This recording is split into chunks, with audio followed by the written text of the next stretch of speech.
The Fae and the Fallen. Written by Brittany Chanel. Performed by Alessa Lamb and Matthew H. Longoria.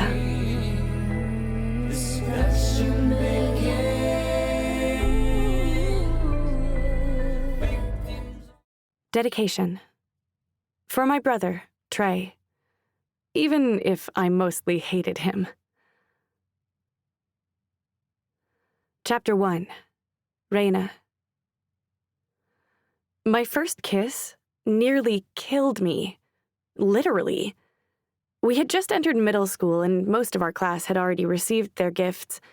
It was the year that most people came into their abilities, and the ones who didn't, like me, were mercilessly tortured. I wish I could say there had been strength in numbers, that by banding together, we ungifted serfs could make it through the day in peace. The reality was that the commons, those with useful but not extraordinary gifts, could still hurt us. The elites were worst of all, but there were only a few of them around. They could knock all 5 serfs out of school for a week with a touch, and as classmates, we were kept in frighteningly close proximity. Still, we suffered together.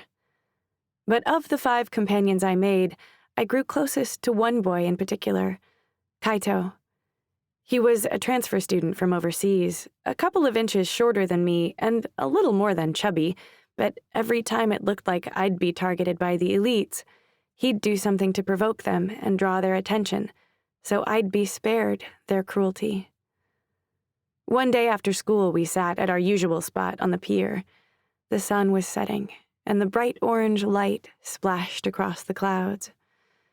"You didn't have to do that," I said, eyeing the sling that cradled Kai's right arm. "I could have kicked his ass." He grinned. "If you're missing the rest of your friends, you can always just visit them in the infirmary." I laughed. "It's faster just to let them knock me out." I turned away and absently watched the pink hues flicker on top of the waves. "If only we had Faye at school." I tilted my head. "Can you imagine the great Yamoja Rue cornering Westley in the hallway?" I laughed. "I'm sure she has bigger fish to fry than a few middle school bullies. She's out there with the rest of the Fae, holding this whole world together." He nodded. "Things will be better once our gifts come in. If they come in." I punched his shoulder, forgetting his sling. He winced. "I'm getting my gift," I said, "and when I do, I'm going to Gifted Fae Academy, just like Yamoja Rue." I let my thoughts drift to the rhythm of the waves as I recalled my few encounters with the Fae. Sure, they were all over the news, using their powers to stop the criminal elites from tearing society apart. But seeing them in person was like seeing the ocean for the first time. They were more than beautiful. They were infinite. Only the greatest and most morally incorruptible gifted were selected by the government to become Fae and protect the rest of us. They were like celebrities, worshipped by the public and paid crazy amounts of money with tax dollars for their services. And from the moment I caught a glimpse of Yamoja Rue fearlessly dashing into harm's way, I knew I would follow in her footsteps someday. "Don't move," Kai said, lifting his phone to take a picture of me. "The light is perfect." He smiled down at the screen. Without looking away from it, he said, "Don't forget about me when you go to GFA." I tucked a curl behind my ear. "I'll never forget about you."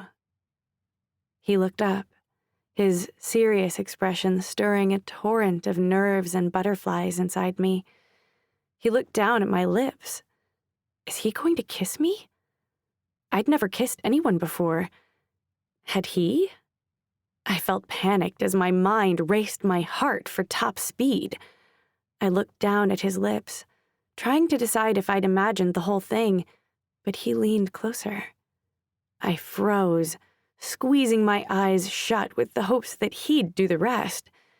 His lips were soft against mine, but looking back, it was more like our lips bumped together than an actual kiss. Still, I felt a tingling sensation rush through my body and stop at the tips of my fingers. A feeling of weightlessness came over me, like I was floating through the air. "Raina!" Kai shouted. My eyes snapped open to the distant voice, fear tearing through me. Stunned, I looked down, way down at Kai, reaching out to grab something, anything. Too afraid to even scream, I floated 20 feet above the pier for 12 seconds before I plummeted down, my leg buckling under me with a snap.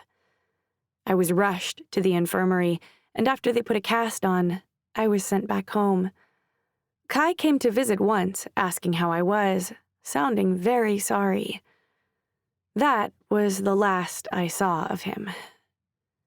It took 8 weeks for the bone to heal, and by the time the cast came off, I realized Kai was no longer friends with us serfs. He'd unlocked his gift, a rare power that allowed him to make what he touched weightless, and in a matter of weeks, teachers and students alike were tossing around words like genius and prodigy. He may not have bullied us himself, but he certainly didn't stop his new friends either. I was very certain my time would come someday. With 80% of the population possessing some uncanny ability, odds were high I would at least become a common. But then the year passed, and the next, and the next. When the time came to begin high school and I was still a serf, I started to lose hope.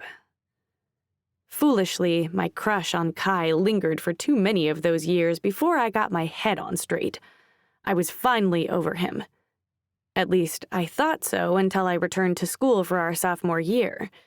In one short summer, he'd sprouted up to 6 feet tall, was lean and muscular, and with his high cheekbones, dark eyes, and brooding good looks, he made my heart stop. He'd gone from genius to a high school god, and inevitably, as the last remnants of our friendship died and the new semester began, he became a bully.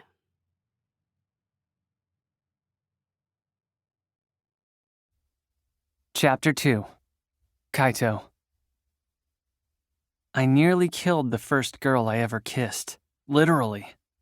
But that was the moment when my gift awakened. It was like I was suddenly someone new, someone with a gift, someone who was elite. Reina was just a serf and still talking about going to the Gifted Fae Academy like it was a foregone conclusion. It drove me crazy. Life wasn't fair, and you couldn't get where you wanted in life by believing you would. You had to be destined for it. So I made new friends among the elite who were more like me, and when they tormented her, I just stepped back. I figured maybe that was the way for her to learn and to accept that she was never getting a gift. But no matter how many beatings she took, she never learned. Before I knew it, I was starting to hate her. Mob mentality. Why didn't she get it? She was lesser. Lesser than elites, lesser than Fae, lesser than me. The way she provoked us was just begging to get seriously hurt. I might have started out wanting her to accept her fate and stop pushing, to protect her and to shatter those delusions of hers. But after a while, I found that I enjoyed tormenting her. I had new friends, a new life. She was on her own. It was our sophomore year, and we had a little less than 3 years of high school left. I couldn't believe Reina was still walking around telling people that when she got her ability, she'd transfer to Gifted Fae Academy. But that was the least of my worries. I was more worried about getting myself into the academy. If anyone at our school deserved to get in, it was me, our school's most elite student. But I'd failed the academy's brutal entrance exam twice. I strode through the hallways, feeling the pull of every female gaze I passed. It had been that way since my power had come in, but this year the look in their eyes was different.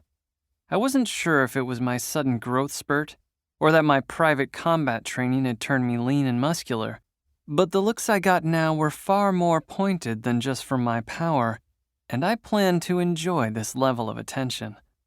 Attention was one of the reasons I wanted to become Fae, to be as respected and loved as Yamojiru, bathe in the glory and wealth that came with the job. Bigger paydays for taking down high-level criminal elites meant there was no dispute who was the strongest among them. Yamojiru had held the title my whole life, and I wanted to be just like her. There was no other job worth having. Across the hall, I could see Wesley looming over a terrified freshman girl. I heard the crackle of ice beneath her feet, and with a gentle shove to her shoulder, her legs flew out from under her and she landed hard on her ass. I smirked, but it quickly faded as Wesley stumbled back. Raina shoved him back with 2 hands. "You don't have to be such a dickhead," she fumed, helping the girl to her feet. The freshman backed away and took off down the hall, leaving Raina to square off with Wes alone. Fuck.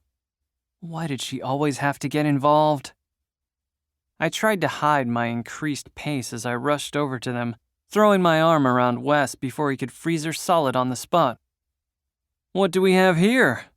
"The surf is back for more," he said, pushing a handful of sandy brown hair out of his eyes. "I was just going to teach her a lesson." I looked up at Raina. Her skin was rich and dark in color, kissed a few shades darker from her summer exploits, no doubt. Her curls had grown out to reach her lower back, and today she wore a plaid skirt that stopped just above her knees. My gaze lingered over her curves. I guess I wasn't the only one who changed over the summer.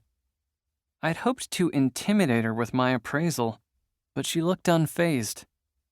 I rolled my eyes. "What, you think if we hit you enough times with magic, you'll get some?" "Raina!" a red-headed girl said, pushing through the crowd. She stepped between us and dropped forward in a deep bow. "She's very sorry," the girl said. "Please, just let it go this one time." Wes grinned and shoved me. "Oh look, 2 for 1.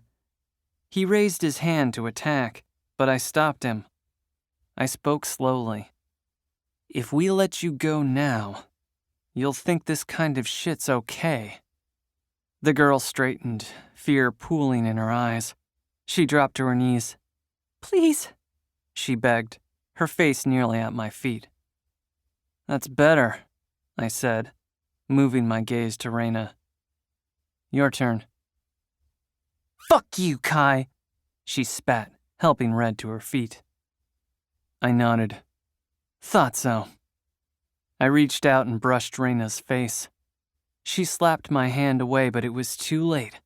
The moment my skin touched hers, I felt her weight slide in range of my gift. It passed through my body, mimicking the sensation just before pins and needles, and she began to rise into the air.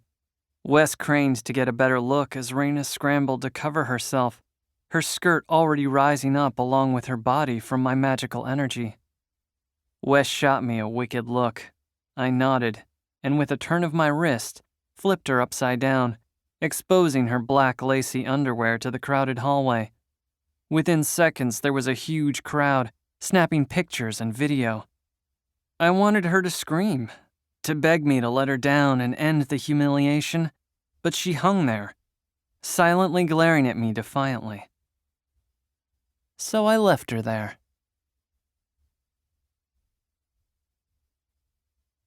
Chapter 3. Raina. I dangled in the hallway for an hour and a half before Kaito's magic finally wore off and I came crashing down. Thankfully, it was during a class and there was no one to watch me cry on the floor while I waited for my body to recover. I let my limbs go limp as my blood evened out, taking deep breaths. When I was up there, all I could think about was the pressure on my lungs. I was certain I'd suffocate, a corpse suspended in the hallway as teachers and students passed below, occasionally snapping pictures of my bare ass. An unfortunate end to a ridiculous life. At least I'd saved that girl, and more importantly, I'd worn good underwear. I didn't have long before the bell sounded, and I didn't want to be in the hall when the students made their way through. I peeled myself from the floor and pushed open the front doors of the school. I was sure they wouldn't miss me, at least for my first few classes. I needed to pull myself together. There was only one place that cheered me up when I felt this bad. I headed out into the street, my home whenever I sprung myself from the orphanage. An elderly lady crouched on the street near the bus stop, raised her tired gaze to me. "For $8, I'll change your hair color to a lovely shade of orange. Lasts almost 20 minutes. Things were getting worse. If even commons like her were having trouble finding work, what chance did I have as an orphan serf? Of course, orphan and serf went hand in hand, as any kid with a gift was quickly adopted. I waited at the bus stop for the 747 bus to take me to the edge of Ansatal City. Only serfs took the bus. There were more efficient ways for the rich and gifted to travel, but I didn't mind it. I felt safe there, unlike at school. An hour later, I exited the bus. When it pulled away, I found myself outside the large, gated lawn of the Gifted Fae Academy. This had always been my go-to place to imagine a better life. But the competition to get into GFA went from regional to international 2 years ago when Yamoja Rue took a first year from GFA as her personal apprentice for the summer, a green-eyed heartthrob named Odin Gates. He appeared beside Yamoja Rue in several of her interviews that summer, and ever since, my spot had become overrun with fangirls vying to get a look at him. Not that I blamed them. Regardless of your type, chances were you were into Odin Gates. He was on track to become a gold-tier fae, just like Yamoja Rue, and he was just a sophomore, like me. Talk about putting life into perspective. Luckily, with school starting up again, the coast seemed clear. I ran my fingers over the iron crest, the owl insignia on each side framing the letters GFA, as I'd done so many times. "Please," I whispered, tears springing to my eyes. I wasn't sure if I was still upset from the incident, or if I was just worn out from fighting for my life day in and day out. "Back again, Miss Reyna," a voice called from behind me. I spun. Professor Green had his gray hair pulled into a bun. I wiped my face quickly. "Yes," I said. "Just getting ready for when my gift comes in." His smile faded. "You've been crying." No. I just have allergies?" He grinned. He opened his briefcase and pulled out a small bag. As he held it out, I could see there was a small piece of candy inside. "Did you know that I'm a confections professor?" GFA was the home I'd never had. My dream of going there was the only thing I had left after my parents died last year. I'd stood outside that beautiful gate and traced the lines of it with my fingers so many times I could draw the crest with my eyes closed. I'd never been inside, though. Only the gifted were permitted to enter, and only the staff and students who'd passed their notoriously rigorous entrance exam. But everyone knew the subjects taught in the top magic schools and the names of the retired fae who taught there. I nodded. Of course. From my frequent visits, I'd met at least 5 of the professors, but the students rarely left campus. I'd never be fortunate enough to see Odin Gates in person. "Give this little treat to whoever gave you allergies." Drug someone? I shook my head. "No, thank you, Professor," I said. "I don't want to hurt anyone." He motioned to the gate. "Do you see the F on the crest? Do you know what it stands for?" I nodded. "Fae deliver justice. All this one does is suppress hatred for a short time." I hesitated, but unwilling to insult him, I took the bag with the morsel. "Thank you, Professor." Whatever happened, however bad Kai made me feel, I knew I'd never give him the magic-infused confection. If anything, I would eat it to stop myself from hating him. Maybe then he'd stop being so damn important. The professor winked at me, and I held my breath as he squared his shoulders to the gate, and it opened. I craned to see what lay behind those bars, but as usual, the image was blurred with magic. I was running out of chances to get in. Since I'd missed this year's exam, I only had my junior and senior years. If my gift didn't come by then, I'd age out of my group home and be thrust into the streets again. Every year, the likelihood I'd gain a power dropped. There was only a 7% chance left that I ever would, but that was more than enough. All I needed to do was survive until that day. The day when my life would really start, and I'd finally get my chance to go to my real home, GFA.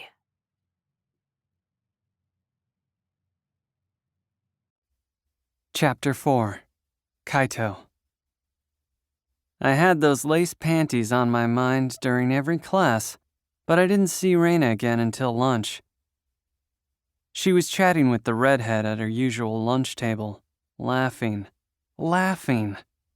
What was with this girl? Why couldn't I break her? And worse, her nonchalance about the whole situation made the other students stop rubbing it in her face. I'd watched as several of them showed her pictures of her ass mid-air on their phones, and she smiled and shrugged at them. There wasn't much fun in tormenting her if she wasn't going to be tormented. I wasn't sure if she was brave or just stupid. Wes walked over and put our lunch trays down in front of me. "What are you looking at?" He traced my gaze to Reina. "You still thinking about that ass?" "Me too, bro. I wasn't expecting all of that." He laughed. "I swear, the surf girls are the biggest freaks." I sat down, pulling my tray toward me as my table filled up with several more of the school's elites. Although I was the only one at this school who could truly wear the title. Out of the corner of my eye, I saw Trevor, my number 2, approach Reina's table. He wouldn't fucking dare. He smiled at her and her hand shot up to the charm on her necklace, the telltale sign she found him attractive. My body moved, and before I knew it, I was right within earshot of their conversation. I walked up and gave Trevor a friendly pat on the back to remind him I could toss him into the air at any moment. "Kaito," he said. "I was just telling Reina that I enjoyed her performance this morning." I didn't like the sound of her name in his mouth. I sighed, turning my gaze to her. "I'm surprised you're back so soon. Perhaps I didn't leave you there long enough." Reina's hand dropped from her charm. "It's actually kind of impressive that you managed to hold me up that long while you were in class. Not bad, Kai." I hated when she did that. It was so much harder to torture her when she acted nice. I clenched my jaw to keep from smiling. "Whatever," I mumbled. Trevor leaned closer to the redhead. "So, are you a surf too?" he asked. The girl nodded. Her eyes moved to me and widened. "Kaito, can I see your tattoo?" I held my arm out to show her the black markings that snaked up from my wrist to my elbow on one side. She traced over the lines with her finger, and I was surprised someone so vulnerable would be willing to touch me, knowing that she'd put herself in my magical range. It could have been a sign of surrender, after all. If I wanted to hurt her, there was nothing she could do about it. "I had one for about a year, but it wore off. I was thinking about getting another one myself because the common in my neighborhood is pretty good at them," Trevor said. He nodded to Reina. "You going to get one?" She shrugged, tugging on her necklace. "But a tattoo might cover the lovely bruises," I smirked. Reina frowned, looked up at me and asked, "What bruises?" "The ones you got when I dropped you on your ass, of course," I laughed. "Oh, there were no bruises. I just sort of floated down. No problem," she lied. I knew she was lying, but there was no way I could call her on it.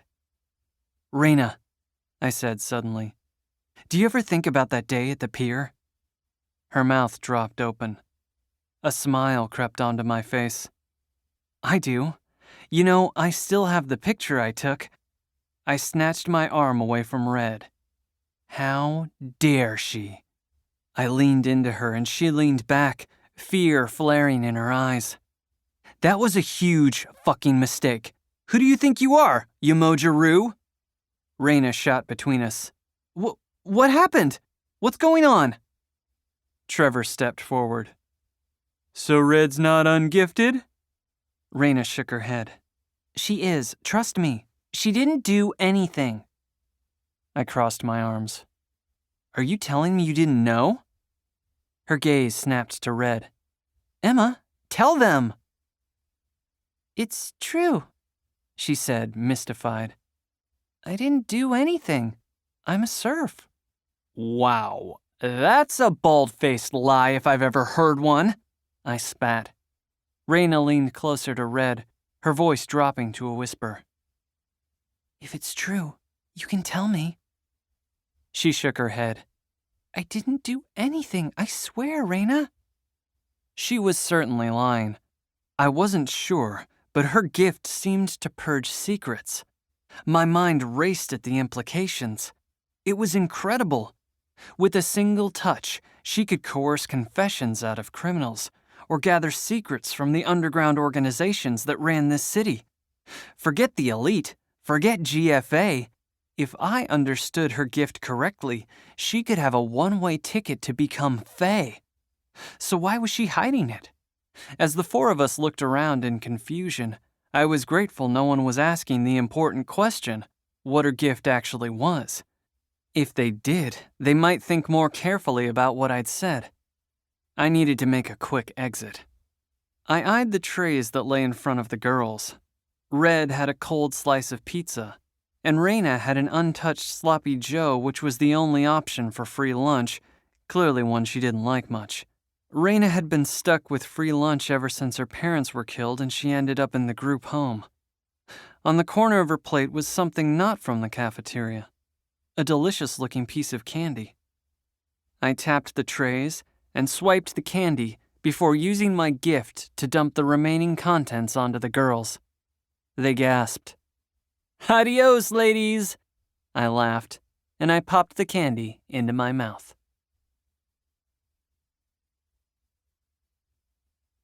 Chapter 5. Raina. I'd be lying if I said it never got to me. If that were true, I never would have put that magical morsel on my tray for Kai to find. I'd originally planned on eating it, and I could have hidden it until I got the chance. But something dark inside me wanted him to take it. Most likely the part of me that he'd scarred. I scooped a handful of sloppy Joe from my lap and dropped it on the floor. "That was weird, Em," I said. "He really seemed to think you used a gift on him." I nervously picked at the food on my lap. "But what else could make him say all that stuff?" "But I didn't," she whispered. "Did you see anyone else touch him?" She scrubbed at the pizza sauce with her dry napkin, no doubt guaranteeing her a stain. "Just Trevor." "And it couldn't be him because his gift is paralysis, and that can only last a few seconds." Emma stopped dabbing at her shirt. "Do you think someone tried to frame me? Like, without touch magic? That's impossible. Yamoja-Roo isn't here. Unless..." Emma's eyes widened. "Unless Kai was trying to frame you. I mean, maybe he was pretending." I smiled at the unlikelihood of it as I pushed more lumps of meat off my lap. Emma nodded with a weak smile, and I scanned her face for any sign of deception. She was telling the truth. I was certain of it. Yet, somehow, I had just witnessed a gift being used on Kai. A gasp sounded behind me, and I turned to see a girl gaping at the table of elites. Kai stood on the table, drawing the attention of the entire cafeteria. He nodded at Vinny, a muscular jock with a sound manipulation gift. Vinny opened his mouth wide and put his hand on his cell phone. Music filled the cafeteria, pouring from Vinny's mouth like amplified speakers. The lyrics rang out. I want to be honest, I can't hide it. Anyway, I don't care. My eyes are already on you. Come to me, let me lay my feelings bare. That's when Kai began to move. One spin and the thrust of his hips was all it took to send every girl there into a frenzy, crowding around his table like fangirls at a concert. But Kai didn't stop there. He loosened his tie. Down, down, let's fall. I wanna fall together. My mind went immediately to the magical morsel. He'd eaten it, and there was nothing I could do now but watch the show. I sat on my table, crossing my arms with a grin as I soaked in the glory of my victory. I had to admit, I felt the leftover shreds of my former crush stir inside me as his gaze met mine. He pointed to me and smiled. Actually smiled. And I gulped with uneasiness as he bit his bottom lip. I'm glad I'm over him. I felt my daydreams mix with the spectacle, stirring feelings I'd thought long dead. Down, down, let's fall. I'll fall only for you. My stomach sank when Kai didn't stop there. One by one, he popped open his buttons, his muscular chest coming into view inch by inch. Heat tore through me, but was quickly extinguished by dread when the other girls spun into near hysterics. This was getting out of hand. Before I could think about it, I was fighting through the crowd. Kai's gaze followed me as I elbowed my way through, reaching up for his hand. I had to get him out of there. I searched the cafeteria for an escape route and noted that if I could get him away from his table, we could make a break for it. Preferably before his pants came off. His hand closed around mine, but instead of pulling him off the table and through the crowd, an all-too-familiar sensation tore through me, and I rose into the air. We ascended together, spinning slightly as if suspended on an invisible carousel. Oh my God, Kai, I'm so sorry. He smiled. Why? Don't be sorry. I'm glad I finally got your attention. No, you don't understand. That candy on my tray, it was gift-infused. He tilted his head back. Well, it feels great. The music cut. My hair stood on end as every person in the room besides Kai and me were completely immobilized. They were a mausoleum of statues, timeless and horrifying. Was it some extreme form of Wes's magic? No, I saw no trace of ice. There wasn't a single student at our school who had that kind of power, or teacher, which meant, Ms. Bennett, Mr. Nakamaru, to my office immediately, and put on your shirt, Principal Angora said.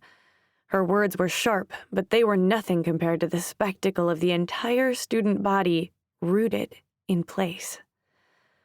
Kai reached for my hand, but I pulled it away. I wasn't used to being in trouble. In fact, no one was. In all the years I'd been bullied, I'd never seen a teacher intervene, much less the principal. I knew it was bad, but I wasn't sure why this incident in particular garnered so much attention, or what the consequences would be. Even as we moved into the hallway, we saw more ensnared students. One girl reached for her locker but could never touch it. A guy with a contorted face looked like he'd been mid-sneeze when Principal Angora's gift hit. They were frozen in place, and I shuddered that a gift so strong could live within someone I'd passed every day. A glance at my cell phone told me that time was still passing, even if it seemed like the three of us were the only ones who were able to continue our lives. As we stepped into Principal Angora's office, I heard the slam of lockers behind me, and I exhaled the relief that all had returned to normal. Even when the door closed, I could hear the chatter of nosy students that caught a glimpse of Kai and me being marched to our fate. We sat across from Principal Angora, her dark, dingy office littered with books and files, some stacks partially covering the only window at the back of the room behind her desk. The light behind her head shadowed her face, but I could see her well enough to know I hadn't given her a good look before. She had half-moon glasses that hid a beautiful face, though she was at least a decade beyond her prime. "Excuse me," I said without thinking. "You don't use touch magic. How'd you freeze everyone?" She folded her hands together, and I tried to ignore the way Kai's gaze was burning my cheek. Principal Angora sighed. "I shake everyone's hand on the first day of school, don't you remember?" I gaped. "That's amazing. How long can you keep them frozen?" "Just a minute or so," she said blandly. She got up and started filling a glass of water at the bubbler in the corner as a surge of questions flooded my brain. "How long can they stay in your range after you touch them?" She dug through her desk drawer and pulled out a small blue packet. "A few months, but I make appointments to check in with students who have fallen out of my range." I blurted, "Why aren't you Fae? With your power, you could easily—" "Summer vacations, holidays, home by 5. Not to mention this is a much safer profession than Fae. I'm not the showy type. But we're not here to discuss me," she said as she emptied the contents of the packet into the water, giving it a slight glow before it settled back to looking like ordinary water. I eyed the glass absent-mindedly. "Sorry, yes, I know. You're just so amazing." "I'm flattered," she said, but her dry expression said otherwise. "You," she barked at Kai, who finally tore his gaze away from me. "Drink this," she said. He took a sip, and his smile slowly faded. He turned to me, fire blazing behind his eyes. He stood. "What the fuck?" He turned to Principal Angora. "I'm sorry for the language, but she fucking drugged me." I slouched in my chair, pulling my arms to my body to avoid letting him touch me. "Sit down, Mr. Nakamaru." Kaito sat slowly. "Ms. Bennett, is this true? Did you drug Mr. Nakamaru?" "No, ma'am. Technically, I didn't, but Kai deserved whatever happened here. After all, if he hadn't decided to throw my tray of food on me, he never would have noticed the confection, and I had to admit the thought of him embarrassed for a change felt good." "Mr. Nakamaru, how did this infused confection end up in your system? You are claiming Ms. Bennett drugged you. Would you care to elaborate?" "She had a piece of drugged candy on her tray, and I ate it. She should have stopped me. She just let me eat it, knowing it was drugged." "Did she offer you this candy?" No. I took it from her tray, but she knew. She should have stopped me. It's 100% her fault." A big part of me wanted to laugh, watching as Kai scrambled to get out of this one. I hadn't wanted any of this to happen, but I did have to admit it was funny as hell. I struggled to keep a smirk off my face. "Mr. Nakamaru, as I see it, you saw a piece of candy on Ms. Bennett's tray, and without her permission, you took it and ate it. I'm certain Ms. Bennett knew it was drugged, but she could not have foreseen that you would steal it. The blame is entirely yours," the principal told him. "However, Ms. Bennett, you brought drugged candy into this school, which is in direct violation of our rules." Well, I couldn't argue with that. That part was true enough, but the look on Kai's face when the principal blamed him was worth it. "The administration has been told to stay out of the affairs of the students.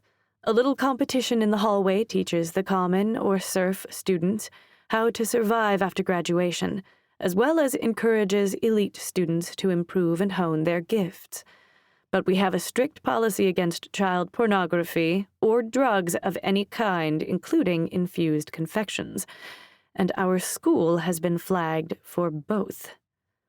Kai looked down at his unbuttoned shirt and began to frantically button up. Principal Angora went on. As you know, we have a zero-tolerance policy for such extreme situations. As if he hadn't heard a word the principal had said about him being to blame for his being drugged, Kai nodded. "Thank you, Principal Angora. Kick her out." I clutched the arm of my chair so tightly I felt my fingernails cut the wood. Would she really do that? "Actually, you are both expelled." Kai stood. "Both? What the hell did I do? She was the one with the drugs." The principal held up her phone, my bare ass floating across the screen. I winced, but was pleasantly surprised by the nice shape in the image. Kai pressed his lips together. "But you can't expel me. I'm your best student." "Then I imagine you'll have no trouble getting another school to take you." Kai sputtered and spun to me. "And why are you so quiet?" "I don't care," I said. "Besides, we are both guilty." "You think that orphanage is going to pay for private school? This is the only public school in the district. Good luck with your 2-hour commute." Kai was so angry he was practically spitting. But I knew where I was going. "You can save your concern. I'm going to GFA." Chapter 6. Kaito. I stormed out of the school, slamming the door behind me. Fuck this school, and fuck Reina. My stomach sank as I imagined my parents' reactions when I told them the news. It would likely be worse than when I was rejected from GFA for the second year in a row. My mom had gone into a full-on episode, screaming at me about how I'd brought shame to the family and how much I'd embarrassed her. She cried as she smashed various objects around our townhouse. But my father's reaction had been much worse. He stared at me for a long time, shook his head, and hadn't spoken a word to me since. Not that we were ever a happy family to begin with.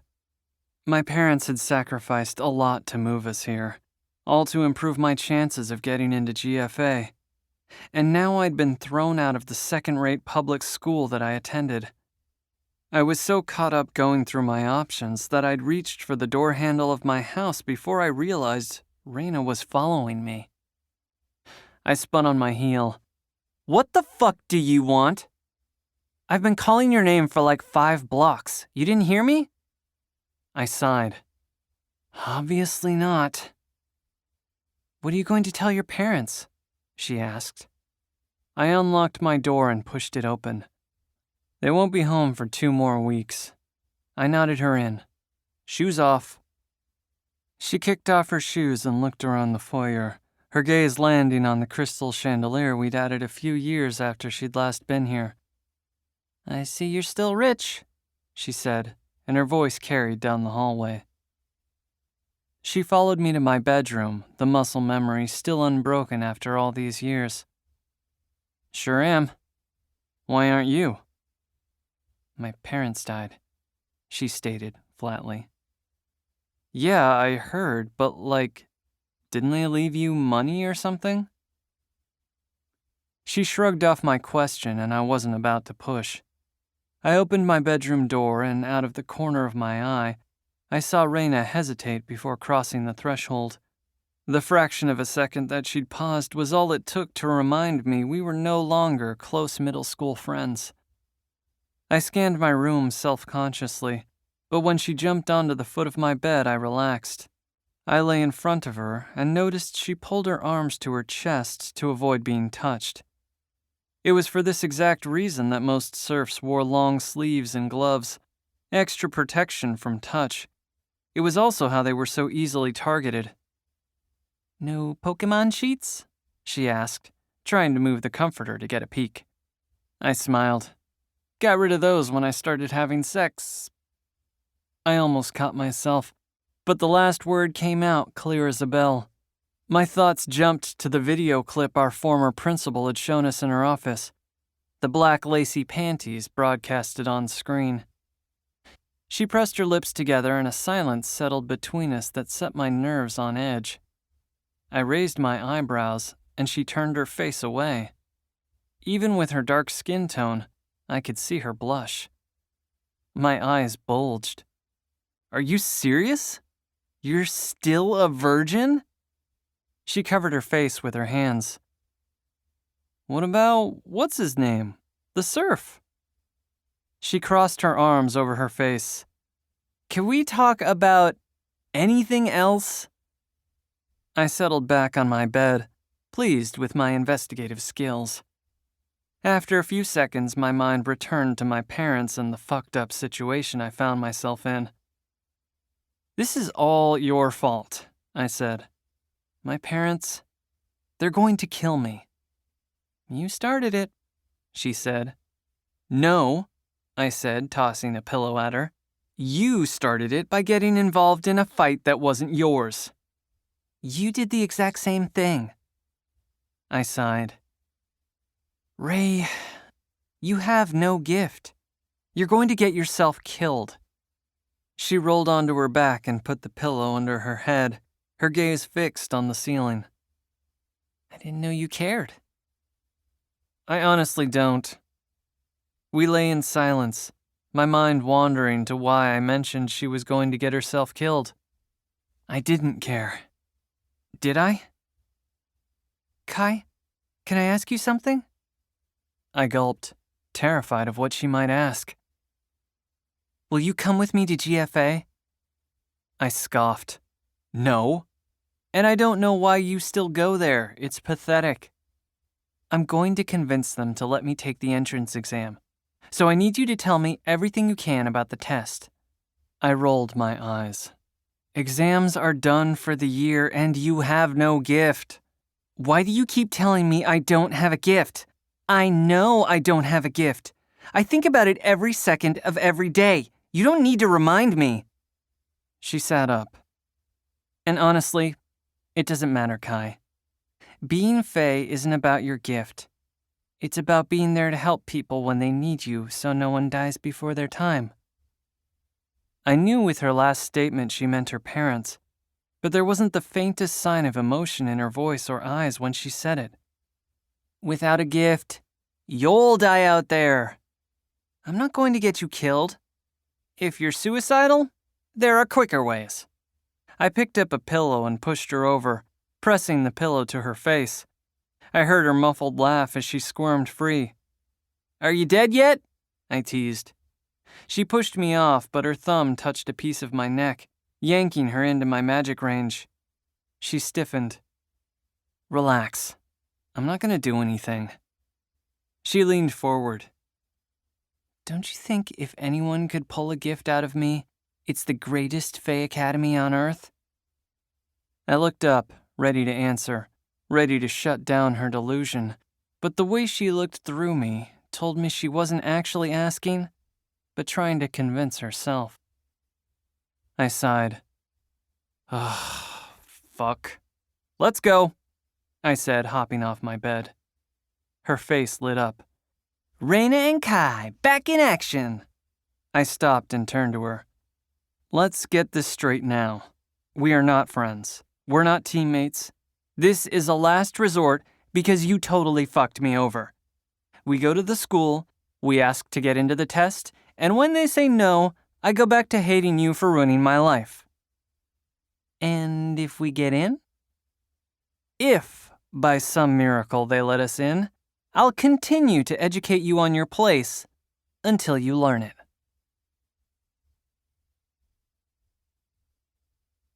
Chapter 7. Reina.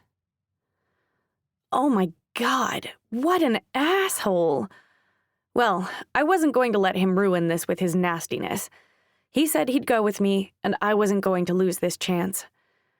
I insisted to Kai that we take the bus to GFA.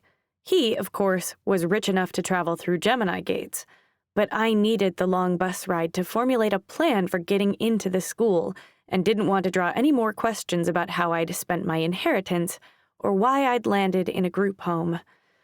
But I couldn't formulate a plan, not with my mind racing.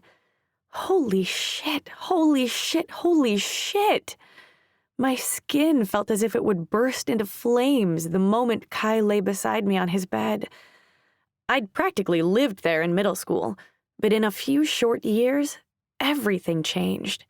It wasn't the room where we used to sneak tastes of liquor from his parents' stash, or where we'd researched the top fae and debated over whose gift was strongest after Yamoja-Ryu. Now it was the place where Kai had sex with the girls who fawned over him. I mean, of course he wasn't a virgin. Look at him. Ugh. And now he knew I was a virgin. I chewed my lip, wondering which of the girls from our school he'd been with. "So, what's the plan?" Kai asked. His gaze moved across the scattered passengers. Despite the summer heat still lingering this first week of September, many of them wore long sleeves, gloves, and scarves to prevent, as much as possible, being touched. Kai's collared shirt was rolled up and pushed behind his elbows, exposing his hands and arms, a silent warning to anyone who passed that he was a force they'd be stupid to mess with. I'm still working on it. And I was, because even if I didn't exactly have a plan for getting in, I knew I wasn't going back to my old life. Kai grabbed my hand, setting me on edge. "You better know what you're doing."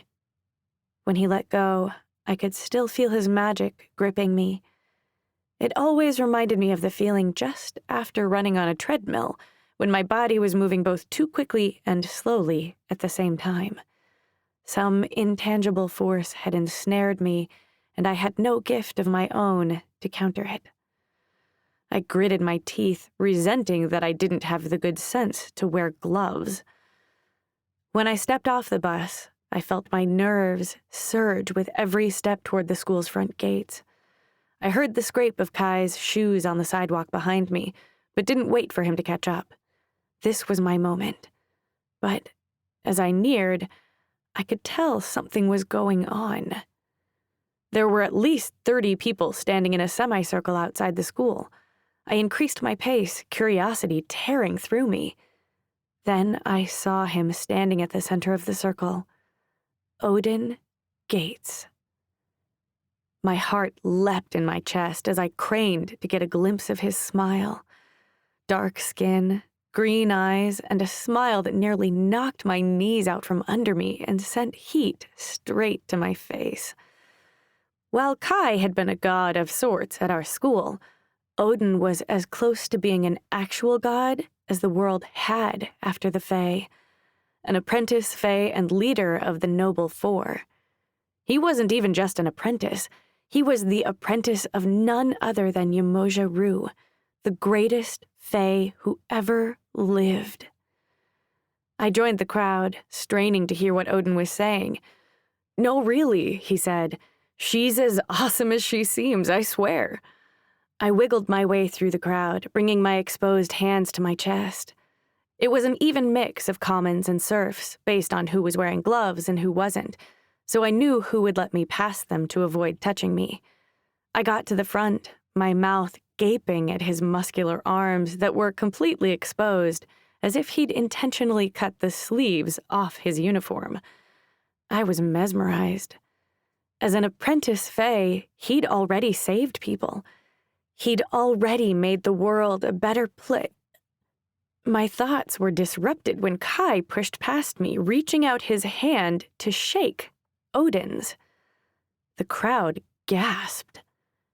Kai smirked. "You're Odin Gates, right? I'm Kaito Nakamaru." The entire earth seemed to freeze, as if our former principal's magic lingered over us as we waited to see how Odin would react to such a blatant challenge. I held my breath, but a moment later, Odin's shocked expression dissolved back to his bright smile, and he shook Kai's hand. They sized each other up, waiting to see if the other would dare use their gift, but after a few seconds of inaction, the crowd all seemed to exhale at the same time. "Kaito Nakamaru? Yeah, it sounds familiar. You failed the GFA entrance exam twice, right? And they say you're a genius. They also say the third time's the charm." Odin shrugged, his sculpted shoulders a treat for the crowd. "Well, I definitely don't see a genius, but I don't see a coward either. Is that a challenge? Kai asked. I knew where this was going. I'd been on the wrong side of this kind of confrontation my whole life. But Kai hadn't. He hadn't been a weakling in quite some time. I had no doubt that Odin could destroy Kai. Without thinking, I sprung between them. I grabbed them both by the wrist to part their extended handshake. "Let's go, Kai," I said. But then I felt it. The dizzying, magical energy of both guys at once. I sucked in a sharp breath as I released their arms and turned to Odin to beg his mercy. "Who's your friend?" Odin asked, his green-eyed gaze burning me as it dragged down my body and back up to my face. I knew what it looked like I had some kind of delusional complex where I thought I was Yamoja Rue and could challenge multiple elites at once. The only thing I had going for me was the fact that no one knew what my gift was, or that I had none. But now that was shot to hell. It would only take a moment for him to sense the absence of my gift the same way I could sense the presence of his. I wanted to run, but the instant I touched his skin, I belonged to him just as I did to Kai. "Leave her out of this. This is between you and me," Kai said. Odin smirked, his dimpled cheeks sending a flutter to my gut. "I don't know. She's kinda cute." My stomach flipped, and I wasn't sure if I was going to cry or jump into his arms and tell Kai to get lost. "She's a serf," Kai said. "Just let her go." I was dead. Fucking dead. Killed. Dead as fucking shit. I knew I shouldn't have trusted Kai. That was the absolute worst move. One which guaranteed me at least a beating. I dropped my gaze to the ground, ready to accept the punishment for willingly touching an elite. And everyone knew Odin's gift. Strength. Unfathomable strength. He was going to smash me into dust right here, and no one would bat an eye. I felt Odin's gaze on my face, but I didn't dare look up. Then I heard laughter burst from him, sweet as honey. I looked up and he asked, "Are you serious?" Kai's brow furrowed. "You can't feel that?" "No, I suppose not. She's definitely gifted." "What?" I said, drawing his attention. He stepped closer, his green eyes burrowing into me, sending every nerve on edge. "How do you know?" I asked. My heart raced as he smiled down at me. My legs jellied. "I know because you feel just like she does. Like Yamoja Rue."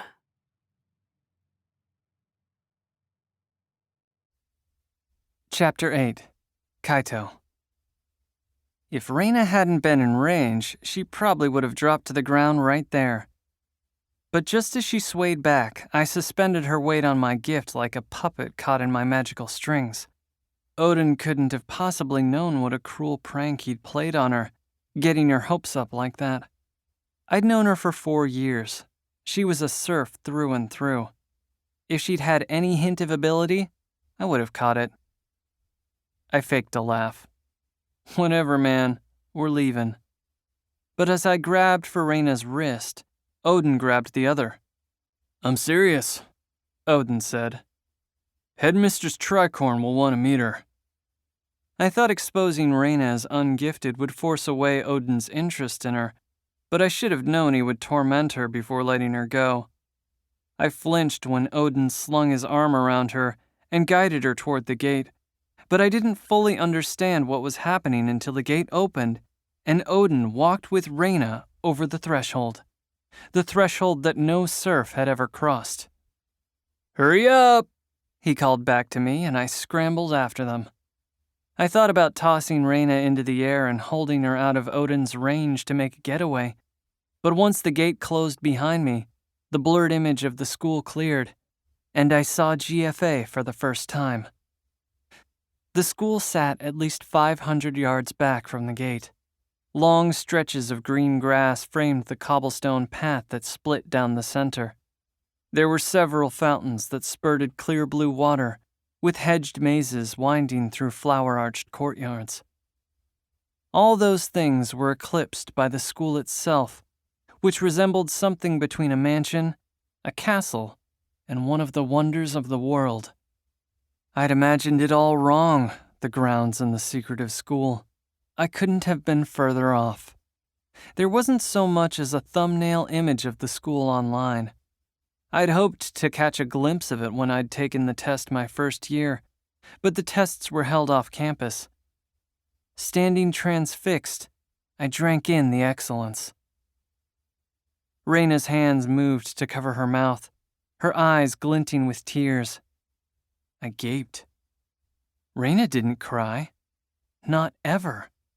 Not when I bullied her, not even when I'd seen her after her parents died. As I watched her, I wasn't sure what enthralled me more, GFA or Raina crying. I couldn't let myself believe she was gifted, not after what I'd seen her go through without fighting back. Still, she'd promised me she'd get us an opportunity to take the entrance exam, and she'd already gotten us much farther than I thought. If I found out that, after all this time, she'd been lying about being a serf, I would have no reason to pull my punches. Odin paused for a moment to let us take it all in before leading us around a fountain and back to the main path, where two staircases parted, wrapped around, and came back together in front of the large maroon double doors. "Where are all the students?"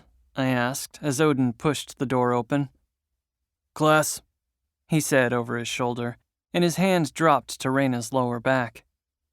My throat tightened while he continued. "This building is just where the professors keep office hours, host parties, and where the headmistress's office is." The floors were made of warm hardwood, but mostly covered by the golden-trimmed maroon carpets that stretched across the foyer. At the center was the school's crest, with its signature owls embroidered in jeweled tones on each side.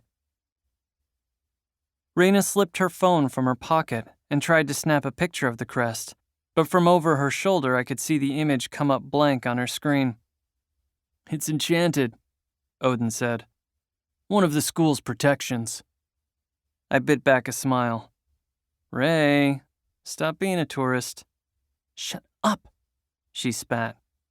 A dull tapping sent the three of us spinning to investigate. A tall, gray-haired woman stood on the half-flight of stairs. Her sleek hair twisted into a bun at the back of her neck. She looked no older than 18, but everyone knew that the ageless form in front of me was the very first person gifted, more than 200 years ago. It was nice to know the internet trolls had something right. Even in her retirement from Fae, she looked formidable. "Odin, why did you bring this riffraff in here?" she said, her voice as stern as her high-set nose. Odin seemed to shrink several inches under the headmistress's gaze. "It's not what you think," he said. "This girl is—" "I know very well what she is. Why did you bring this academy reject into my school?" All the air was sucked from the room as the three of them turned to me.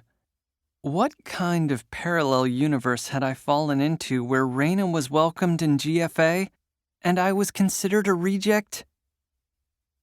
"I'd like another chance to take the test," I said.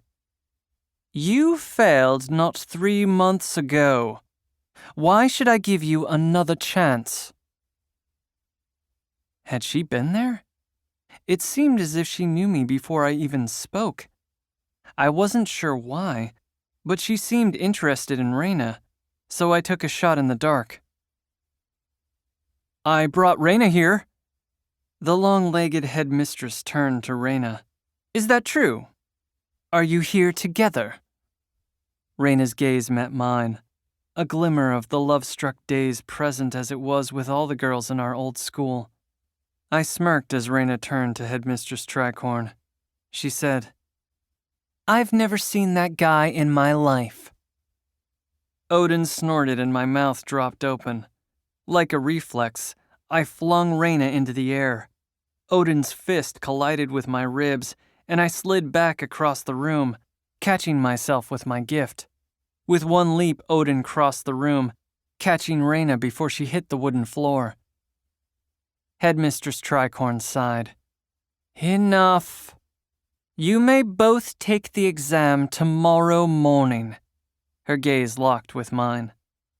However, if you should fail, I don't want to see your name on another test application. I don't care how much your parents donate to this school. What if she fails? I said with a nod. The headmistress's gaze moved to Odin, and they exchanged a loaded smile. 8 a.m. tomorrow. If you're late, don't bother coming, she said. And Odin, she said, her red lips pursed. Remove them from my campus. Yes, headmistress, he said. Reyna threw her arms around Odin. Thank you so much. Ms. Tricorn turned the corner, and her footsteps grew fainter as she ascended the stairs. Odin turned to me with a grin. So, I guess she's not your girlfriend then? He said. Fuck no, I spat as I spun and headed for the doors. Reyna's voice shot out from behind me. Don't be such a crybaby. You got your test just like I said you would. No thanks to you, I called. All thanks to me. Even ungifted, she'd always thought she was better than me, and now I come to find out she's been lying this whole time. If she thought I was hard on her before, she had another thing coming. You better watch your back at the test tomorrow, I said, and I meant it. Chapter 9. Reyna. The door slammed in my face as Kaito stormed out. Revenge was kind of sweet. It was one little lie, and it didn't even hurt his chances. If anything, it gave him an excuse to show off his gift in front of the headmistress. Yet out he stormed like the victim. Like he hadn't deserved a kick in the ass after how he'd tormented me over the years. So, Odin said, drawing my attention. There's a history there, huh? I clutched the owl charm on my necklace. Not really, I said. And it wasn't a lie. I would hardly describe our little rivalry as history. Can I walk you out? I nodded, and as we stepped back into the sun, I was startled by how beautiful he was. He almost looked like a sculpture, his green eyes sending waves of shivers through me. Got any pointers about the test? I asked, slowing my pace. I wanted to spend every second on the school grounds that I'd attempted to imagine every day and failed so immeasurably. Rows of pink and red flowers lined the hedge mazes. The fountains filled the air with the sputter of falling water. It was as if we weren't near the city anymore, like the magical barrier that protected the school from prying eyes also blocked out the sound from beyond the walls. I'm afraid it's different every time. I nodded. I heard the gate shut and wondered if Kai had used his gift to flee the school grounds so quickly. I figured, can you tell me about the gift you seem to think I have? And rob you of the joys of figuring it out for yourself? Our hands bumped together, and I wondered if he'd done it on purpose to renew his hold on me. I smiled. Obviously, I'm not great at that. How'd you discover your gift? One day, I broke the shit out of just about everything I touched. I laughed, my stomach tightening. Seriously? He nodded. My parents were so proud. I chuckled, and my thoughts moved to my own parents, but no sadness came. Why did you and your boyfriend decide to come today? I slowed to a glacial pace as we neared the gate. He's not my boyfriend. I actually come here all the time. I turned back to the school, but I couldn't have imagined. My breath came short. "Take a long look. This is going to be your new home." I turned to him, his yellow-green eyes like precious gems in the sunlight. "You seem pretty confident I'll pass. Why is that?" "Because." I froze as he leaned in and kissed my cheek. I touched my hand to my cheek as if I could feel his kiss there. "That was for good luck." It was strange to be touched and kissed, and I liked the ease with which Odin touched me. He had no fear, when all my life I'd come to know touch as the surest way to be hurt. He smiled and turned back to the school as the gate swung open to let me out. I stumbled through, replaying the kiss in my mind again and again, my cheek tingling with the memory. As I stepped over the threshold, Ansital crashed down on me. Sudden flashes of piercing white light, a slew of cameras and reporters all huddled around the gate. They held microphones out with their gloved hands, hurling questions at me. The thrum of traffic assaulted, horns blared to scold the cars who crept past, craning to investigate the commotion. "Miss, can you tell us about the school?" a mousy reporter asked. Another reporter asked, "Will you be attending?" Overwhelmed, I backed into the already closed gate. The questions were endless. "Why did Odin Gates allow you to enter the school? Will other visitors be allowed to—" Before I could settle on one answer, my thoughts flung back to my first kiss as my body lifted from the ground. My mind slingshotted through each memory I'd retained where I'd felt the magical pull of Kai's gift. The same strained surrender pulsing through my limbs, the energy escaping through my fingertips. Once again, I flailed to cover my butt from being exposed on camera as I floated over the crowd. Fucking skirt.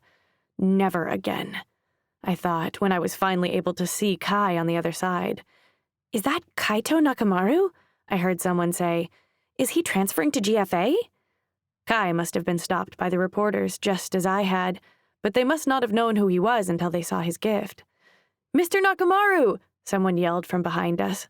I landed right behind Kai, and with a nod, we started running down the hill. We sprinted past the bus stop, along the outside of the school's walls that seemed to go on forever. We slowed to a jog, and then a stroll, as the footsteps behind us grew faint. "Thanks," I said finally, "for pulling me out of there. That was a lot." He smiled. "That was a lot?" I looked up, confused. "We just broke into GFA, met the world's most promising apprentice Faye, got in a fight, and won a spot in the entrance exam. Oh," he said, his eyes widening, "and let's not forget we found out that you've been gifted this whole time." "I'll give you that other stuff, but that last one, I'll believe when I see it." He stopped walking, so I turned to face him. "You seriously didn't know?" he asked, scanning my face. I shook my head. "Did you?" He sighed. "No. You still seem like a serf to me."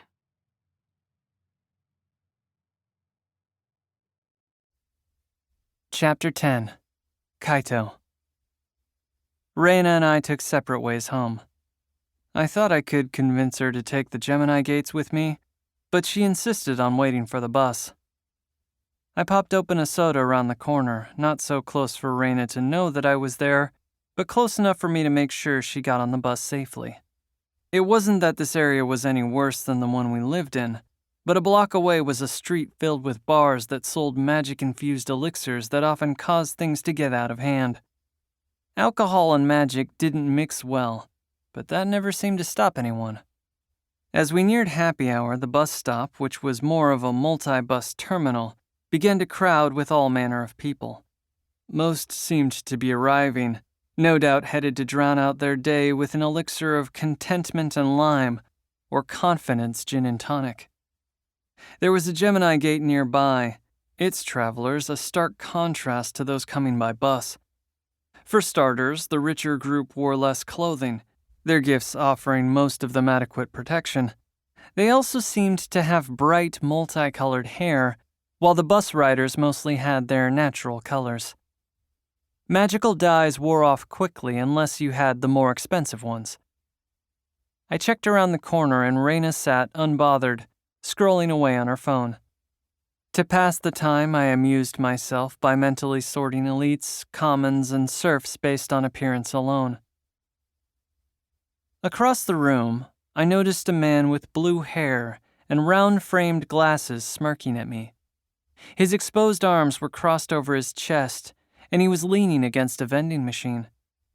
I went back to my game, but a few minutes later, I noticed he was still staring. I locked my gaze on him, narrowing my eyes in warning, but he didn't look away. The crowd rushed between our silent standoff, and I noticed an arrow tattoo that ran across his arm, in the same place where I had my own. It started at his wrist and met at a point that faced his elbow. What was this dude's problem? He nodded toward a television screen that hung almost directly between us, that as ever was silently playing the news. Red headlines flashed across the bottom of the screen one after the other. I thought I'd misunderstood his nod, that he might have been drawing my attention somewhere else, but an older woman stopped suddenly amidst the crowd, her gaze transfixed on the screen. She put a gloved hand over her mouth. I didn't think much of it, until one by one the other passengers stopped to read the headline. There were police gathered on the screen, but I couldn't tell from the image what had happened, and the headline was too small from where I stood. I squinted, stepping closer to get a good look. Rafael Mazarin found dead. Investigators have no leads. Impossible. Raph was a silver-tier Fae. No one could have taken him down. The Fae were unbeatable. I'd seen Fae get injured. I'd seen them retire early. But never had such a high-profile Fae fallen in combat. My gaze snapped to the stranger across the room, and he hadn't moved a fraction. His smirk deepened as he lifted his closed fist to the side of his cheek. I swallowed hard, as in that position the arrow tattoo on his arm pointed down. I wasn't sure what it meant, but I had a sneaking suspicion he knew something about Raph's death. I walked through the crowd and they parted like a river around a stone to avoid my touch. But the man with the blue hair had vanished. I spun with the sudden realization that I might have been in the presence of someone genuinely dangerous, which meant so was Raina. My pulse deafened me and, as I dashed around the corner back to Raina, there was a pressure in my ears and in my throat.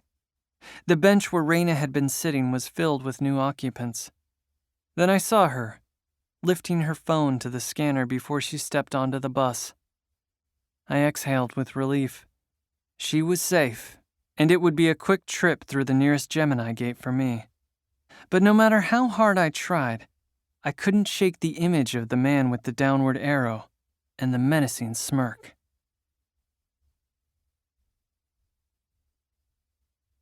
Chapter 11. Raina. I didn't hear the news until I returned to the group home. I walked into the common area, my mind preoccupied with the possibility that I might be gifted and the sudden pressure of the test I was about to face. If I had been paying attention, I would have been alarmed by the silence coming from an area where the other orphans usually argued about whose turn it was to watch TV. As I watched, the 12 others huddled around the TV in stunned silence. I felt the uneasiness in the room. "What's wrong?" I asked, but no one responded. I moved closer and heard a sniffle coming from Jerome. He was the youngest in the home, just 8 years old. I looked up at the screen, and in blood red, the caption read, "Rafael Mazarin found dead." I sat down on the edge of the armrest, the only place I could squeeze myself in without blocking someone's view. My stomach tightened as Yamoja Rue stood in the frame. I held my breath as she spoke. "I just don't know who would do such a thing. Raphael was a good man and a great Fae. and whoever did this will be found and brought to justice. Yamoja, a reporter shouted. Are there any leads? She leaned over to a police officer and whispered something. He nodded, handing her a slip of paper. She turned back to the camera, holding up a drawing of a simple arrow. This image was found at the scene of the crime. If anyone has information they think could be relevant to this case, please call the authorities.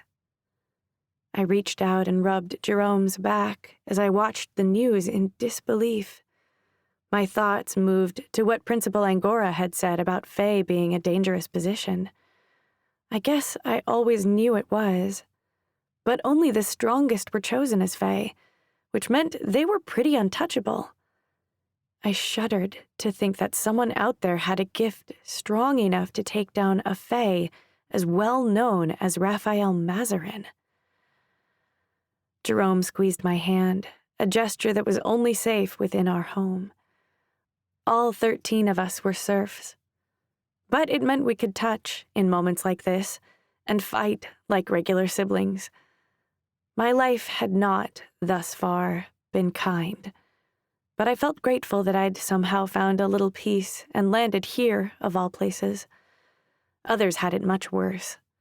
The presence of gifts had turned the foster system into a game of roulette for ill-intentioned people looking for helpless kids with gifts they could use, but that system collapsed long before I became an orphan. Once we aged out, all of us would be at the mercy of the gifted for the rest of our lives.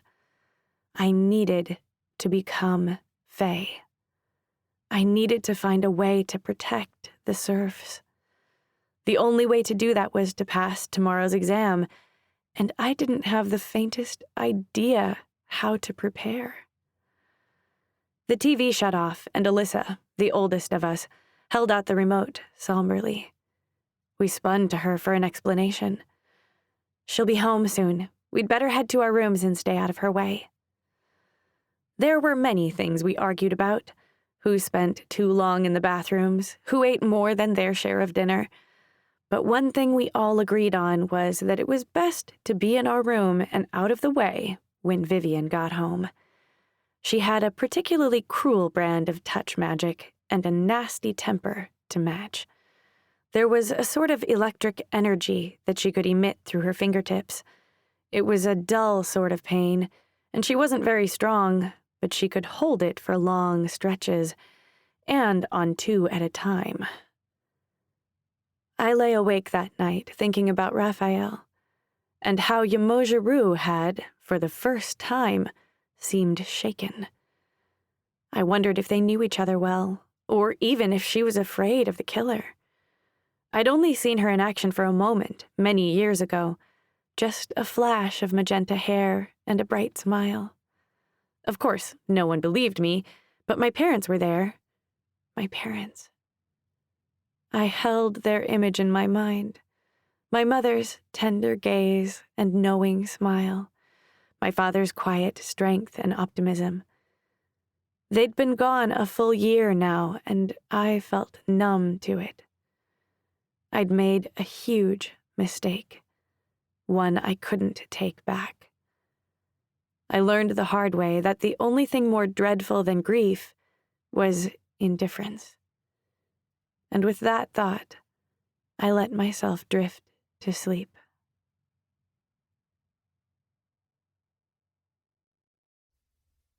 Chapter 12. Kaito. It seemed just a moment after I shut my eyes, my alarm woke me. I walked like a zombie through my empty house as I got ready. I was used to the silence, brought girls back when I felt lonely. But that morning I wanted my parents there to wish me luck. I'd almost called them to tell them about the test, but I couldn't bear the thought of disappointing them. Not for a third time. And I worried that if they knew and I didn't pass, they might stop coming home altogether. Even though I hardly slept, my adrenaline would be enough. Surely no matter what opponent they pit me against, or what they put on any written test, I could solve it. But I'd learned that this test wouldn't be like the first 2, so I willed myself to push aside my expectations. My nerves got the better of me when I arrived at the school and Raina was already there, tracing over the school's crest with her finger. "Couldn't sleep, huh?" I said. She turned.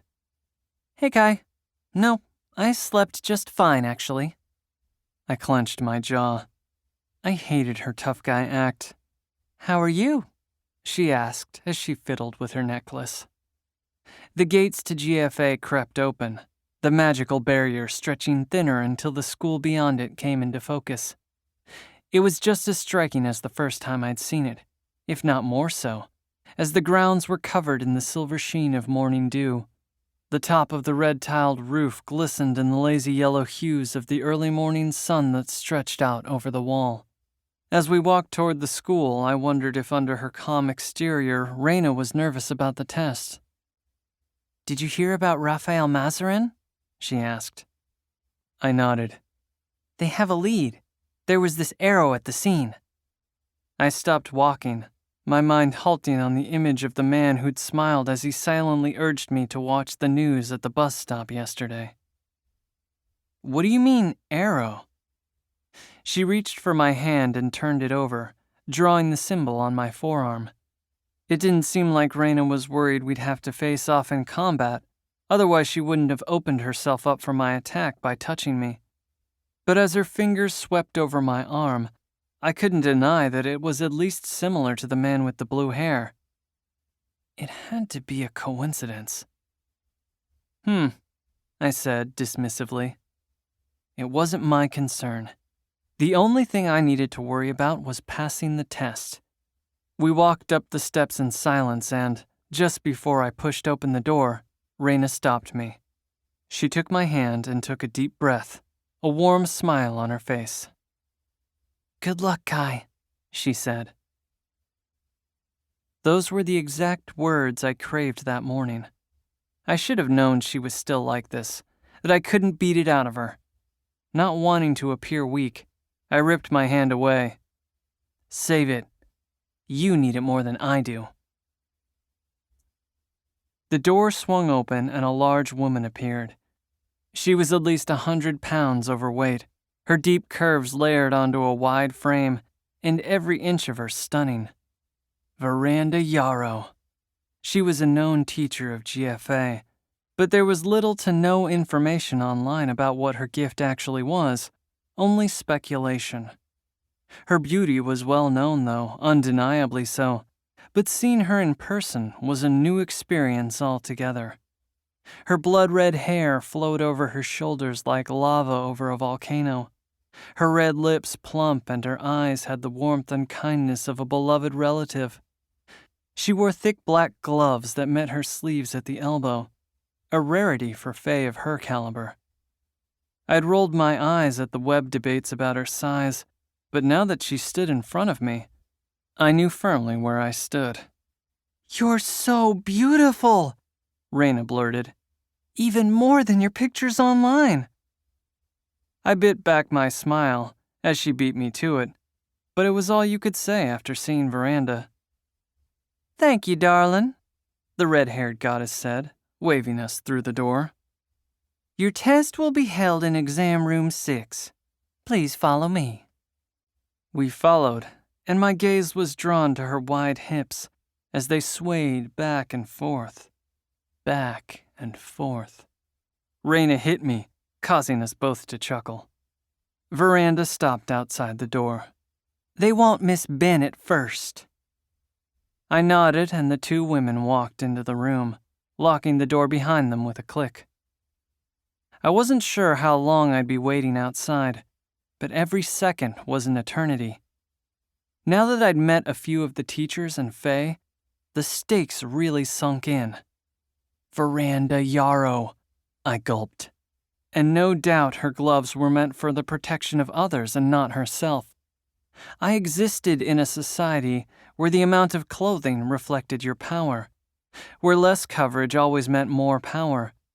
But now I was among fae so elite, their gifts so intense, they needed to protect others from them. It was almost too much to fathom. Of course, the most famous fae, like Yamoja Rue, were not teachers.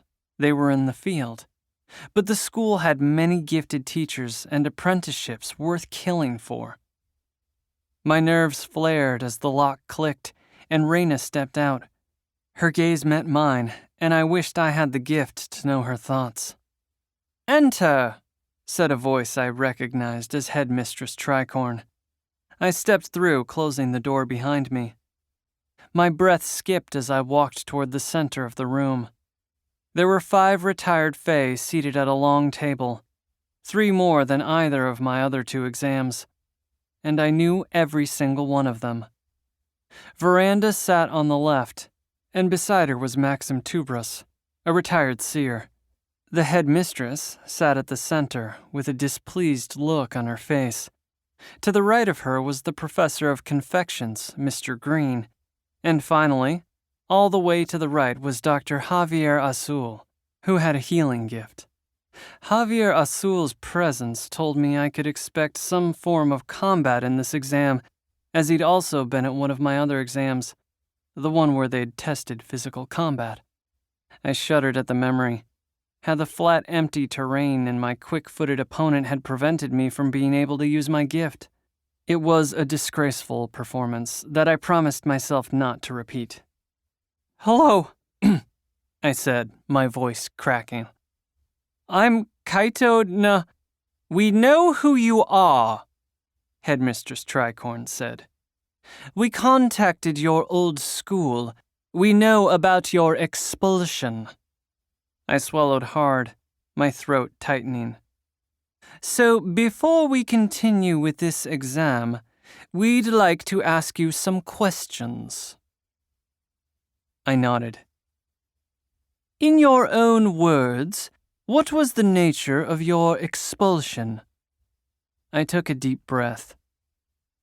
"Raina and I have a sort of—" What word was I even looking for? "Rivalry." She pursed her lips, pushing me to continue. "Our pranks got out of hand." She folded her hands. "Do you think it would cause a problem if I admit you both to my school?" "No, ma'am," I said, too nervous to meet the gazes of the other teachers. A strained smile touched her lips. "If we were to select only one of you, who do you think deserves the spot, and why?" "I do," I said.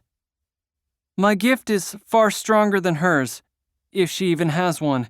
I'm certain I'll have a greater chance of becoming Fae post-graduation." The teachers exchanged glances, but their faces told me I'd misspoken. "What is it?" I demanded. Professor Green said, "We find it interesting because Raina also said she believed you should be given the position." My pulse raced. "She did?" The headmistress leaned forward. "One looking out for himself, the other striving to protect others." She tilted her head. "Which of those sound like Fae to you?" She pressed her lips into a line, and I dropped my gaze to the floor. Fuck. I was failing again.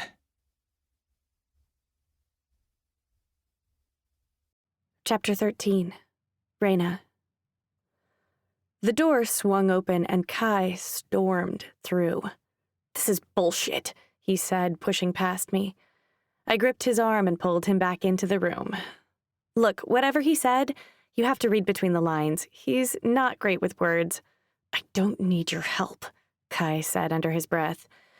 Maxim Tubros spoke, his voice velvety smooth.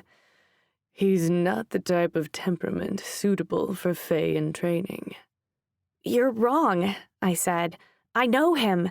I've been ungifted my whole life, and in middle school, Kai and I were always targeted by elites. But Kai landed in the clinic much more than me. He always did what he could to—" "And how about after middle school?" Veranda said. "Your former principal gave us the impression he bullied you quite regularly." I dropped my gaze. He certainly did, and I wasn't sure if it was our past that compelled me to speak on his behalf. But we'd gotten into this mess together, and I had also been to blame for our expulsion. He doesn't want me to get hurt. That's it. It's his messed up way of protecting me. Headmistress Tricorn spoke. You admit it's messed up. All he needs is a great teacher. That's why we're here. The room fell silent, and after a moment, the headmistress nodded to Veranda. She said, Then let the exam begin. But be warned, there will be no talking your way through this time. The teachers leaned forward with anticipation as Veranda stood in front of me. I shook, my legs going weak beneath me. Headmistress Tricorn said, Miss Yarrow will use her gift to determine the potential of your gifts. This was chosen mostly for Reyna, as she does not yet know her gift, though we can sense a hint of its type. Kaito, if you're as strong as you think you are, you should have no problem passing the exam. Veranda pulled off her black gloves, her perfectly manicured hands yet another show of her beauty. May I, baby? She asked, holding her hands out. It was strange to see someone so powerful ask permission to touch. I nodded quickly. She had the answer I needed. She could tell me if I had any hope of becoming Fae. I slid my hands onto hers, her head rolling back and her eyes snapping shut. I held my breath, willing any power within me to her hands, but of course I felt none. She lifted her head and opened her eyes, a deep sadness in them. She teared, putting her hand to her heart. What is it? Maxim asked, but she ignored him. Instead, she looked at me as if in search of something. Your parents, she said, sending my heart into a frantic race. I know what you did, she whispered. I felt Kai's gaze on my face, and I hoped Veranda wouldn't say more. She held her hands back out. Let's try again. I hesitated before putting my hands on hers. She'd uncovered my darkest secret in an instant, and I was afraid of what else she might discover. Just as before, her head rolled back, her breaths became labored, and I resisted the urge to rip my hands away. Finally, she lifted her head with a gentle smile at the corners of her mouth. It's just as we thought, just like her. I shook my head. Like who? Yemoja Rue, she said. My gaze moved to Kai as a rush of emotions flooded me. I was gifted. I was gifted like Yemoja Rue. I clenched my teeth to suppress every emotion swirling through me because Veranda had already moved to Kai, her hands held out for him to touch. Your turn, she said with scarlet lips. He put his hands in hers, and I found myself nearly as nervous for him as I'd been for myself.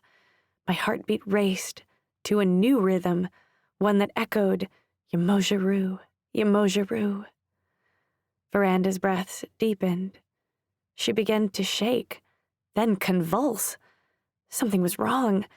Her breaths grew more erratic. I gasped as blood shot from her nose and she collapsed onto the floor. Kaito stood stunned as Dr. Azul leaped over the table and ran to Veranda. Blood-red tears dripped from her eyes as the other teachers encircled her in a panic. What happened?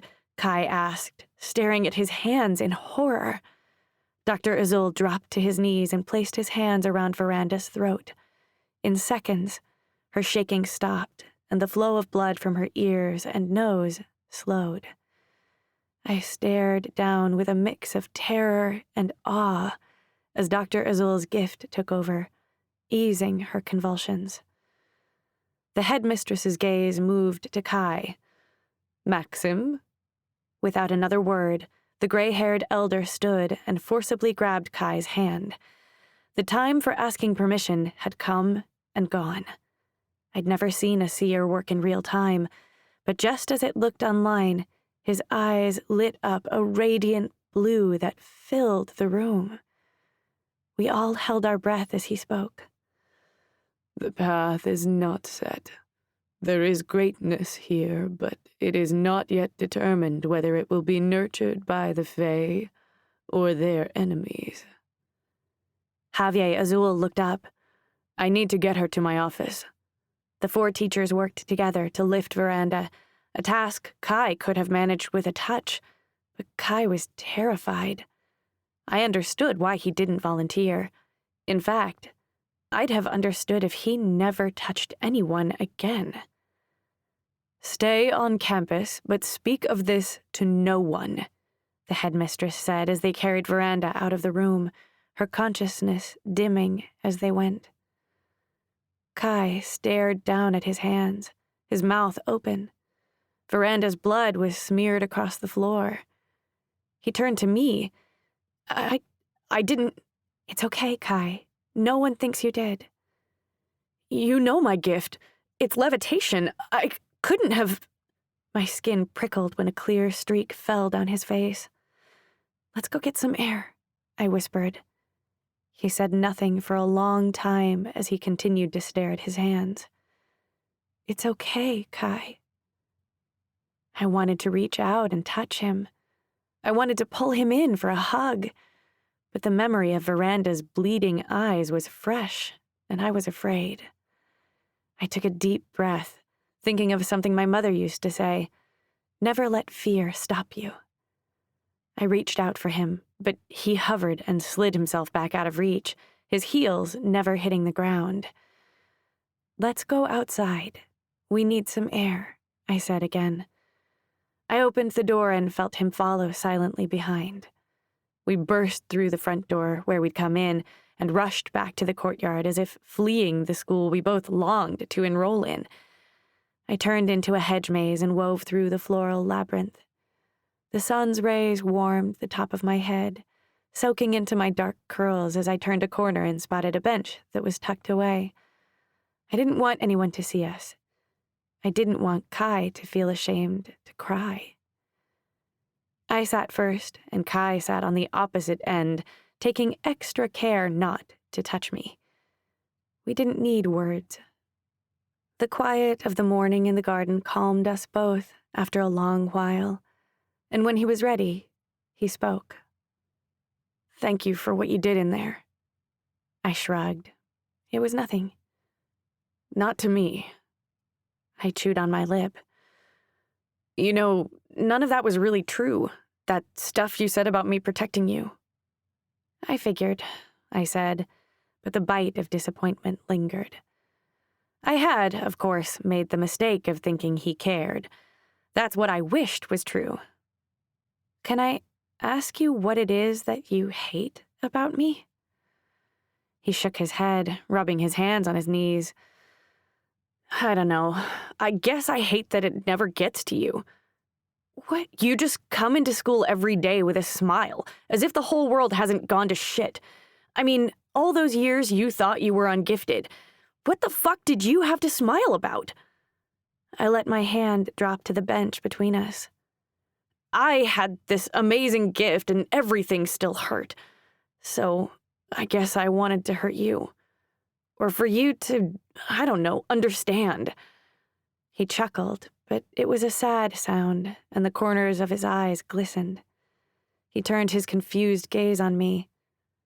Does that sound like Faye to you? Kaido. I reached out, but froze before I touched him, a flare of fear halting me. Maybe you're being a little hard on yourself. I half smiled. I used to spend a lot of time with you. You're not so bad.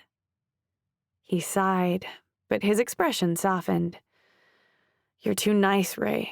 You don't recognize a monster when you see one. I grinned. No, you're right. You're a total asshole. His face brightened. And yet, here you are, as ever, trying to rescue me. Well, yeah, you're hot now, so... He laughed and nudged my shoulder with his. I shook my head. It would be such a waste. I realized we'd been inching closer, growing bold in our desire to touch. You've always been beautiful. His cell phone floated from his pocket and he swiped through before holding up the image of me he took at the pier. I took a shallow breath. You did keep it. So why did you stop being my friend? He sighed. It's complicated. I glared.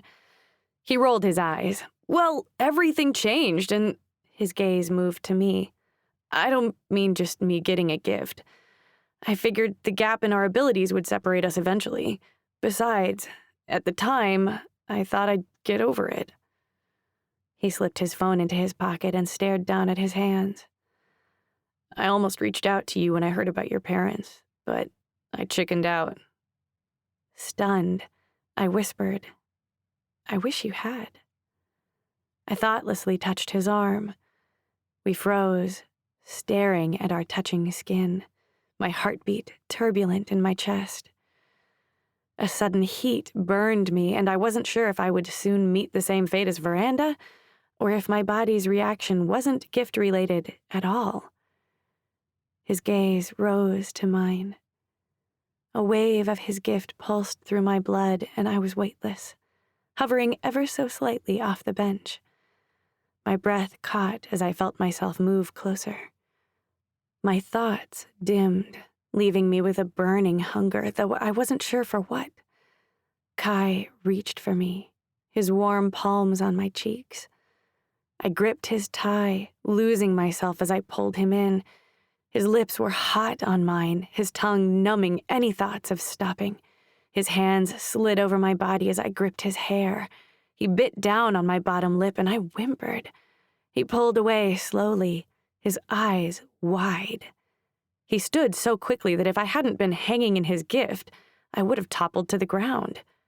I'm so sorry, he said, running his hand through his hair. I felt myself lower to the bench, a riot still raging in my chest. No, it's okay. I was the one who pulled the... No, it's me. I shouldn't have... He pressed his lips together. I'm sorry, Rena. I stood. It's okay, Kai. It was just a kiss. Was it? I swallowed a lump in my throat, my pulse racing. He was right. It was anything but just a kiss. He took the silence as my response and nodded before jogging back into the maze of hedges without another word. I sighed. Was walking not fast enough? I was left alone to wonder who Kaito really was, the sweet boy from my childhood, or the bully. I was an idiot. His excuses were flimsy at best, and I spent years in pain because of him, and I still went for it. Even worse, I still wanted to. Chapter 14. Kaito. The funny thing about momentum was, once it started, no matter if it was positive or negative, it was hard to stop. First, I practically murdered a legendary fae, though I have no clue how. I botched my entrance exam, and worst of all, I kissed Rena. Again. At least I didn't break her bones this time. I don't know what I was expecting. For her to push me away and slap me for all the things I'd done to her, I guess. But she pulled me closer. And if I hadn't suddenly remembered she was a virgin, I might have taken her right there. Why didn't she stop me? And why did it take me so long to stop myself? I'd been horrible to her. If she felt something between us, she was an idiot too. I felt sick. I was the ultimate dickhead. A failure, and possibly a murderer. I understood why my parents never came home. I understood why I was always alone. Something was broken inside me. There was a darkness I couldn't seem to keep at bay. If I let myself slip up again with Rena, eventually I'd break her too, just like I'd wanted to. My reeling thoughts were interrupted by a figure coming down the stairs. Professor Green spotted me on the lawn. I scanned his face, half expecting to be arrested on the spot, But his shoulders were relaxed, his bun bouncing on the back of his head in time with his bow-legged gait. "Veranda will be fine. She's resting," he said, and I felt a wave of relief crash into me. "Do you know what happened?" I asked.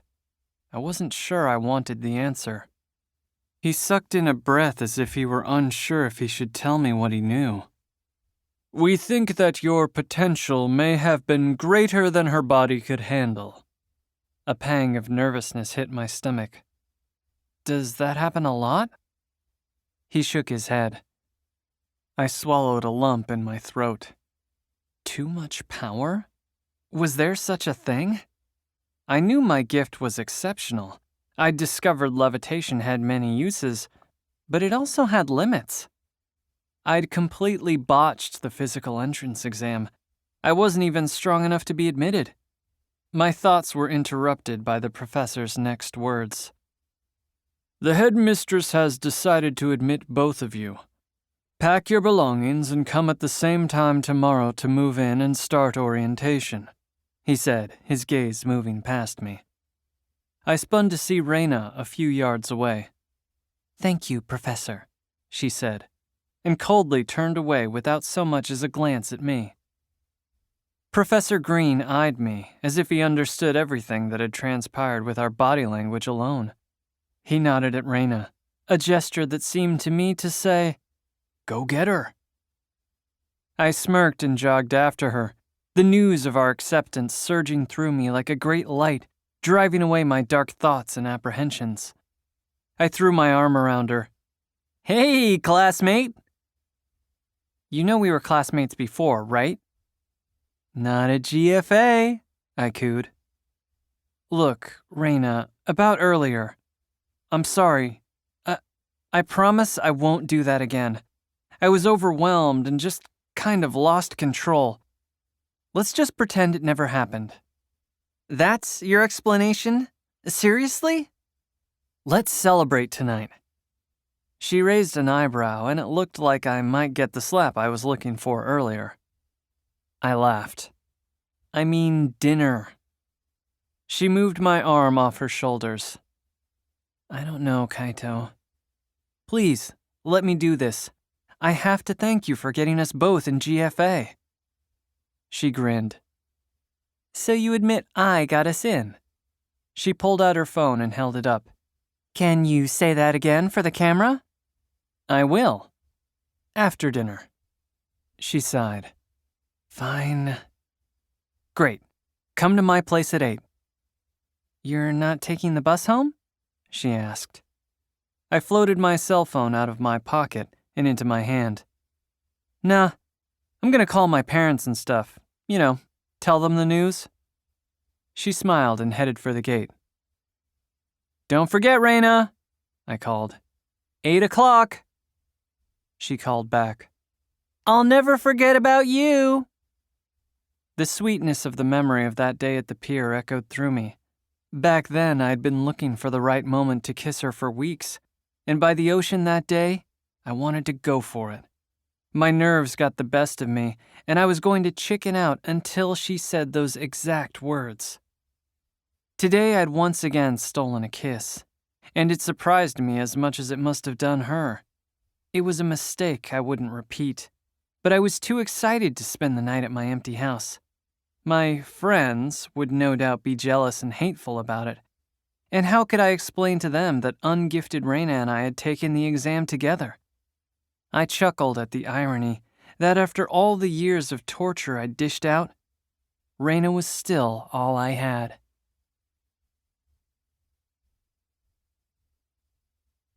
Chapter 15. Raina. It was official. My crush on Kaito had returned with a vengeance. All I wanted was to go to GFA and leave my old life behind. But no, my stupid heart made me fight on his behalf to get him in. Kaito, the freaking master of my torment. Never mind that aneurysm or whatever happened to him earlier. Now we were going to have to live on campus together. My mind shouted in distress, but my stomach was in knots and jumbled with butterflies. My heart raced. Kaito kissed me. Then he promised never to do it again. My skin stung with disappointment as my mind replayed that promise on loop. Why? Didn't he want to do that again? I didn't even want to stop that time. It was a far cry from our first kiss, and I felt hot. I scrambled to crack open the bus's window, but it didn't help much.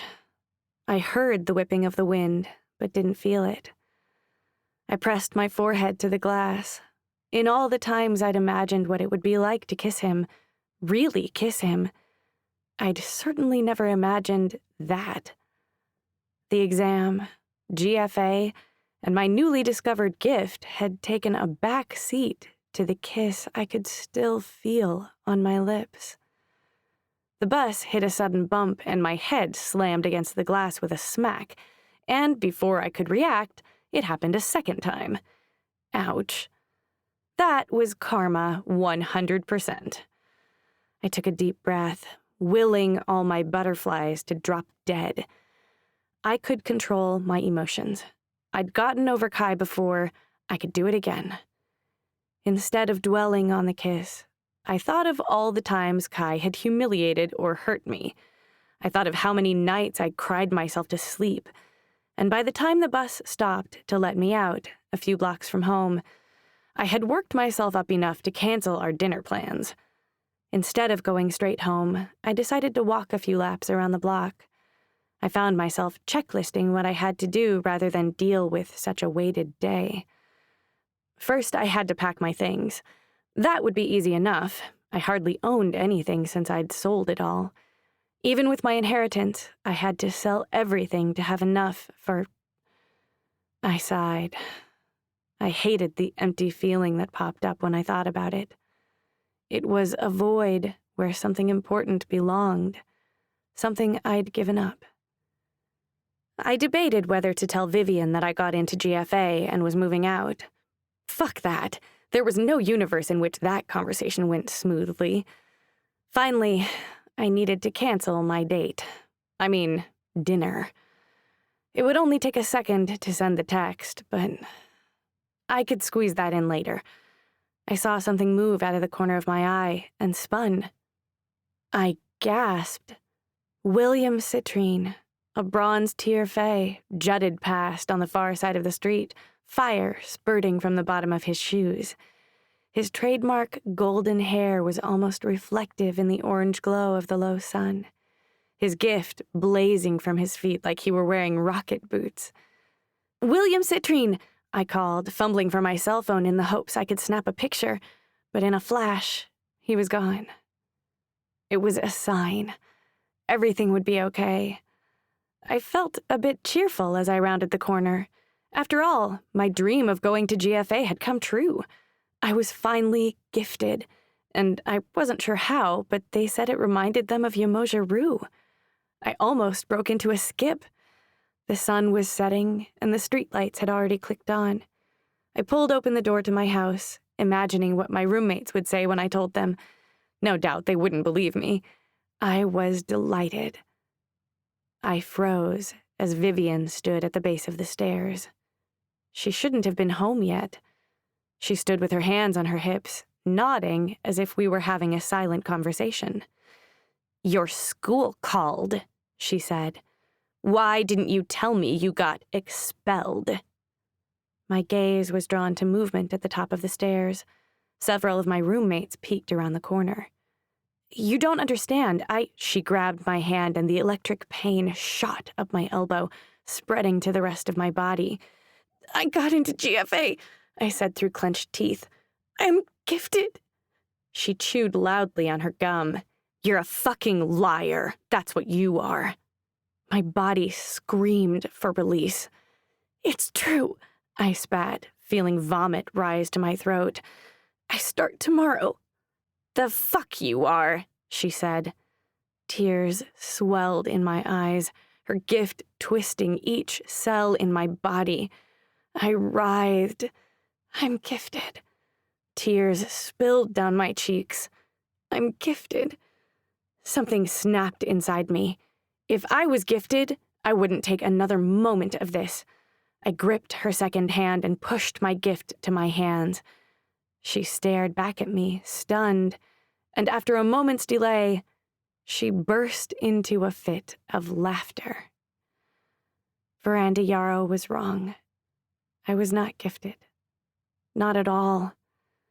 And Vivian held me in torturous pain for a full hour, but I'd already cried myself dry by then. I splashed my face with water, my bloodshot eyes and red nose an accurate reflection of how I felt on a day that was meant to be triumphant. My cell phone buzzed in my pocket. Kai. My parents were so excited about the news they came home early. Reschedule? I sent a thumbs up and felt my eyes begin to water again. Of course. I was happy for him, but the ache left over in my chest told me how much I'd actually wanted to go. Later that night, I was violently shaken from my sleep by one of my roommates. I sat up. "What's going on?" I asked, squinting through the dark to see who'd woken me. "Another Fae died," she said, and I knew it was Alyssa by her voice. "Who?" I asked, and internally begged for her to say anything besides Yamoja Rue. "Will Citrine."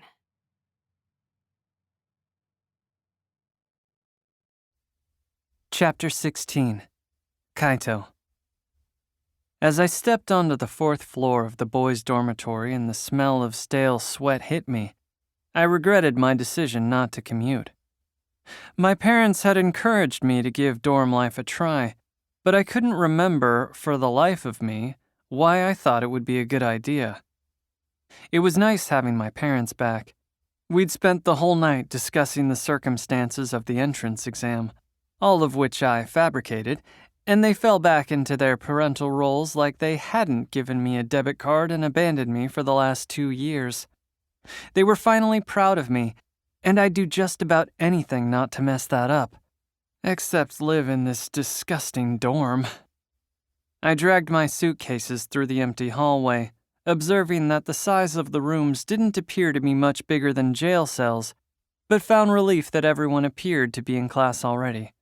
I wanted to get my bearings before I was forced to defend myself against the most elite students in the country.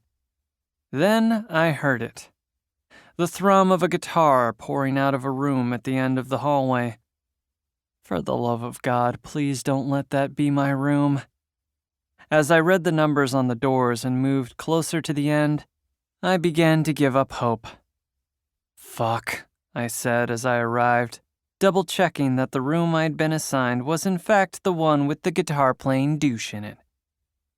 I stepped in and my eyes were immediately drawn to the huge posters on the right side of the room, which prominently displayed a familiar pop idol. Oh God, what the fuck? My concern quickly changed to a cringe as my gaze lowered to the guitar-slung guy with unmistakable blonde curly hair. I had to press my lips together to keep from laughing. "Carter Mason?" I asked. "Seriously?" He brushed his curly blonde hair out of his eyes, only for it to fall back into place. He grinned up at me without missing a note on his acoustic guitar. "The one and only." Sure enough, splayed out in his desk chair with his bare feet up on the bed, was the once legendary pop star who dominated the charts in his early teens.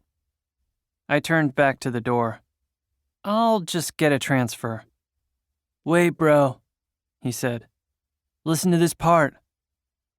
I sighed, debating whether I should use my gift to smash his guitar. The melody switched to a slower, more soulful tempo. The notes danced through the air and lulled me into a sort of involuntary calm. I gaped, but the shock I felt was instantly wiped away with every pluck of his strings. "Chill, man. Just chill." I pulled my luggage into the small room and sat on the empty bed to the left as my new roommate played on. A few moments later, his hand stopped, and he coddled his guitar down on his bed as if it were a baby he was putting into a crib. I ran my hand through my hair. What was that? My gift allows me to help people relax. I swallowed. But you didn't touch me. Sound waves, man. It was unfathomable. Only Yamoja Ryu could use magic without touch. This was a strange exception. What else can you make people do? He shook his head. Just relax.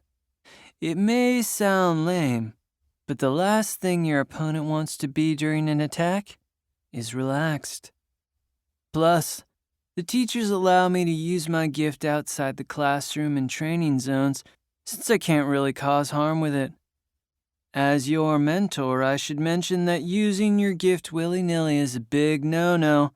If you use it outside of the designated areas, you will get thrown out of here fast as shit. I crossed my arms. How do you know who's the strongest if you can't fight? Dude, relax. You can fight all you want in the designated zones. Plus, there's the class ranking. I suggest you learn quickly what everyone's gift is before you go challenging people. I guarantee everyone here will know yours. Although it's been impossible to get any intel on the new girl, Reina. He raised his eyebrows. You know her, right? What can you tell me about her? I shrugged. No idea. I don't think she even knows what her gift is. All right, man. Well, get unpacked. I'm supposed to show you the campus. I unzipped my suitcase and started pulling out my clothes. The prison cell-sized room was symmetrical with twin-sized beds pushed to the side walls. A desk and chair for each of us at the back with a window above them and an impossibly small dresser on either side of the door. My gaze drifted to the posters on the opposite walls. Why do you have posters of yourself hung up? That's so weird. He crawled out of his chair and lay in his bed. Just reliving the glory days, my friend. An odd thought popped into my head. Wait, did you use your gift when you were on stage and stuff? He beamed. You think they liked me for my pretty face?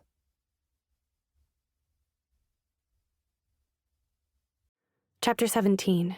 Reina. When I woke up, I felt a new sense of purpose surge through me. I was finally going to begin attendance at GFA and leave my old life behind, along with my past mistakes.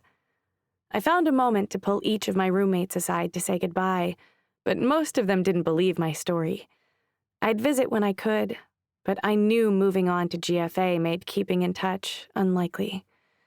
Considering this was my fresh start, I was certainly bringing a lot of baggage to it. I'd literally only packed a backpack full of belongings, but emotionally, I carried a lifetime of expectations, along with newly invigorated feelings for Kai. On the bus ride, I decided to lay low at this school. I'd fly under the radar and sharpen my skills without drawing the wrath of the school's elites. Even with all my thoughts consumed with daydreams about my new life, none of it sunk in until I was standing outside my usual place at the school's gate. I reached out to trace my fingers habitually over the crest when the doors opened. I stepped through the magical barrier, revealing the school that sat tucked away behind it. I nearly choked with emotion, as I'd so often imagined what it would feel like when those gates opened for me. I walked through the gardens toward the front building and climbed the stairs as I'd done the day before. This time, at the top of the stairs stood a girl who looked about my age. She had long, enviable legs, a tight blush-pink ponytail, and heavy black eyeliner that winged out from the sides of her ocean blue eyes. "Hurry up," she groaned. I skipped up the stairs. "Hi, I'm Reina." She rolled her eyes. "Pleasure. I'm Miranda Calix, your mentor, apparently." Oh, great. She hated me already. "Oh, well, if you're busy, I'm sure I can figure it out on my own." And disobey Headmistress Tricorn? No, thank you. Just move quicker and don't ask me any questions. I'll tell you what you need to know. By the way, where's your shit? You were supposed to bring your stuff today. I lifted my engorged backpack. In here. That's all you have? I nodded. I'm an orphan, so... She tossed her ponytail over her shoulder. Luckily, we wear school uniforms here, so no one will really notice you're poor. Except at the end of term is the winter ball, and you'll need a dress for that. I followed her into the main hall, secretly screaming with delight as I observed the iconic maroon blazer with the school crest on the left, black gloves, collared shirt, and black, maroon, and white plaid pants. I couldn't wait to get my uniform, and I couldn't believe I was actually a student. Instead of heading up the stairs, she led me down a different corridor. There were large portraits of high-achieving Fae who had once attended the academy. I stopped at one in particular, William Citrine. It was hard to believe that a Fae so great he had his portrait hung in his alma mater could be dead. He wasn't even 25. "Keep up!" Miranda bellowed, and I followed as she turned into an enormous ballroom. The vaulted ceilings were painted with clouds, dipped in pastel colors, and went up at least 4 stories. The entire south end of the room was made of glass that poured the light of the morning onto the hardwood floors, and just on the other side of the glass lay the rest of the campus. "Eve!" I squealed and ran to the windows to get a better look, my voice carrying through the gold-trimmed ballroom. "This is amazing!" Miranda nudged me out of the way and pushed open what I'd previously thought were glass windows, but they must have been doors because she stepped out onto the balcony. "Okay, left to right," she said, pointing to the closest building to us. It was a basic shape made from sand-colored stones, but had expensive-looking moldings around the windows and the front door, and lush green ivy crawling up the side. "That's the girls' dorm, Pink House. You can get your room assignment and key from the security desk in the foyer. Usually you'd be assigned to a room with your mentor, but I happen to have my own room." She smiled brightly, but it dimmed when she looked back at me, as if she'd only just remembered she was mentoring me. She pointed to an identical building on the far side. "That's Blue House. We can totally sneak in and hook up and stuff, but don't try it unless you know what you're doing. If you get caught, they'll throw you out." She looked me up and down. "Not that you'll need it. You're obviously a virgin." My gaze bulged. "You can tell that by my face?" She tilted her head. "I don't know. It's more about how someone carries themselves." I started fiddling with my charm as she continued her pseudo-tour. "That big building in the back is the class hall. Obvi, it has all the classrooms." I gulped. It looked more like a mansion with its huge windows and ivy-covered stones than a school. In the back right of the campus was a modern-looking building that appeared to be made of mostly iron, concrete, and glass. "That's the student center. It's got a cafeteria, ping-pong tables, a movie theater, clinic. I don't know, maybe a library. I don't spend much time there, obvi." I wasn't sure what was supposed to be obvious about it, or if she just liked the word. On the far right were 2 massive snow globe-shaped buildings that seemed to capture the sunlight and shoot it through the iridescent walls. "And what are those?" I asked. "Those are the combat zones. One is for physical training, like weapons and stuff. It's for upperclassmen, so you won't use it this year. And the other is for gift training. At some point, you can meet with Professor Cordovan to figure out how they can accommodate you in the gift training area, since everyone is different." She put a hand on her hip, and she looked a lot like the fashion models plastered all over social media. "By the way, what is your gift?" I don't know." She raised an eyebrow. "Playing it coy, I see. It's not a bad strategy, except I'm 5th in our class, and you don't want to make an enemy out of me." "Who's first?"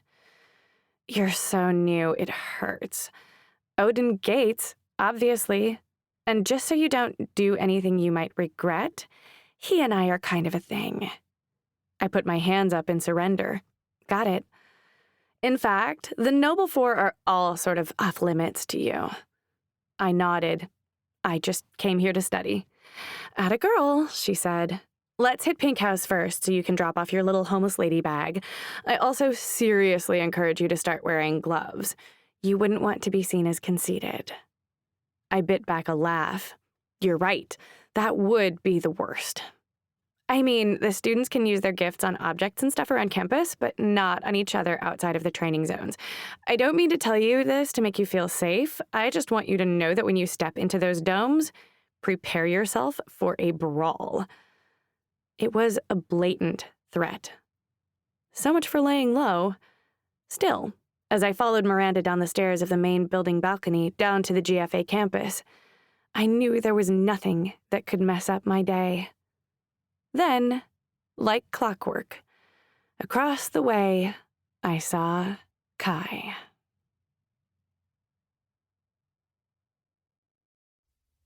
Chapter 18. Kaito. I saw Reina coming down the stairs from the building with the headmistress's office. Her gaze was locked on me, giving me a rush of whatever was left over from our kiss. Though Carter was on my heels and I'd practically begged him to show me the gift training area first, I was curious how Reina was doing on her first day. That's when I noticed the bombshell showing her around. She was all legs with pouty lips and a checklist of features that looked like they'd been strategically picked from a catalog. "Good spot, bro. That's Miranda," Carter said. "And you already know the new girl?" We met up outside the girls' dormitory, my gaze transfixed on Miranda. Reina cleared her throat. "Hey, Kai. How's your first day going?" "Just started," I said half-heartedly. "Who's your friend?" Miranda interjected. "Mentor, actually." Okay, rude. With 2 words, she'd lost my interest. It was a clear shot at Reina, and no one messed with Reina but me. "Ray," I said, shifting my attention. "This is my mentor/roommate." "Carter Mason," Reina said, her eyes bulging just as mine had when I'd first seen him. But she touched her necklace charm and I felt a touch of jealousy flare. Carter unslung his guitar from his shoulder to give Reina a better look, but her gaze was locked on his face, like a young child meeting Santa at a mall. Miranda patted her gloved hand on the top of Reina's head. "Good girl. Stay in your lane. These are your people," she said. I half expected Reina to jump in and defend herself, but her face beamed with suppressed amusement. I relaxed, realizing I'd felt defensive for no reason. Reina would probably be okay. Of course, someone as basic as Miranda wouldn't actually get to her. Still, I was certain there was an insult for me in there, and I wasn't going to let that slide. I smirked. "I'll be one of the nobles by the end of the day." She rolled her eyes. "Aren't you the guy who failed the entrance exam twice?" I gritted my teeth. "Well, it's been a pleasure," I said, hoping Miranda heard the bite in my tone. She grinned menacingly. "Right. You better get to it if you're going to rank up by the end of the day." Without another word, I turned away and headed for the arena, while Carter slung his guitar back over his shoulder. "Man, that was intense," Carter said when the girls were out of earshot. "She's a fucking nightmare." Carter shrugged. "She's like some high-budget porn star mixed with a sexy cosplay goddess. I don't care if she's a bitch." "You have issues, man." But I had to admit, he had a point. "Honestly," he said, "the students here are the best in the world. The elite of the elite. Don't let my charm fool you. I've already interviewed with the Hostage Negotiation Fey Division and have a contract to do my apprenticeship with them next summer. Everyone here is going places, and their egos match. I suggest you get kind of used to it." He put a hand on my shoulder. "You might have been a big deal at your old school, but now that you're here, you're all the way at the bottom with a nasty rumor about failed exams to boot." I shrugged his hand off. Let's go, I said, dismissing him as my attention was drawn to a familiar face inside the arena. Odin Gates.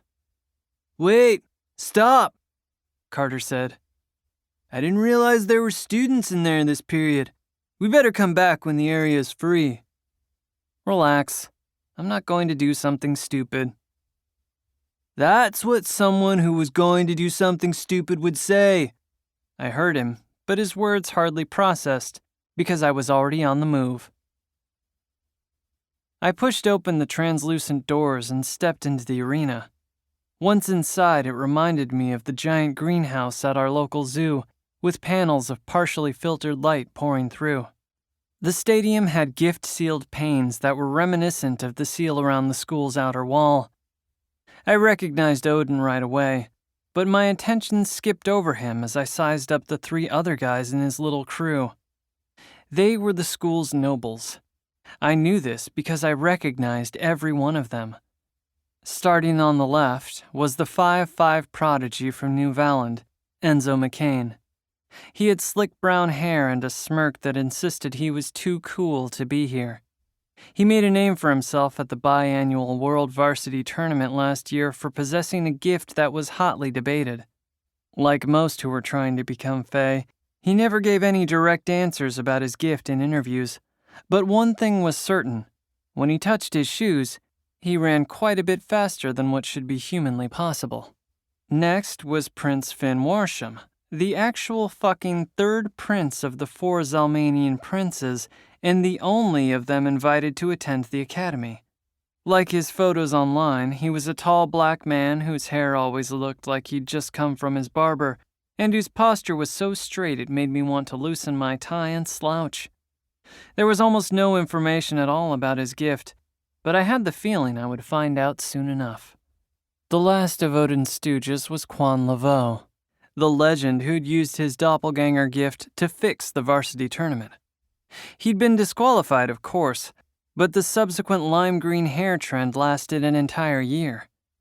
I was admittedly starstruck seeing them all in one place, but knew what I needed to do to earn their respect. It's a little reckless for you to step in here on your first day, Odin said. Carter grabbed my arm. Come on, man. Let's get out of here.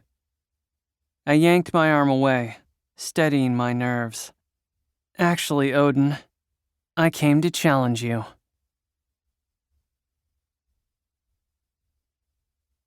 Chapter 19. Reyna. The number of celebrities at this school was insane. I could distinctly remember swooning over Carter Mason as a middle schooler. In fact, Kaito was there for that phase.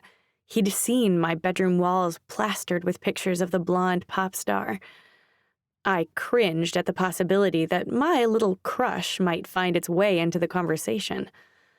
Miranda and I headed to the girls' dorm, and besides Kai and Carter, the rest of the campus seemed deserted.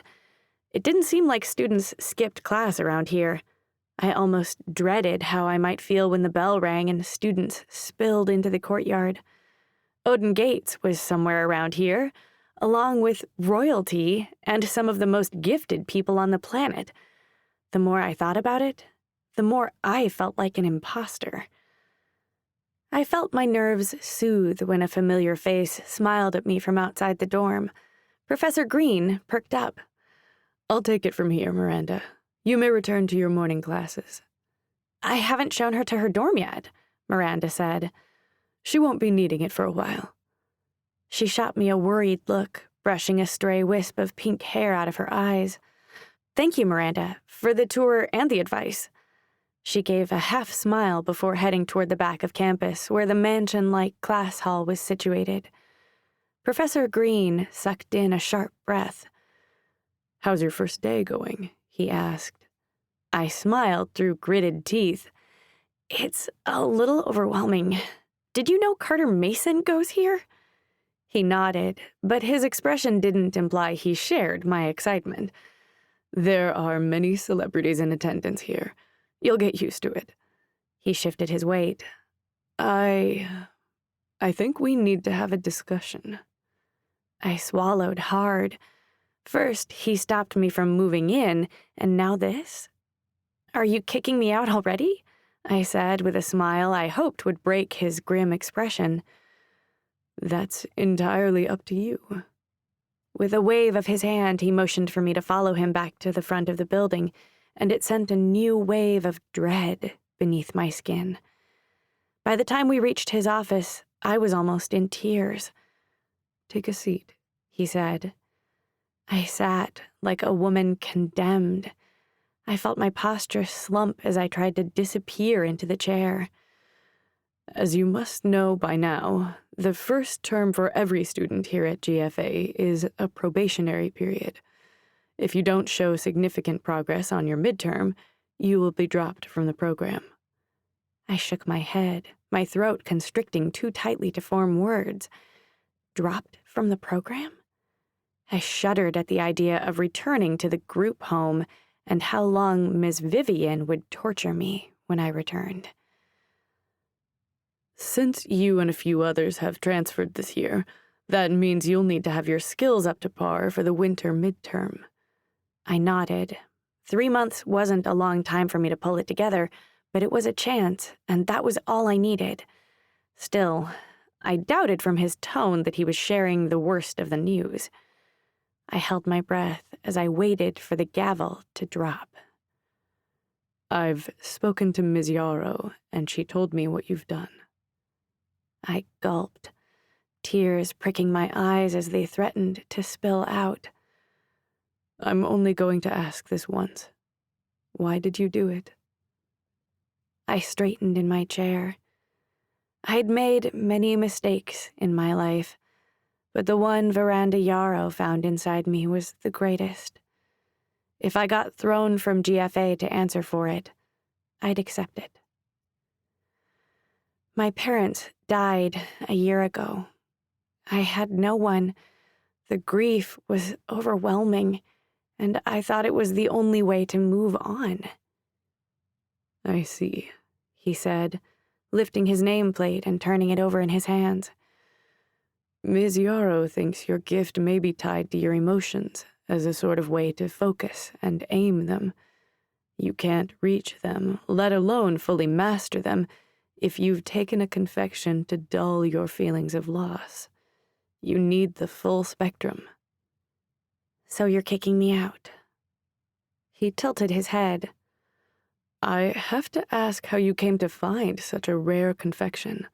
Unlike what I gave you, which might only last a few minutes, this could only be made by someone as powerful as Faye, and would be expensive and extremely difficult to locate. Despair pooled in my stomach. I received a large inheritance. That's quite a sacrifice. You must have been in a great deal of pain. Yes, I must have.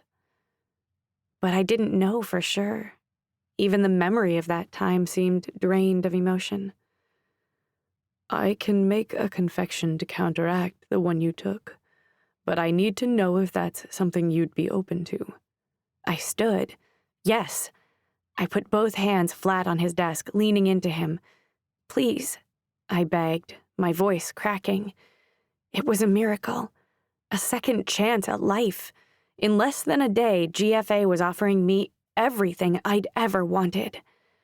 Professor Green looked down. Before you agree, I must tell you that this will be an agonizing experience. Every emotion you've suppressed over the last year will hit you at once. You'll have to spend the week in the infirmary because the sudden burst of grief and despair often leads to thoughts of self-harm. I sat back in my chair, but the professor didn't look at me, and I wondered if he was afraid of what he might see. You are not the first case I've seen. I've seen that particular confection used after a breakup or after losing a great deal of money. I fear the amount of grief you will need to process at once may be too great for you to overcome. So I'll give you the choice. Leave GFA with grief suppressed, or risk your life to undo it, to unlock your full potential. Fear tore through me so quickly that it pushed the breath from my lungs, and that's how I knew I'd already made my choice.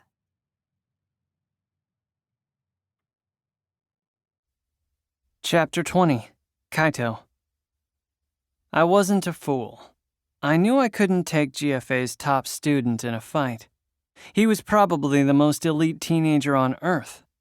It may have seemed like a death wish to some, and the grin on Odin's face told me he might be of that mind, but I didn't have to beat him to earn his respect. I just had to put up a good fight. He beamed. Well, that's perfect, because I'd thought I'd have to give you a few days to settle before I could kick your ass.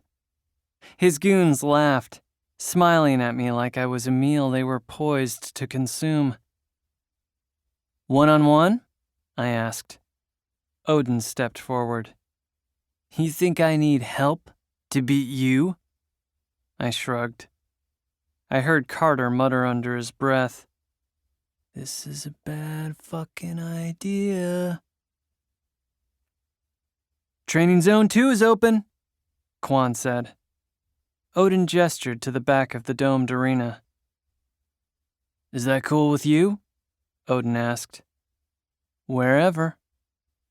The four nobles practically squealed with excitement as I followed Odin through the greenhouse-like arena. They shook Odin's shoulders and whispered to each other as if their bodies might explode from sheer adrenaline. The dome was separated into different zones that seemed to house a variety of environments. The one closest to where I'd entered was filled with trees and lush plant life, but as we made our way through to the neutral plane between zones, I saw that there were 7.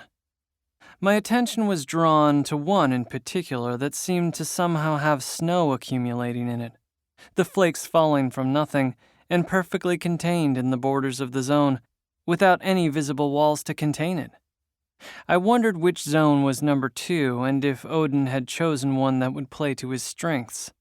The second zone from the left was a flat and empty dirt patch of land that reminded me a lot of the physical exam I'd failed. Without any materials to grab onto, I'd be unable to use my gift. However, the second zone from the right looked like a city block complete with skyscrapers and industrial construction sites. There was so much to touch there, so much to use. Odin banked left, and I knew I was about to receive the ass-kicking of my life. But I fought to hide it from my face. I was a great deal more gifted than I'd been a year ago. Maybe I could win. We stopped outside the flat zone. You go in from that side, Odin said. The duel starts when we're both in. I took my position, Carter following close behind me like a puppy. You can't be serious, man, he said. You're going to get yourself killed. His words chipped away at my facade. I spun to meet him. I need to do this, I said. You're either elite or you're not. You're either alive or you're dead, he mocked. I faced the zone and saw Odin near the center, pacing back and forth. Carter's voice shot out beside me in an angry whisper. Look, man, I wish you the best, but I can't watch this. I'll be in our room if you somehow make it out of here. I swallowed a lump of nerves and stepped through the barrier to Zone 2. As I entered, my heart beat like a drum marching me to war. Like I'd expected, there was nothing loose to touch, so my only option was to get close enough to touch Odin. The problem was, one touch from him and his strength gift could break every bone in my body, and the easy grin on his face told me that was his intention. I sprinted towards Odin, the howls of his goons ringing through the zone from the other side. I was a slightly faster runner because my gift could propel me, and speed would be the way to beat him. If I could touch him and escape his counterattack, I could drop him from a great height, and his strength wouldn't be a factor. He took a defensive stance as I charged him. I leaped into the air and used my gift to hold me.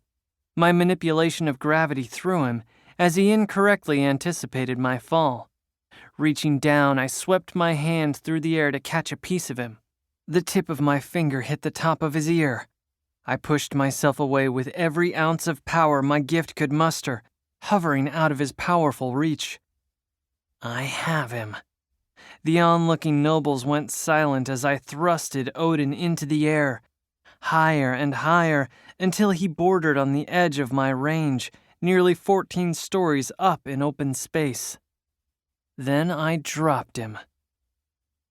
Odin plummeted headfirst toward the solid dirt. I gulped, suddenly aware of the possibility that I might kill him. Still within my range, I had time to save him. I lifted my hand, but froze. He cocked his arm back, ready to strike the ground with a punch. No fucking way. The zone exploded into a dark, dusty hell as his fist collided like a bomb. The ground shredded, crunching into shards of rock and dirt that scattered through the air. This wasn't over. Bombarded with debris, I squinted through the dusty air, searching for my opponent. Had I been on the ground when he'd struck, I'd be finished. Suddenly, Odin shot through the dust, nearly reaching me several yards above the rocky terrain. I shot back, barely missing his blows. How was he getting this high up? His momentum cleared some of the dust, and I saw his gift gather energy in his legs as he leapt once more, swinging his fist to kill. I narrowly slipped it when I noticed my advantage. We were no longer in an empty zone. The shattered rock was ripe for my gift, and I felt a few that had hit me in the explosion still in my range. I shot myself back toward the surface, touching as much of the surface as I could before Odin charged me. I felt some large, sharp stones enter my range. Odin sprinted at me, and I sent one boulder after the next at him, hoping one might slow his speed. He punched through one after the other, each crash like a bomb, growing closer and closer. Dust flew, but through it I saw Odin's bloody fist blast toward me, a dark streak of blood across his face. I pulled myself back through the air, but I was too slow.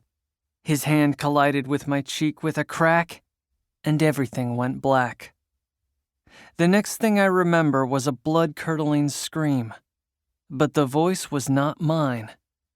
It was Reyna's.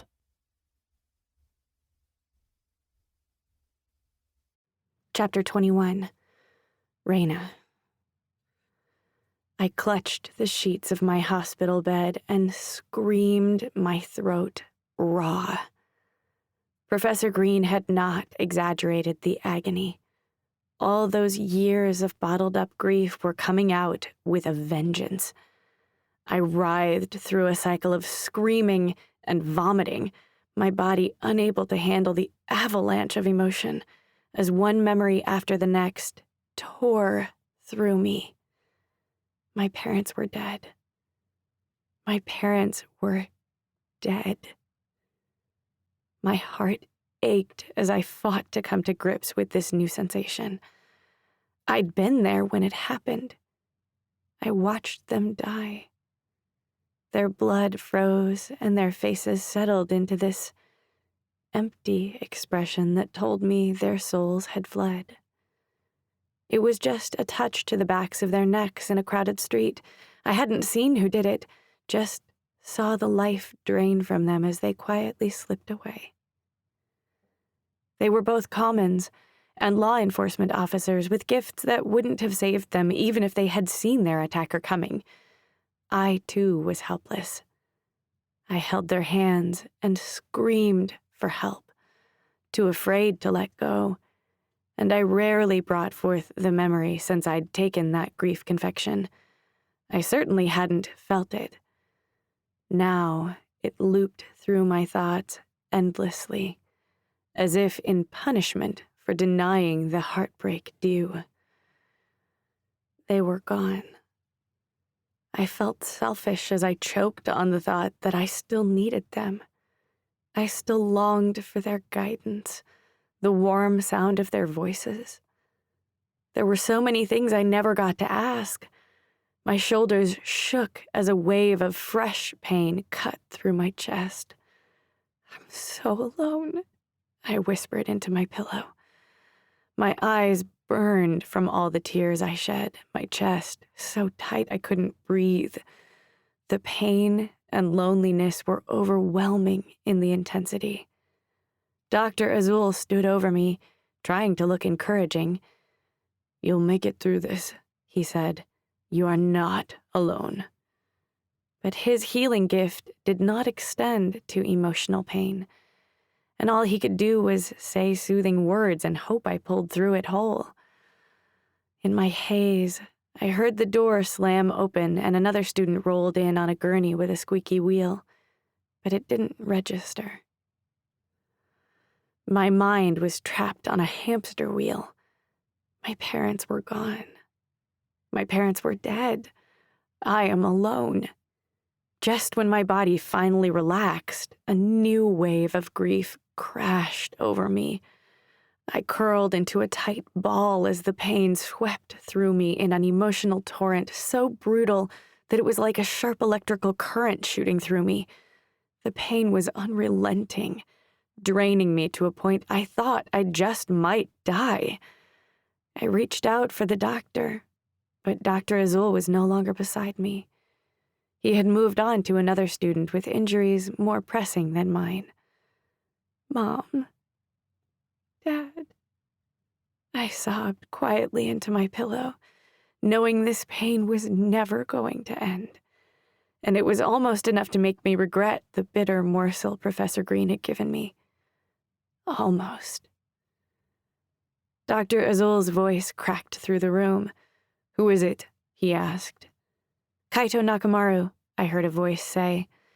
That seized my attention as I clenched my teeth to hold in the tears. Why didn't he know it was Kai? Dr. Azul knew Kaito. He'd just seen him yesterday. I couldn't imagine what could cause him not to recognize him. "Is he alive?" someone asked. "Just barely." I held my breath, hoping to bottle up the emotional assault that awaited my next breath. But it finally broke through and my heart seized up until, inevitably, my consciousness blinked out. I awoke slowly, my tears breaching my eyes before I could even remember why. My gaze lifted to the empty end table beside me, and then to the bed on the other side. Kaito lay, bruised and bloodied, on his back, his eyes open as he stared at the ceiling. I sat up quickly, dizziness seizing hold of me. "Just like old times," I said, my throat burning with pain. It had been a few years, but back in middle school we spent a good amount of time together in an infirmary just like this one. He looked beat to hell, but that was the kind of joke he usually jumped at. He must have been in pain. "Kaito, what happened? Are you okay?" His eyes moved to me before his head. "You were the one screaming." I lay back down, biting my bottom lip to keep from crying. He asked, "Are you going to tell me what happened?" I shook my head, turning my gaze to the ceiling as I fought to suppress the sound of my sobs. "It's about your parents, isn't it?" he asked. "I heard you call for them." I pulled my blanket up to my shoulders as if it could somehow shield me. "What I don't get is you've been so calm about what happened all this time. What happened? Is it the new school?" I took a steadying breath, but it caught in my throat. "I took something," I wheezed through my sore throat. I cupped my face in my hands. "A grief-numbing confection." Kaito was so silent, I couldn't hear him breathe.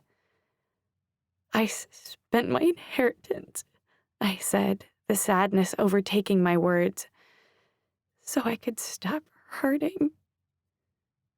Veranda felt it. I nodded, and we fell into silence as I turned to muffle my cry in my pillow. Why did you have them undo it? A slew of reasons popped into my head. Because I'd be kicked out of school if I didn't. Because I regretted that decision. But only the most prominent reason came to my lips. Because I sniffed. The inability to mourn their loss felt like they were never here. I fell apart again. But as bad as the last few days had been, I was happy to finally mourn. I was happy to feel my parents' connection to me. Every wave of grief reinforced how much I loved them, and if I survived it, I'd be able to carry them forward with me. I dared a glance at Kaito and thought I saw his eyes get glossy. He reached out a trembling hand marred with purple flesh and lay it out across the table. "Are you going to tell me what happened to you?" I asked. He didn't bother to answer, but knowing him, he probably picked a fight with the wrong person. His palm rested on the edge of my bed. I buried my face in it as a new wave of grief rolled over as Kai rubbed his thumb up and down the side of my face.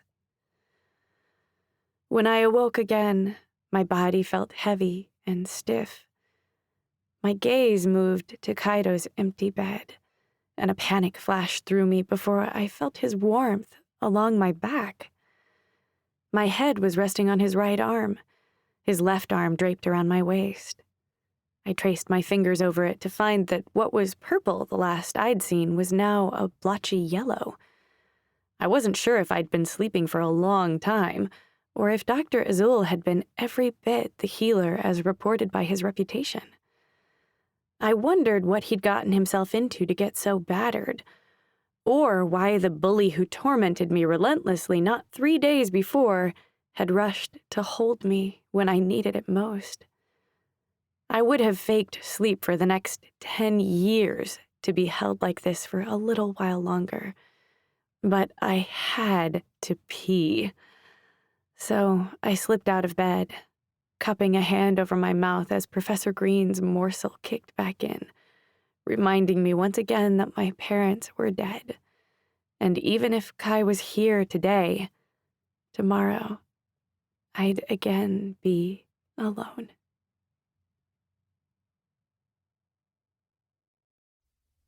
Chapter 22. Kaito. I never felt more helpless in my life. Reina had always been strong.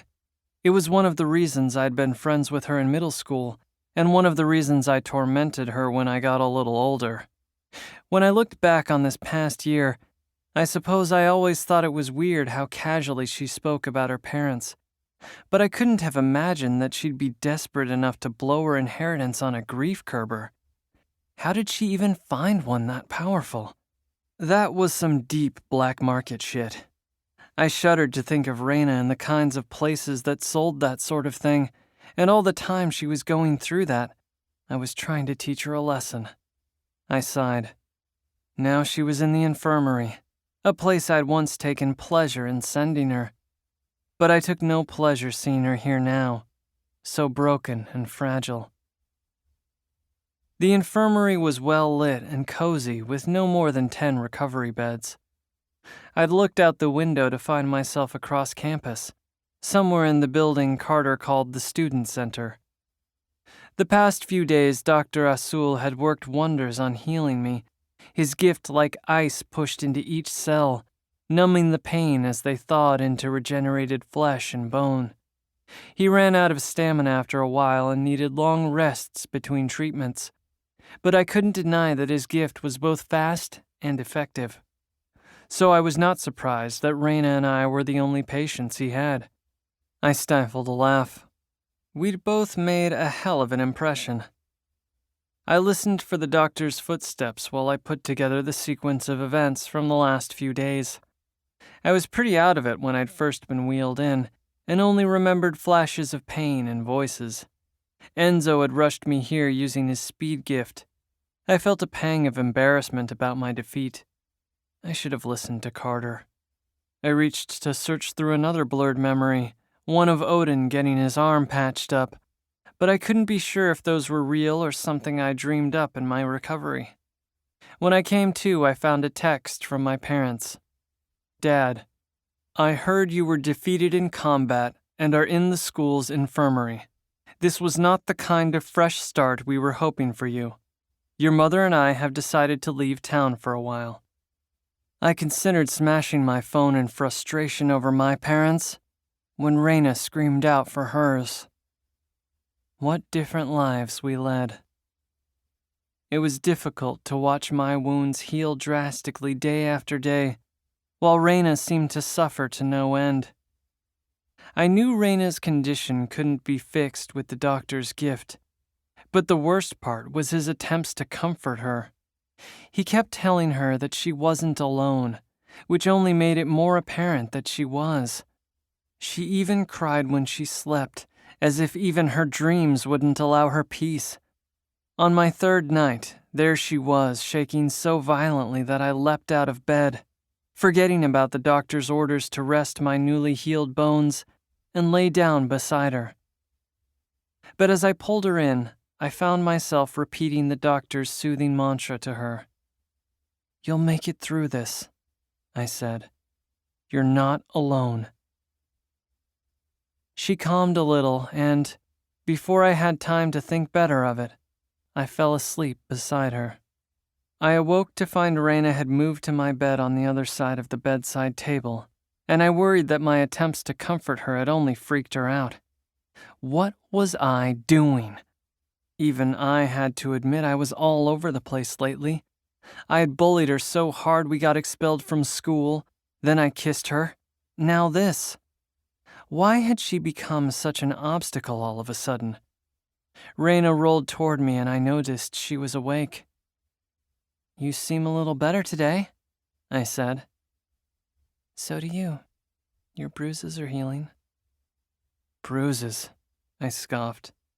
"I broke like 15 bones." Her eyes widened. "Oh my God, Kai. How are you even alive?" Dr. Asul pushed open the curtain that separated the recovery beds from the rest of the infirmary. "That would be me." "It's true," I said. "He's pretty strong." Dr. Asul scoffed and froze suddenly. "Did you two switch beds?" Heat rushed my face. "All right, Mr. Nakamura, you're good to go. Focus on your classes for a while and try not to pick another fight." I didn't like the idea of leaving Raina by herself, but if I spent any more time with her, she was going to continue to infect me with her woman magic. Still, I considered asking him to let me stay, but he'd just announced I was fine to leave in front of her. It would look weird. I was just trying to be a good friend, right? Faye helped people. It was nothing more than that. I gathered my tattered clothes, grabbed my cell phone that somehow wasn't cracked, and changed from my hospital clothes to a school uniform Dr. Asul had laid out for me. "Kai?" Raina said before I could slip out. "Thanks. You know, for last night." I half smiled. "See you around, Ray." I felt flustered and couldn't get out of the hospital fast enough. I took an elevator to the first floor and stepped out into the hallway, which passed by a bustling cafeteria with glass walls. I felt the sting of 100 pairs of eyes on my face as I focused desperately on the door ahead. Finally, I stepped out into the cool autumn air and inhaled a mouthful of it. GFA had already proved to be a little more than I'd expected. I probably should have laid low. "Hey!" a voice shouted from behind me, drawing my attention. "Kaito Nakamura!" I turned to see Odin Gates and his 3 backup dancers approaching. Fuck. I had half a mind to flee into the infirmary until I remembered he couldn't hit me outside the combat zone. The foursome walked over and I felt the soreness of my bruised ego flare. Behind him, I could see the prying eyes of the other students pressed against the glass. "Have you come to gloat?" I asked. He reached his hand out, The antiquated gesture I'd previously offered him more frightening than anything else, but I shook it without hesitation. I felt him move into my magical range and considered tossing him over the wall. It would almost be worth the expulsion. "That was one hell of a fight," he said. "I misjudged you." I nodded, turning away with discomfort. "When you get settled in, come find me. I'll show you the ropes." Quan said, "The Noble Five? Sounds badass." I smiled, and the four guys patted me on the back before they turned back the way they came.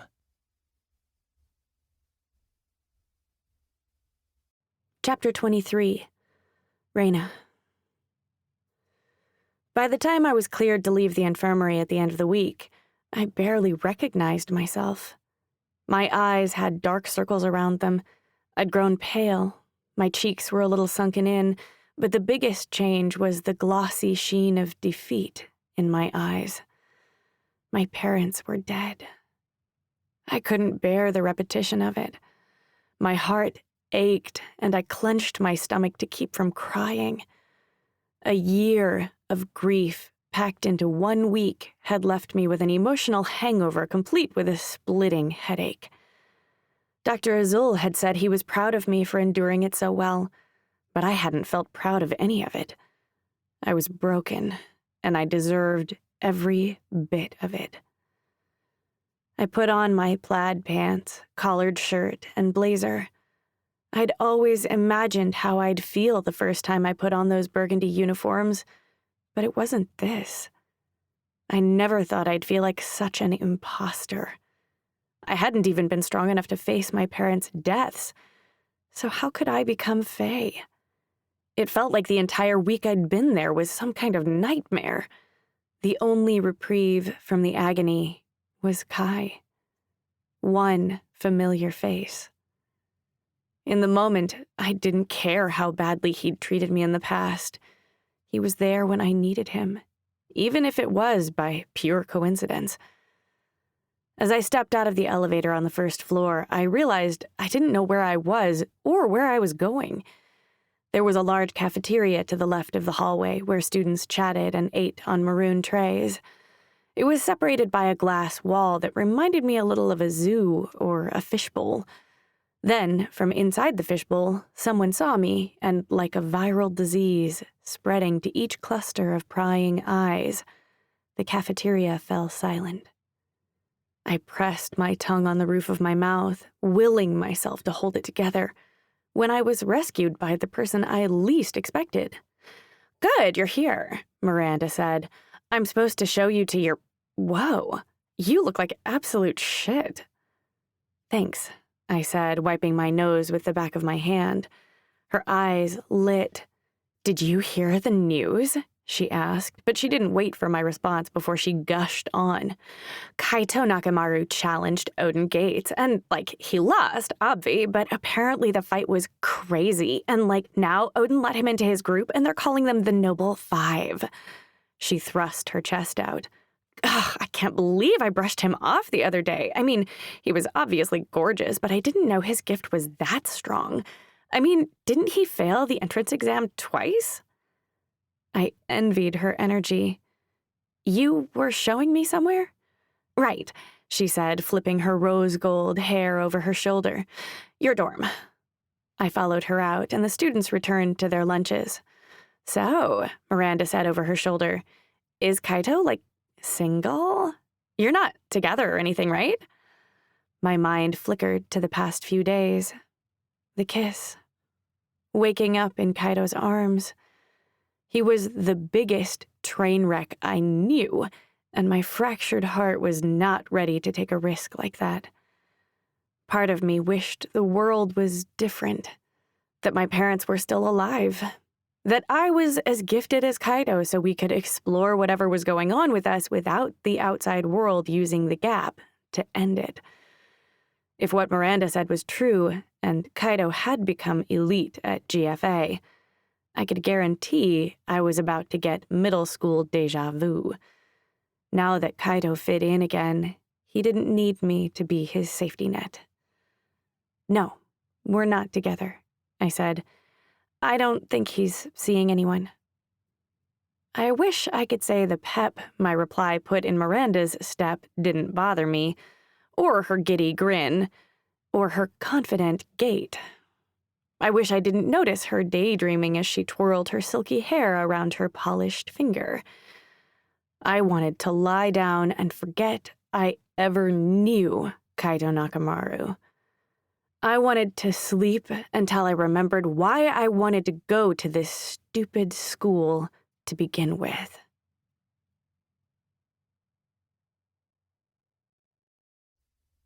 Chapter 24, Kaito. I must have picked up my phone 100 times to message my parents and tell them I'd turn things around. But every time I tried, I saw the last message my dad sent me, the disappointment ringing through every cold word of it. Why get their hopes up only to let them down again? Once I became Faye, they'd be proud. I was sure of it. Since I arrived at GFA, I had no luck connecting to the internet. It seemed like all I could do was call or text and download ebooks from the library. It wasn't so bad when I was in the hospital, but now I was out and desperate to know what was going on outside the walls of the school. I made a mental note to ask Carter about it as I headed to Blue House. I had almost made it back, while partially dreading Carter's remarks, when a very specific shade of blue caught my eye.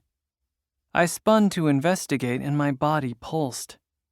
Round glasses, blue hair, and a sharply pointed nose.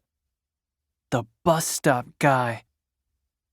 He was a few yards away, but I could have sworn it was the same guy I'd seen last week at the bus station, the one with the tattoo that matched the mark at the scene Raina described. It most likely circulated the news and internet by now, so why wasn't this creepy guy in jail? He was chatting up a girl with purple hair tied into 2 ponytails. Mind your business, Kai. I planned to hurry past, but he turned to me and shot me the same malevolent smile he'd given me the day Rafael Masserin died. "You!" I called without thinking. He grinned as I approached, dismissing the purple-haired girl with a wave. "Kaito Nakamaru," he said with a nod. I gripped his gloved wrist and yanked his sleeve up to check his arm for the tattoo. He yanked his arm back in alarm, but it was too late. I'd already gotten a good look. His arm was completely blank. "What the hell?" he spat. I'm sorry," I said, my mind fogged with confusion. "I thought I saw you at the bus station the other day, like a week ago." "So what, crazy? You think I stole your lunch money or something? You have issues. Besides, I've been on campus for the last few months, since I wasn't offered an internship this year," he said as he pulled his sleeve over his exposed arm. "Man, how bad did Odin rock you?" I shook my head. "My bad, man. I'm a little off today." It was a piss-poor excuse. He nodded. "Well, no worries, bro. It happens. I'm Zane Black, by the way." Zane Black. I hadn't heard of him, which meant it must have been true that he hadn't scored an internship worth media attention or even done well at the varsity tournament last year. What was wrong with me? I literally just got out of the infirmary and I was going around picking fights? I smiled sheepishly. "Nice to meet you. I'm sorry about that." "Not a problem. See you around," he said graciously and headed back toward the class hall. I pulled out my phone and mindlessly tried to connect to the internet, hoping to dig up a little more information about Zane Black. But when I reached Blue House, I still hadn't been able to connect. Carter stood moving to his desk to get his guitar.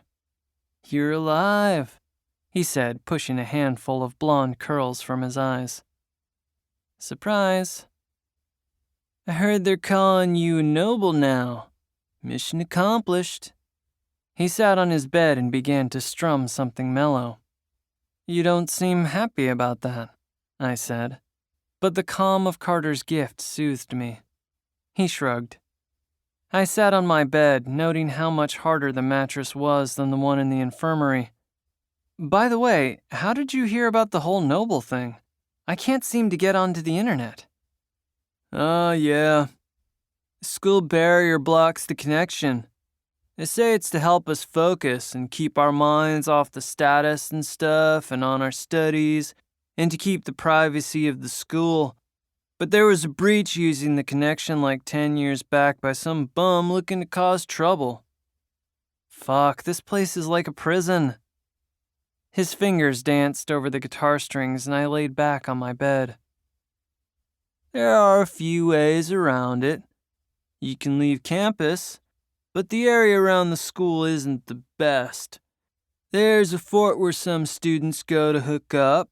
That gets Wi-Fi, but it's slow and spotty.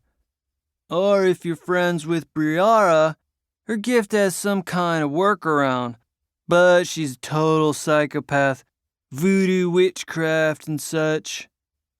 I stared at the ceiling and let myself float in the grasp of Carter's music. I felt a rush of gratitude that I'd been assigned him as a roommate.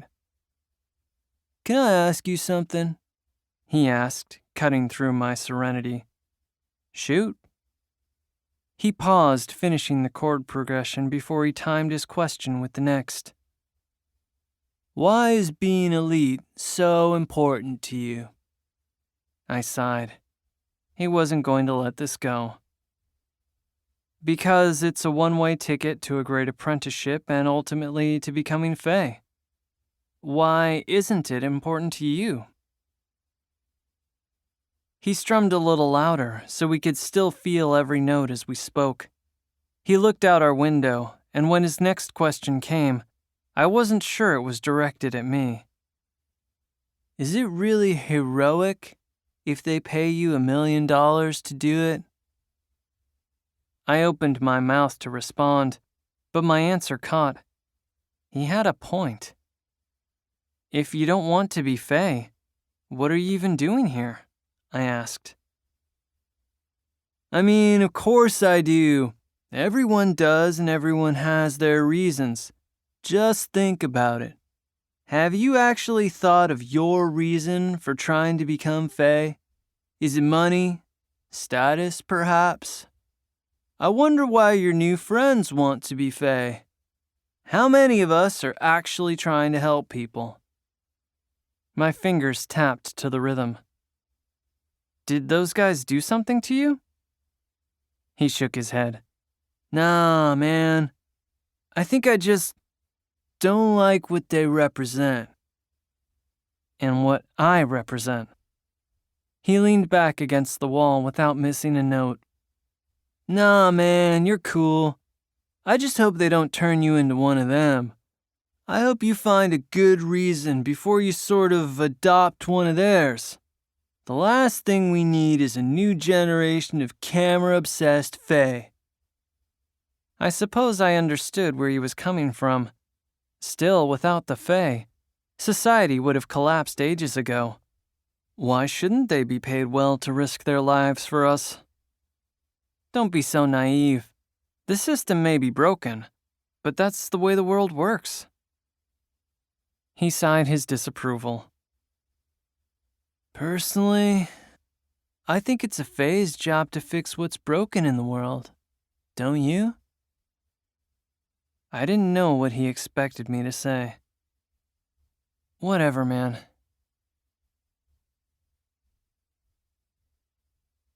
Chapter 25. Raina. Miranda stood in front of my dorm room with a smirk that said she knew something I didn't. I'll let you settle in, she said. Cheer up, she added. I forced a half smile and opened the door to find myself smack in the middle of some bizarre ritual. My nose was assaulted with a spicy aroma I couldn't place. The layout of the dorm was plain enough, but the left side of the room was draped with black webbed fabric and littered with lit candles. It looked like Halloween threw up in there. On the free bed, the one that was supposedly mine, stood a girl with 2 purple pigtails tied up with black ribbon. She was wearing a school uniform, but her blazer was slung over her bed, a pop of red in a sea of black. It looked like she was burning scraps of paper and releasing them into the air above my mattress. Hi, I said sheepishly. She spun, nearly losing her balance. Oh, good, you're here, she said. I thought I'd smudge the place for you before you got here. I thought I felt something nasty pass through earlier. Smudge? She looked more confused than I was. Yeah, smudge. To rid this room of evil spirits. I nodded. Oh, of course, I said, too tired to inquire further. Thank you. I'm Raina, by the way. Briara, she said, hopping off the bed. She threw her arms around me and held me like a long-lost relative. What's that smell? I asked, as a strong whiff of spice hit my nose. She pulled away. Sage, you have so much to learn. I walked over to my bed, collapsing onto the bare mattress. I didn't believe any of that spirit stuff, but I wasn't going to let something so harmless bother me. One less thing to worry about. I was too tired for pleasantries and too emotionally drained from my hospital stay to put together more than a couple of words. Are you okay? She asked. I groaned. I have to pee. The bathroom is at the end of the hall. I dragged myself back up and out the door, slogging toward our floor's communal bathroom. As I walked, I sorted through my odd first impression of my new roommate. Rituals and spirits. She had her own style. Miranda's smirk insinuated I was in for a ride, but she should have considered I was a tad offbeat myself. It wasn't until I returned to my room that my opinion of Briara was cemented. While I was gone, she'd put a spare set of black sheets and blankets on my bed. I felt a wave of regret for not hugging her more sincerely the first time, but I hugged her again, this time with every ounce of gratitude I could muster, because my drowsy mind could not find the words. She patted my back and watched me lay on my new bed, pleased with her work as I snuggled in, gripping my charm. I felt something hard beneath my pillow and reached under to find the smooth object. I held it up to the candlelight. It was some kind of crystal or stone. I looked over at Briara, and she shrugged. I smiled as I shoved it back under my pillow. It couldn't hurt. When I awoke, I felt like a new person. The bulk of the year's sea of suppressed sorrow had ebbed. I found myself feeling grateful that I'd gotten time with my parents at all, and that they'd continued to guide me. Wherever they were, they must have pulled some serious strings to get me into GFA. Oh, you're awake. I sat up, and Briara sat on her bed, sipping a cup of tea that steamed in front of her face. Oh, you have a heat gift? I asked. She shook her head. Hot pot. She pointed to a silver pot that had a black base and a wire that was plugged in beside her laptop. I can mess with radio waves, if I'm touching something already connectable. My eyes widened. Can you, intercept messages? Really? That's where your mind goes first? Most people here call me Wi-Fi girl because I'm the only one on campus who can connect. Oh, I said, brushing the sleep from my eyes. But that's so cool, though. You must be one of the most powerful students here. She shrugged. So glad you think so. But that's not the general consensus. Elites are chosen mostly by flash. I'll easily get an apprenticeship, but I'll likely be in some office intercepting waves instead of smashing bad guys like Odin Gates. I moved back to lean against my wall. Briara, right? Can I apologize for yesterday? And possibly thank you for just everything? Don't mention it, she said. I put your class schedule on your desk. There. I jolted forward. Class? Fuck. I hopped out of bed. Oh my God, I'm gonna be late on my first day. Raina, it's Sunday. There was a yarn spiderweb pinned to the wall above her bed, and a sudden memory of her seance slipped through. I smiled to myself and exhaled my panic. "Do you want to hang out today?" She lowered her teacup. "Really? I didn't freak you out last night with all my, ritual?" I scoffed. "As far as I'm concerned, your ritual was being exceedingly kind and forgiving my poor manners." She walked across the room and sat at the edge of my bed, her face turned away like she was trying not to say something. "May I ask what your gift is?" "You can, but I don't know what it is yet." She shook her head. "What do you mean?" "I haven't figured out what my gift is. Ms. Yarrow said..." "You've met Ms. Yarrow?" I nodded. "Beautiful, right?" I chuckled. "Stunning. So they let you in without knowing? I have to admit your schedule is a little strange. Even for a sophomore, you have too many studies. They probably don't think you'll learn much in regular class without a gift. What about the new guy?" "His gift is levitation," I said, Kai's kiss shooting back into my mind. She spit her tea, snapping my attention back to her. "Sorry," she said with a grin. "Everyone knows his gift. I guess I was asking how well you know him." I swallowed a lump in my throat, burying an ache in my chest. "Hardly."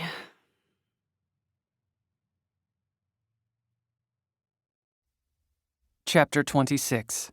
Kaito. I didn't know why, but I couldn't get Zane Black out of my head. The more I thought about it, the more I knew I wasn't mistaken. He was the guy I saw at the bus station, the one whose tattoo was somehow linked to the death of Raphael Mazarin. It didn't make him a killer per se, but his chilling smile had me convinced he was involved. That theory was shot to hell when a few minutes after I'd seen him, rumors began to circulate that another Fae was found dead on the far side of Ansatal. The only teleportation gifts were through the Gemini gates, so, unless he had a twin across town, he was most certainly innocent. Still, it couldn't hurt to look into the guy. A knock at my door halted Carter's guitar, which had become such a fixture in my life in a few short days that I felt uncomfortable in the silence. I even felt myself craving the calming effect of his gift. I opened my door to find Prince Finn Warsham. It was hard not to be starstruck. I didn't care about his title, but last year in the varsity games, he'd picked up a spear and pinned his opponent to the wall just 2 inches from the finish line. 2 inches. I knew specifically because after the game they measured the exact spot. He'd swept the round but didn't fare as well in the other events. Still, that moment had always stuck with me as the most exciting of the games that year. Now that I was a GFA, I'd get my chance to compete in next year's games, which was the biggest perk GFA had to offer. I stared blankly. Your Highness?" He grimaced. "Just Finn, please." Quan Laveau stepped between us, wrapping his arms around me. I froze while he gave me a tight squeeze, nearly pulling me off my feet as his lime-colored hair tickled my chin. Okay," I mumbled. Quan dropped me and stepped back, beaming. "Man, you were awesome in that fight. Odin's arm was pretty messed up. You were just like, bam, boom, and he was all like, what?" Finn rolled his eyes. "Odin wanted me to check to make sure you're going to the fort this afternoon." "I don't know what that is." "Carter knows," he said, nodding to my seemingly uninterested roommate. "Bro, will you show the new guy to the spot?" he said, his voice smooth and low. "You got it, man," Carter said without looking up. Carter was a homebody and therefore seemed a little apprehensive about leaving the dorm to help me get on the internet, So these guys were my best shot. Do either of you know how I can get online? Quan nodded. You trying to check your new status? It's all over the internet, man. You're officially one of us. No doubt you'll get a sick internship this summer. He rattled on, and I turned to Finn for help. Finn shrugged. There's Wi-Fi at the fort, but we don't go out there till nightfall. If you want to get online now, Quan's really the only one with a workaround for security into Pink House. I'll hook you up, man. It's gonna be so dope. I'll, get you in, and then you can, make me fly and shit in front of Miranda, and she'll all be into me and whatnot. I rubbed my hands together, mimicking his enthusiasm. Let's do this. Quan's eyes lit, and I followed them outside, giving Carter a quick nod before I went. Quan pulled me to the side of the girls' dorm, away from the front entrance and security desk. He pulled off his gloves and slid them into his pockets. He took a nervous breath before he reached for my hand. Are you afraid? I asked, trying to read him. No, man. I mean, you're cool and we're friends and stuff. You wouldn't, toss me around or anything. It amused me, but the moment he took my hand, I regretted not giving his gift more thought before it was upon me. I felt my form shifting along with his. My body bent and contorted in his power. I felt my hair reach my lower back and new unbalanced weight on my chest. Before my eyes, Quan changed into the girl I'd seen earlier with Zane Black. Now he had a delicate face with purple pigtails, his skin paler, his waist smaller until there wasn't a trace left of his real self. I was suddenly racked with anxiety when I realized he'd transformed me into Reyna. This was so messed up. Panicked, I tried to yank my hand away, but he tightened his grip. Relax, man, He said. It's no big deal.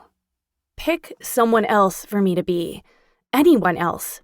I said, but Reyna's voice came out. It's too weird to be Reyna. I patted my new body, unable to reconcile its appearance with how I felt. And I don't think her ass is this big.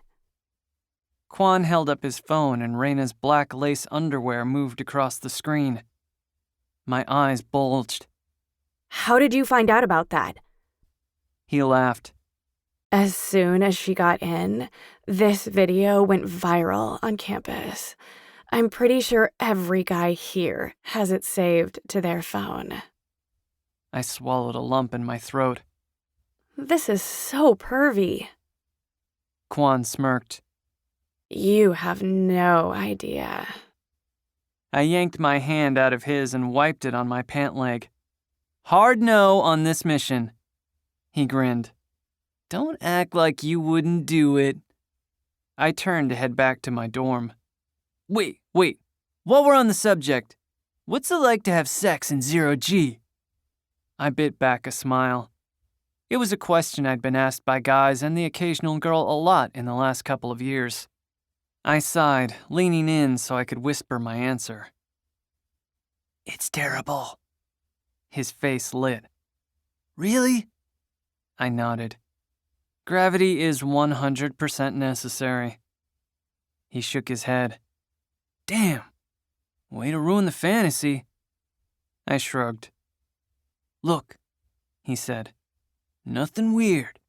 We're just going to disguise ourselves as the girls, sneak past security, and ask Briara to connect you to the Wi-Fi.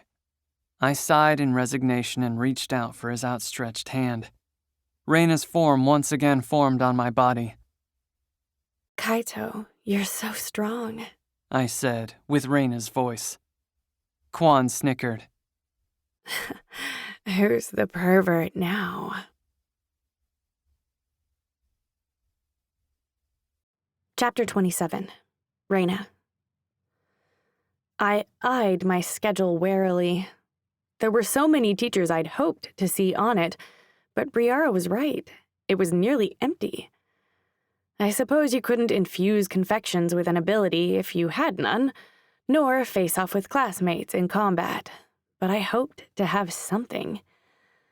All I saw listed on it was a general studies class with a professor I'd never heard of, a history class with a professor listed as to be determined, and gift defense, which I immediately deemed my most interesting one. The rest of the day was a blank sea of independent studies with no professor at all, broken up only by a lunch break. I was confident that GFA, with its incredible reputation, knew what they were doing. If anyone could bring out the gift in me, it was the greatest Fae Academy in the world. A knock at my door put me instantly on edge. I looked up to Briara, who seemed to ask with her gaze if I'd been expecting someone. I shrugged and stood, hoping it wasn't Miranda as I reached to open the door. I sucked in a sharp breath as I stood face to face with myself and Briara. Their hands were clasped together, a strange gesture that surely meant a gift was to blame. Stunned, I eyed my clone closely, the image slightly older than how I thought I looked. Briara's clone was spot-on accurate, which made me believe that mine must have been too. "What the hell is this?" I said, trying unsuccessfully to cloak the uneasiness in my words. I backed away. "Oh," Briara said. "Let them in. They're here for me." She put down her cup of tea. "Close the door." I obeyed, but my mind seemed dead set on the possibility that we were about to be murdered and replaced with our unexpected doppelgangers. The two silent girls stepped in and dropped their hands. Their features melted away, the deformed mixture giving way to their true forms. I nearly squealed when I saw Briara's purple hair change to the most famous green. "Holy shit," I said, practically hyperventilating. "You're Quan Laveau." Duh. It was obvious. Everyone knew about his transforming ability after the stunt he pulled at the varsity tournament. Still, I hardly expected him to visit. "Sup, girl," he said with a nod. I blushed, but that was nothing compared to the heat that rushed my face when I realized that the clone of me was actually Kai, who now stood inches from my bed. I gulped. What was more horrifying, that Kaido was just in my body or that he was currently in my dorm room? With the dorms separated by gender, I'd completely let my guard down.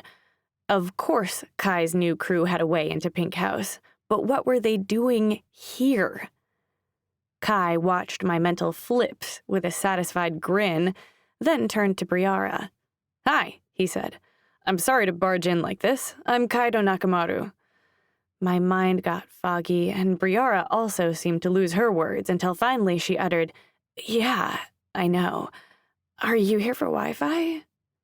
Quan looked around, unsettled by Briara's spooky decor. "He's new, wants to check his status and stuff. I was thinking that after you hook him up, you and I could grab lunch or something." Briara rolled her eyes. Kai tilted his head and gave a Prince Charming smile that turned Bree's face a deeper shade of crimson than Veranda Yarrow's hair. I couldn't help her. I was frozen, half a second from burying my face in my pillow until they left. "No problem," Bree said. "Give me your phone." Kai held out his phone, and even with his gloves on, she hesitated to take it. Then she sat back in her chair and pulled off her gloves, resting Kai's phone on her palm. We all waited for something to happen, but Bree's gift wasn't flashy. It hardly looked like she'd done anything at all. A moment later, she put her gloves back on and handed the phone to Kai. "That's about 20 minutes. Use them well." Out of the corner of my eye, I saw a weighted look pass between Kai and Quan. Quan leaned in and began to whisper to Briara. I bit my bottom lip to stop my nerves from spilling as Kai's gaze moved across my side of the room. Briara's voice shot out, "But she said—" Her voice cut and Quan leaned back into her, making her giggle. She looked up at me, her eyebrows raised and her lips pressed together. What? What was she trying to say? I unfortunately didn't know her very well, certainly not well enough to figure out what was going on. Fine, Briara said, loud enough for us all to hear. I'll go to lunch with you. She turned to Kai. If you stick around, I'll charge your Wi-Fi one more time when I get back. Wait! Before more of my objection reached my lips, they left. Or should I say, Bree left with a clone of me. I turned to Kaido, my stomach knotted with butterflies, my mind screaming scenarios. I wasn't sure if Quan was trying to get Bree alone or if Kai was trying to get me alone. But either way, I found myself alone again with Kai. My instincts told me to run, but I was too curious to obey. Kai smirked at me and lay in my bed, my breath caught in my throat. Oh, relax, he said, laying back. We both knew I'd end up here eventually. What are you doing? He inhaled slowly, delighting in the torment of his delayed response. I just came to use the internet. I nodded, crossing my arms. Have a seat, he said, tapping the bed. You've been in my bed 100 times. I nodded. But this is the first time you've been in mine. He laughed. Your parents would have... His smile dropped. Sorry. I shook my head, taking a seat at the end of the bed. It's okay. I'm feeling a little better today. Sensing my need to change the subject, he sat up and leaned against the wall. Do you remember the day Raphael Mazarin died? Yeah, you walked me to the bus stop. Yeah, well, before I left, I saw this weird guy. He had blue hair and a tattoo similar to the mark they found at the scene. He had this creepy smile and he kind of drew my attention to the news. He shook his head and looked down at his phone. I don't know, Ray. It was like he was bragging about it or something. You should report that, Kai. The thing is, I saw him again here. His name is Zane Black. I confronted him and he had no tattoos and acted like he never saw me at the bus station. Are you sure it's the same guy? He nodded. I'm at least 50% sure. I bit back a laugh. Well, 50% may as well be 100%. He smiled. Don't be a jerk, Raina. I took a deep breath and crossed my arms. Just admit you wanted to check out what the internet is saying about you. He lifted his phone and the screen read, Kaito Nakamaru joins GFA Nobles after duel with Odin Gates. Catchy. Maybe just this one time you can chill out and enjoy your time at school. You know, be a normal high school boy for once. He leaned closer. Really? And what would a normal high school boy do in this situation? A sweet scent filled my nose as he inched closer. It reminded me of cinnamon and made my mouth water. Déjà vu. I felt Kai about to strap me in for another go at the emotional roller coaster. I stood, breathless and flushed. Was this some kind of joke? Why was he hitting on me? It could only be a trick. I think I prefer your old way of bullying. What do you mean? You're confusing me, I said. He smiled and stood. I don't know. I like seeing you like this.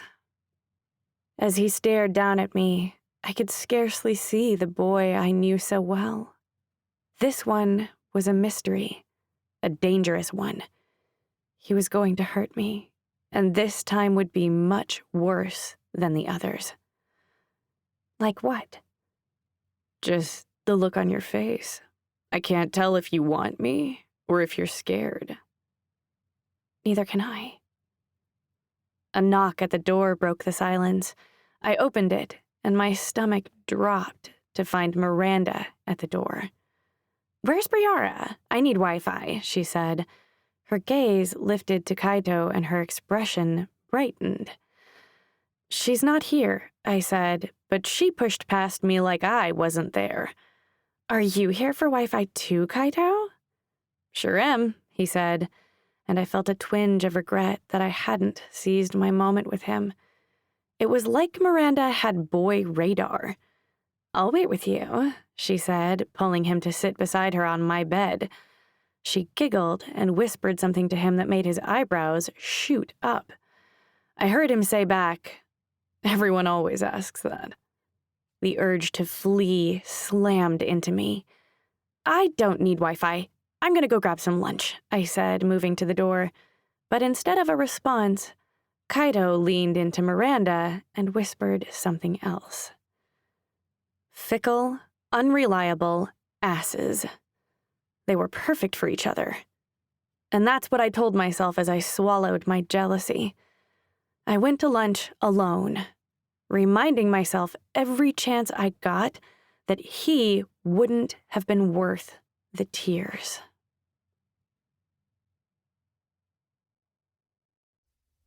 Chapter 28. Kaito.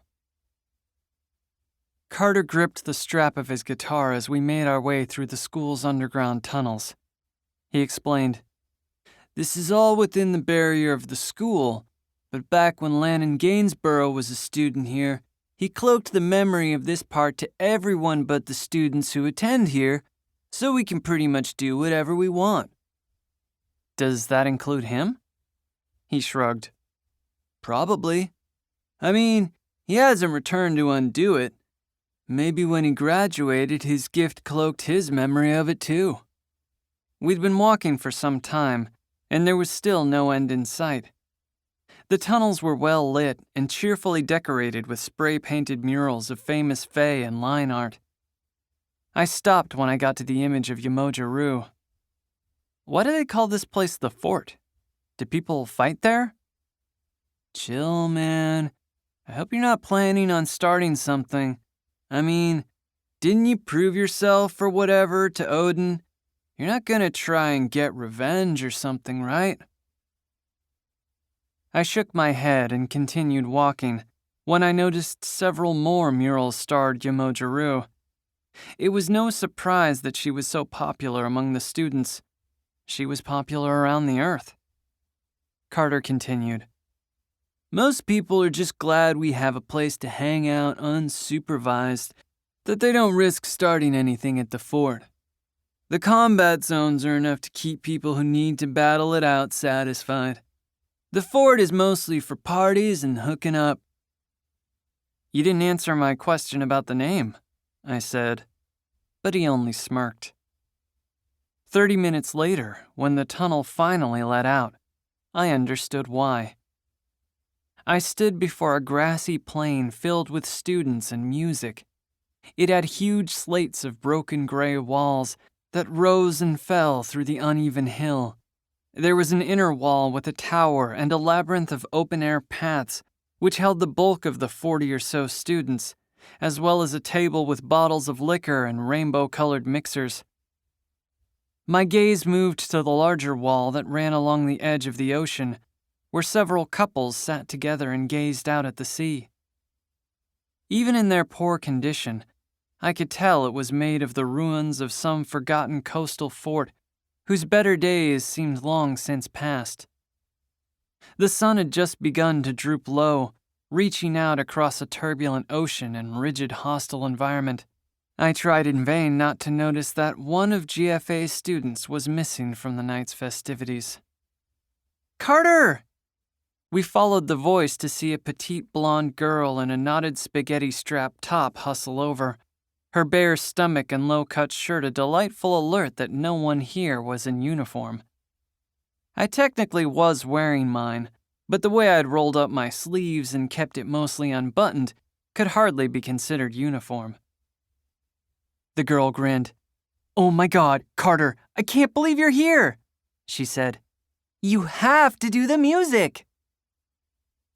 He turned to me and nodded with a satisfied smile that I understood completely before he followed the girl to the fort's only tower. I didn't want to wander around the party looking for someone I knew, so I turned my sights to the outer wall. I walked up the slow incline as the uneven rocks beneath me were nearly 5 feet wide. Even with the waves crashing against the wall, It was completely solid, and with such a wide width, it was hard to imagine someone being dumb enough to fall off. I threw a hand in my pocket as I walked easily past a couple who were so engrossed in their conversation they didn't even notice me pass. The ocean seemed alive and wild, as if in warning of a storm, but even though the clouds grew darker, no one at the party seemed to worry about rain. I continued to the highest point on the wall, the furthest corner from where I entered, and I could see that the school's boundaries didn't extend far into the ocean. I estimated it to be about 20 feet based on the usual movement of the ocean's waves at that exact point, on the far side of the wall.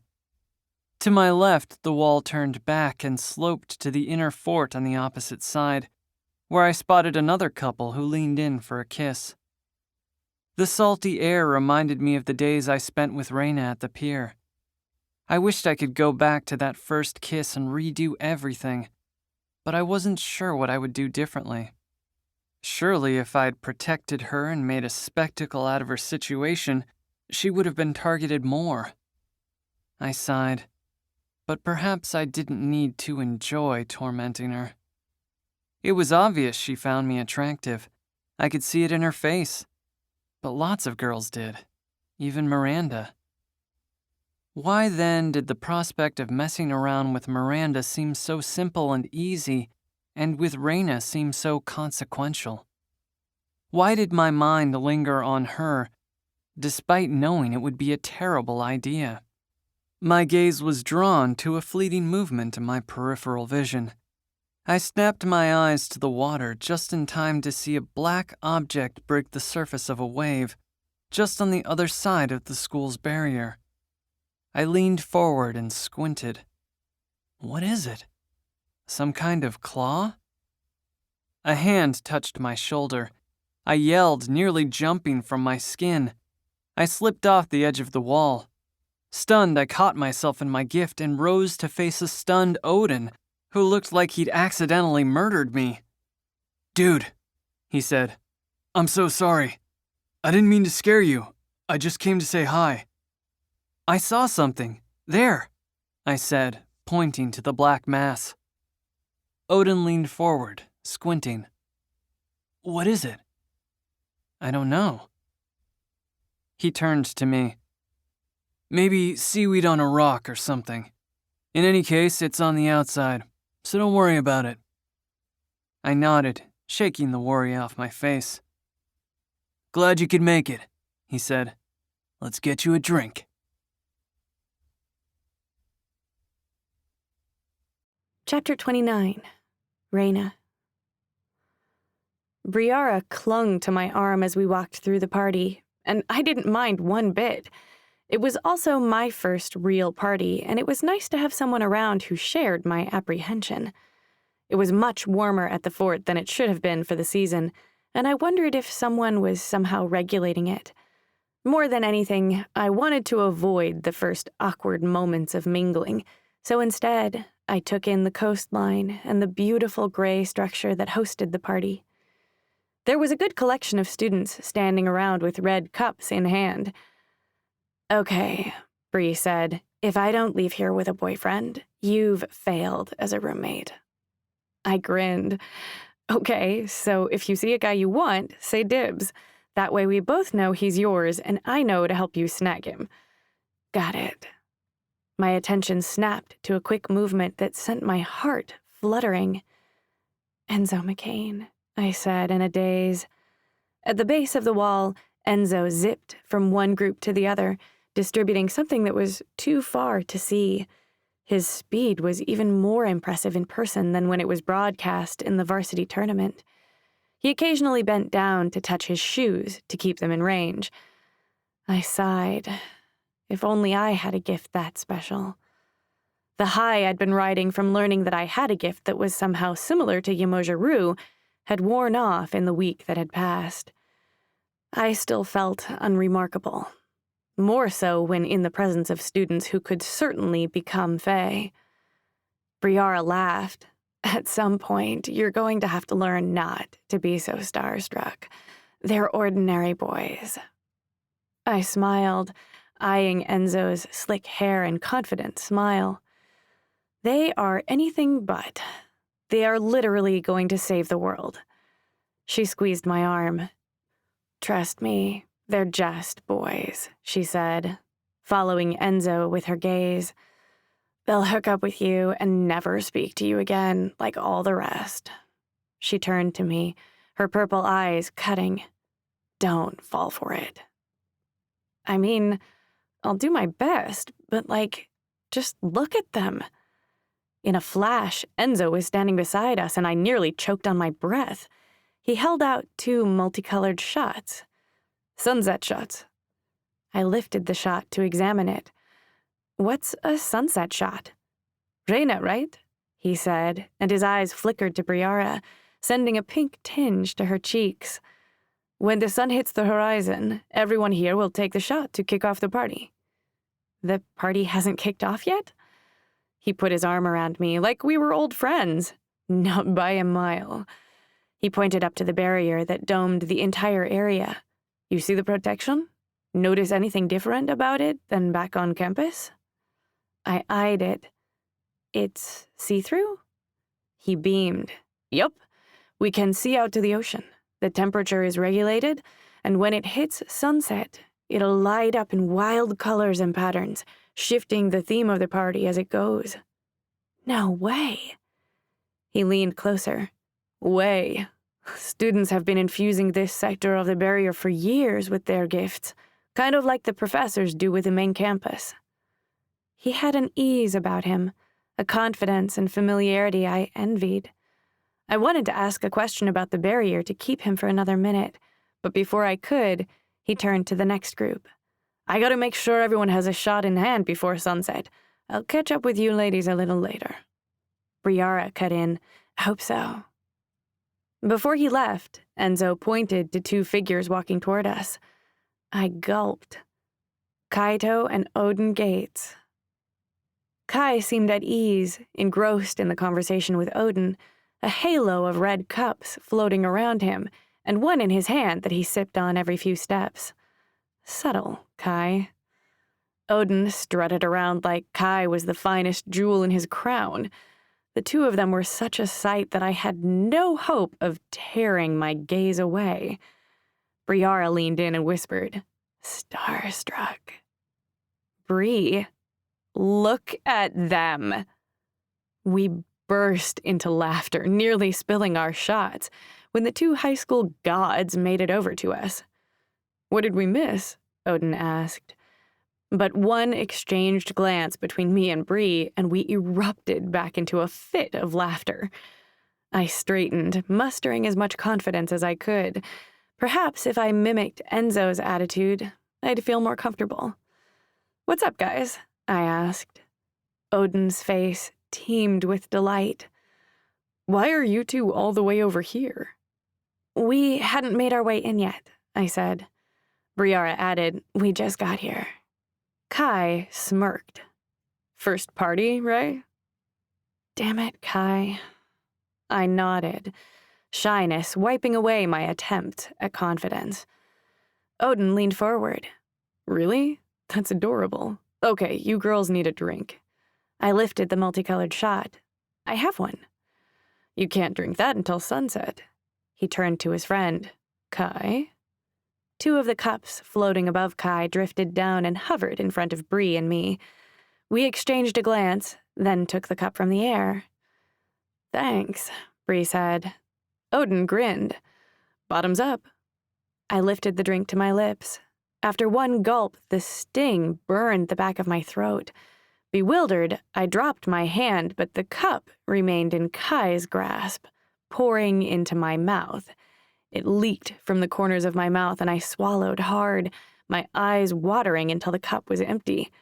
What the hell, Kai? I opened my mouth to scold him, but Bree beat me to it. You're such a dick. I almost spilled on my shirt, Bree said. Odin and Kai laughed. It's all in good fun, Odin said. Now you guys are ready to party. Enzo rushed past us, and Briara's gaze followed. She leaned into me and whispered, Dibs. Dibs? Odin said, looking around. On who? I was just telling Kai here that I had dibs on Reyna. I choked on nothing. My face burned with heat, and I wasn't sure if it was from the drink I'd just downed or Odin's comment. I thought I'd drop dead on the spot, avoiding eye contact at all costs. Suddenly, the barrier burst into a cascade of colors sparkling down from the top like fireworks. I gaped, half impressed and half happy to escape the awkwardness of the moment before. The colors swirled around me, the alcohol hitting my stomach. Cheers, Odin said, and I looked up to see the three of them holding up their shots. I looked down at mine. I had no clue what was in it, nor what was in store for me that night, but just this once, it didn't matter. I wanted an adventure. I deserved a night of fun. So I raised the rainbow shot and clinked it with theirs before I downed it.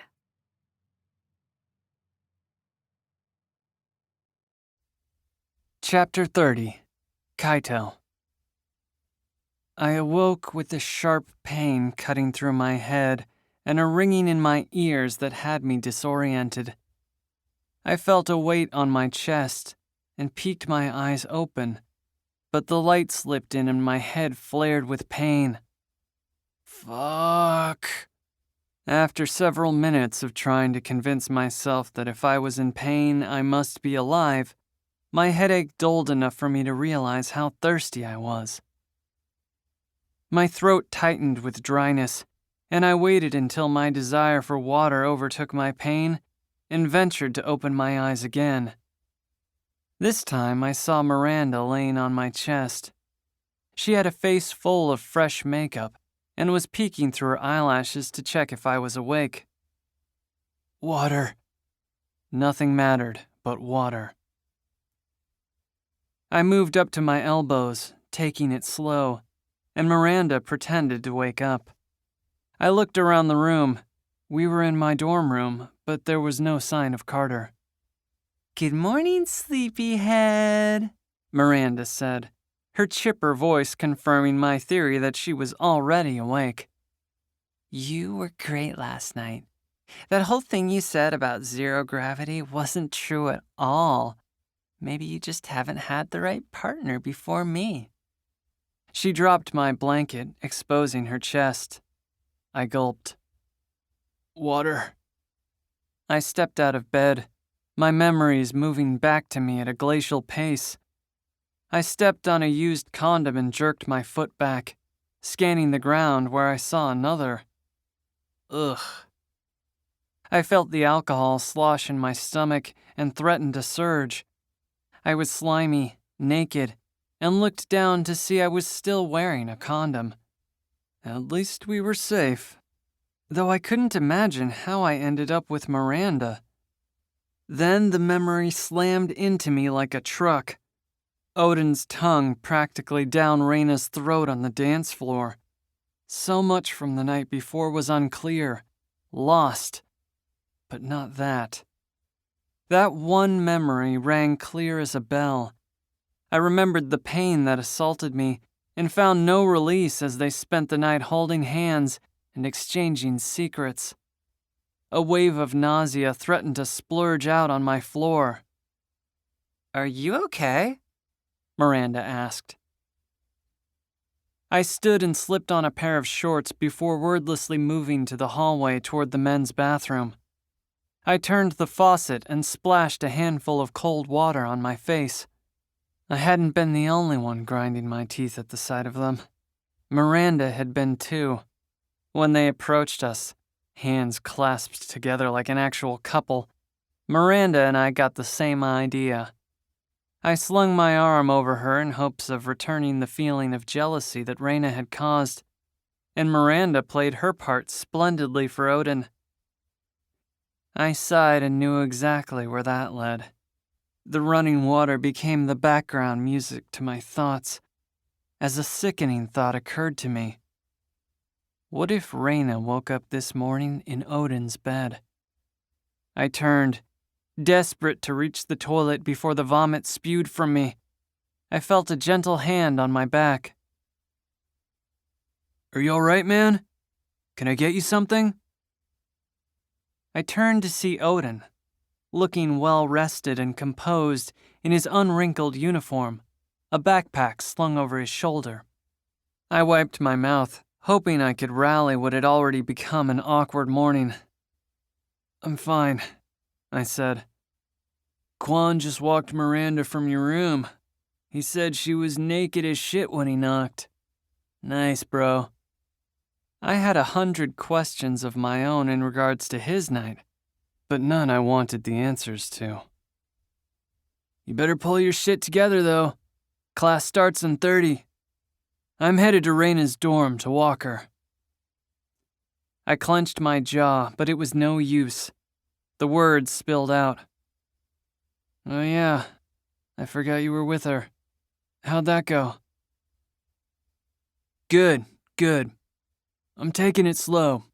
You know, she's a virgin." He shrugged and I hoped he'd stop there, but he didn't. "I really like her. I think she may be the real deal. You know, like, a good person and all that. She has no idea how special she is." I wanted to vomit on him, to douse the joy and excitement from his face, but before I could, he hurried out of the bathroom, leaving me to my recovery and my thoughts. It was supposed to be my first day at GFA, which was everything I'd ever wanted. I'd spent my night having sex with the hottest girl at the school. So why did I feel so hurt?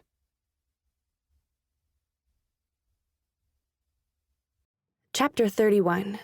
Raina. I lay awake, practically holding my breath until the sun rose. What a night! What a beautiful, perfect night!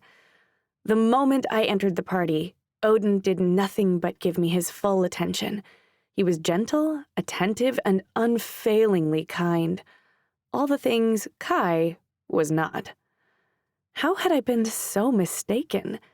How had I spent so many years confusing misery with love?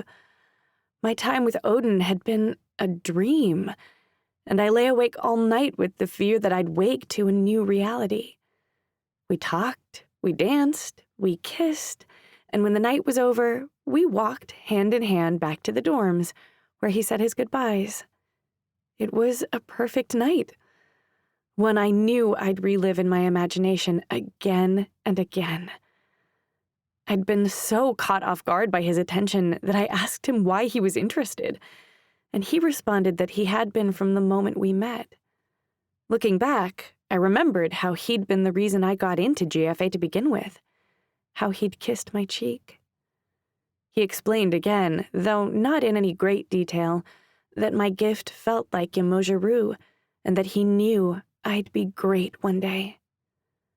Odin was everything good. I was crushing hard, and why not? He was so unlike Kai, who was virtually made of warning signs. Yet I found my mind continuously comparing the two. "My fucking head hurts," Bree said. I rolled over to see her also awake. "Last night was awesome. Thank you for making me go." "Thank you for going. You and Enzo looked cozy." She sat up and winced, bringing her hand to her head. "Right? I think he might like me." Her eyes bulged. "You and Odin were like in love." I smiled, turning back to the ceiling. She continued. "Neither of you spoke to anyone else. Are you guys, like, official?" "What do you mean?" "Did he ask you to be his girlfriend?" I shook my head, but inside, I was delighted by the thought. "I hardly know him." "Look, normally people like each other, and then they date. Don't try to mimic whatever you had going on with Kai. I mean, like each other and then go to war for 10 years. Maybe this Odin thing will be good for you. Besides..." "Besides what?" She lay back. "Never mind." I furrowed my brow. "No, what is it?" I'm 99% sure he had sex with Miranda last night. I rolled over toward my wall and pressed my forehead against the cold surface. Sounds about right, I said, but I swallowed a lump in my throat as fresh tears pricked my eyes. Later that morning, I put on my school uniform, a flutter of pride and fear swirling inside me. I wondered what my parents might say to me on my first day. This was it. My chance to see what I was made of. This was my only hope of reaching my dream, and I found myself equally afraid that they wouldn't be able to make a fae out of me, and that they would. I walked with my arm hooked around Briara's as we made our way to the front of Pink House. I was glad to have her, an ally in an otherwise uncertain world.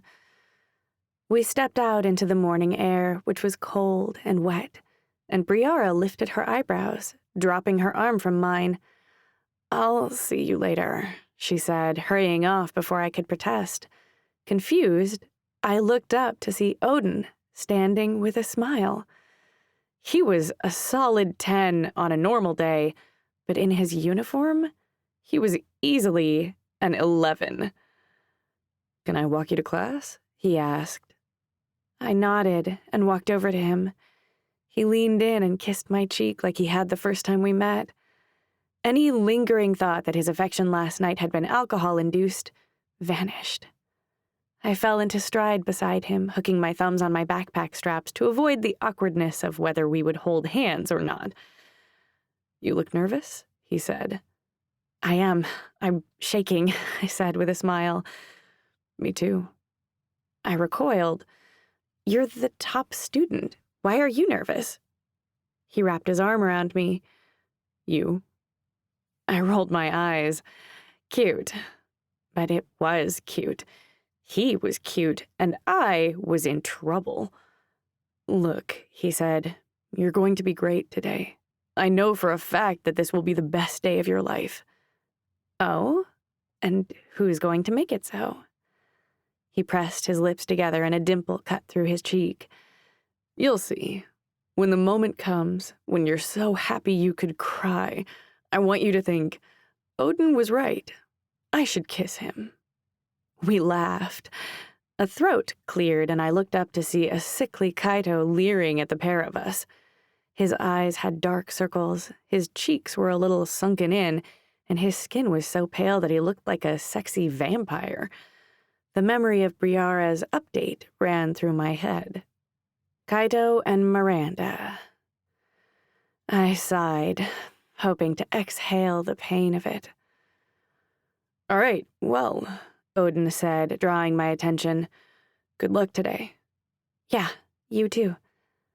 Kai passed without a word, and I felt a pang of guilt that Odin's smile dimmed when he saw me looking at Kai. Let Kaito go. I walked into the class hall and found its interior looked similar to the front office building. It had wooden floors and maroon carpets, only this building was packed with students in their distinctive GFA uniforms. I would have given anything to get a picture, but I remembered the first time I tried, how nothing but a black screen showed. Across the room, a girl with one long, yellow braid stared at me. Her arms were crossed, her face expressionless, but her demeanor was unkind. I ventured to wave, but she didn't move. I passed through the hall, my eyes searching the classroom numbers for mine, when I saw a second girl with a similar scowl. Then another, and another, until it felt like every girl at GFA had a bone to pick with me. Was it in my head? Had my nerves gotten the best of me? I rushed through the hallway in hopes that my classroom would offer salvation and hurried in, although most students seemed to be chatting outside the classrooms waiting for the bell. The classroom was ordinary in size and shape, but had a row of large windows on one side that stretched from the floor to the incredibly high ceilings. The morning light that poured in instantly quelled my nerves. I sat at an empty desk by the window. There were 4 other students already seated, a girl who doodled in her notebook, and 3 guys who seemed half asleep. My stomach dropped when the girl with the yellow braid walked in, her eyes immediately locking on me. I turned and looked out the window with the hope that she'd leave me alone, but to my dismay, she sat down beside me. Ignoring her, I scanned the courtyard outside, watching late students jog toward the school's front steps. "So, you're Raina," a voice said. I turned to the girl. "Yes, and you are?" "Not impressed." I shook my head. "Have I offended you?" She grinned as if she'd been hoping I'd ask. "I guess it's your sense of entitlement." "What?"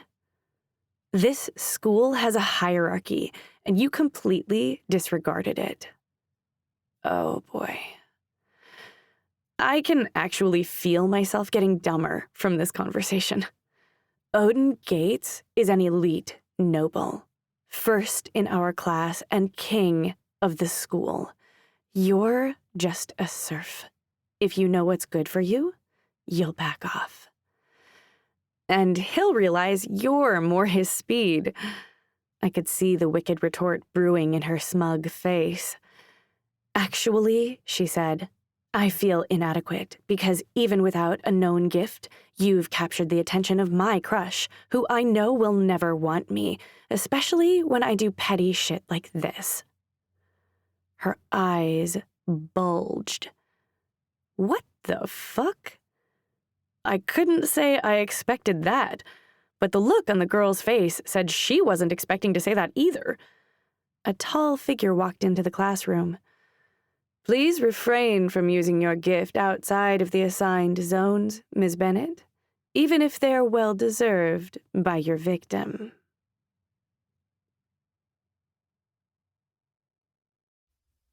Chapter 32. Kaito.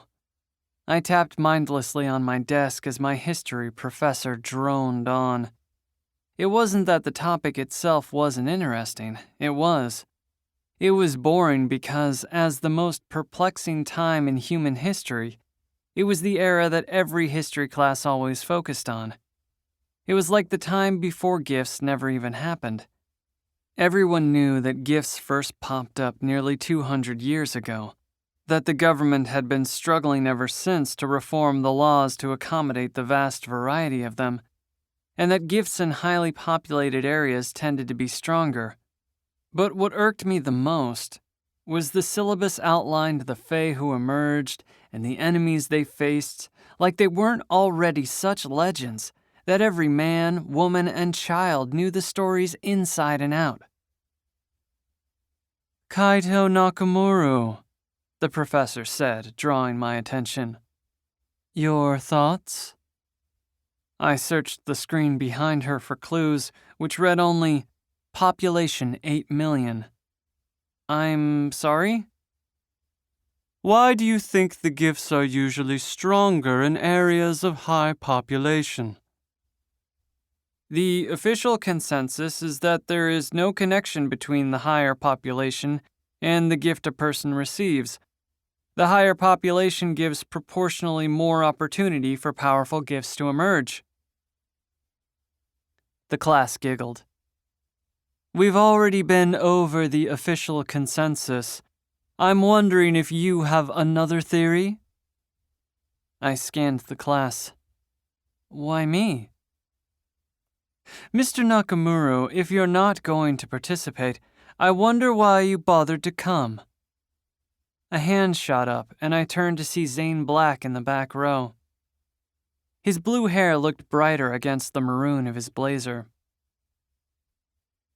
"I think it's like a disease," he said, without waiting for the teacher's permission. The professor raised an eyebrow. "Interesting. Do elaborate." Zane smiled. "Although humans, and especially Fae, enjoy and benefit greatly from their gifts, they have similar properties to a disease. They develop slightly different symptoms person to person, not everyone catches it, and the effects are stronger in highly populated areas." She nodded. "I see. But our bodies don't reject this disease, as you've called it." "Yes, they do. They reject other people's gifts when touched. A knock sounded at the door before the professor could respond, and Zane looked pleased with himself. I had to admit it was an interesting theory, and the approving glances of the other students seemed to suggest they agreed. A gasp and shriek made me whirl to the front of the room. My heart slammed into my chest, and without thinking, I stood as a figure entered the room. No fucking way. Umoja Rue. She was tall and muscular, with her trademark magenta hair and a slitted bodysuit that left little to the imagination. Her shoulders were broad, her legs thick and muscular like vine-wrapped tree trunks. Beneath her gloves, I could tell her hands were small and dainty, while the rest of her form was nothing but a show of unequaled power. Her expression was calm, but I could see laugh lines around her eyes and mouth. No doubt from the smile I'd seen in every one of her advertisements and interviews since I was born. A girl in the front row began to cry with reverence, and I had to will myself not to follow. Any doubts that I had about GFA being the greatest Fae school on the planet died the moment Umoja Rue walked in. "Good afternoon," Umoja said, and I held my breath. "You may sit down, Mr. Nakamura." Umoja Rue's gaze met mine, and I dropped into my seat. "And what are we discussing today, Mrs. Opaline?" "Mr. Black here was giving us his theory about the effect of proximity on the potency of gifts." Umoja Rue nodded. "Would you care to share your theory?" She smiled, and a wave of excited whispers echoed through the room. That smile was her signature, the one you could always see on her face when in battle. Even in the face of unspeakable evil, it never wavered. Even I felt dizzy from the sight of it as I contemplated just how lethal she actually was. I could hardly fight the urge to throw myself at her feet or praise her for her deeds. But what merit would my words be to someone like her? "Certainly," she said, turning to the students. She spoke, and her gaze was directed at each student for a short time before she moved to the next. "The more I observe varying gifts in battle, the more I come to believe that all humans tap into a shared energy. Closer proximity allows those connections to strengthen the connection we have with that energy.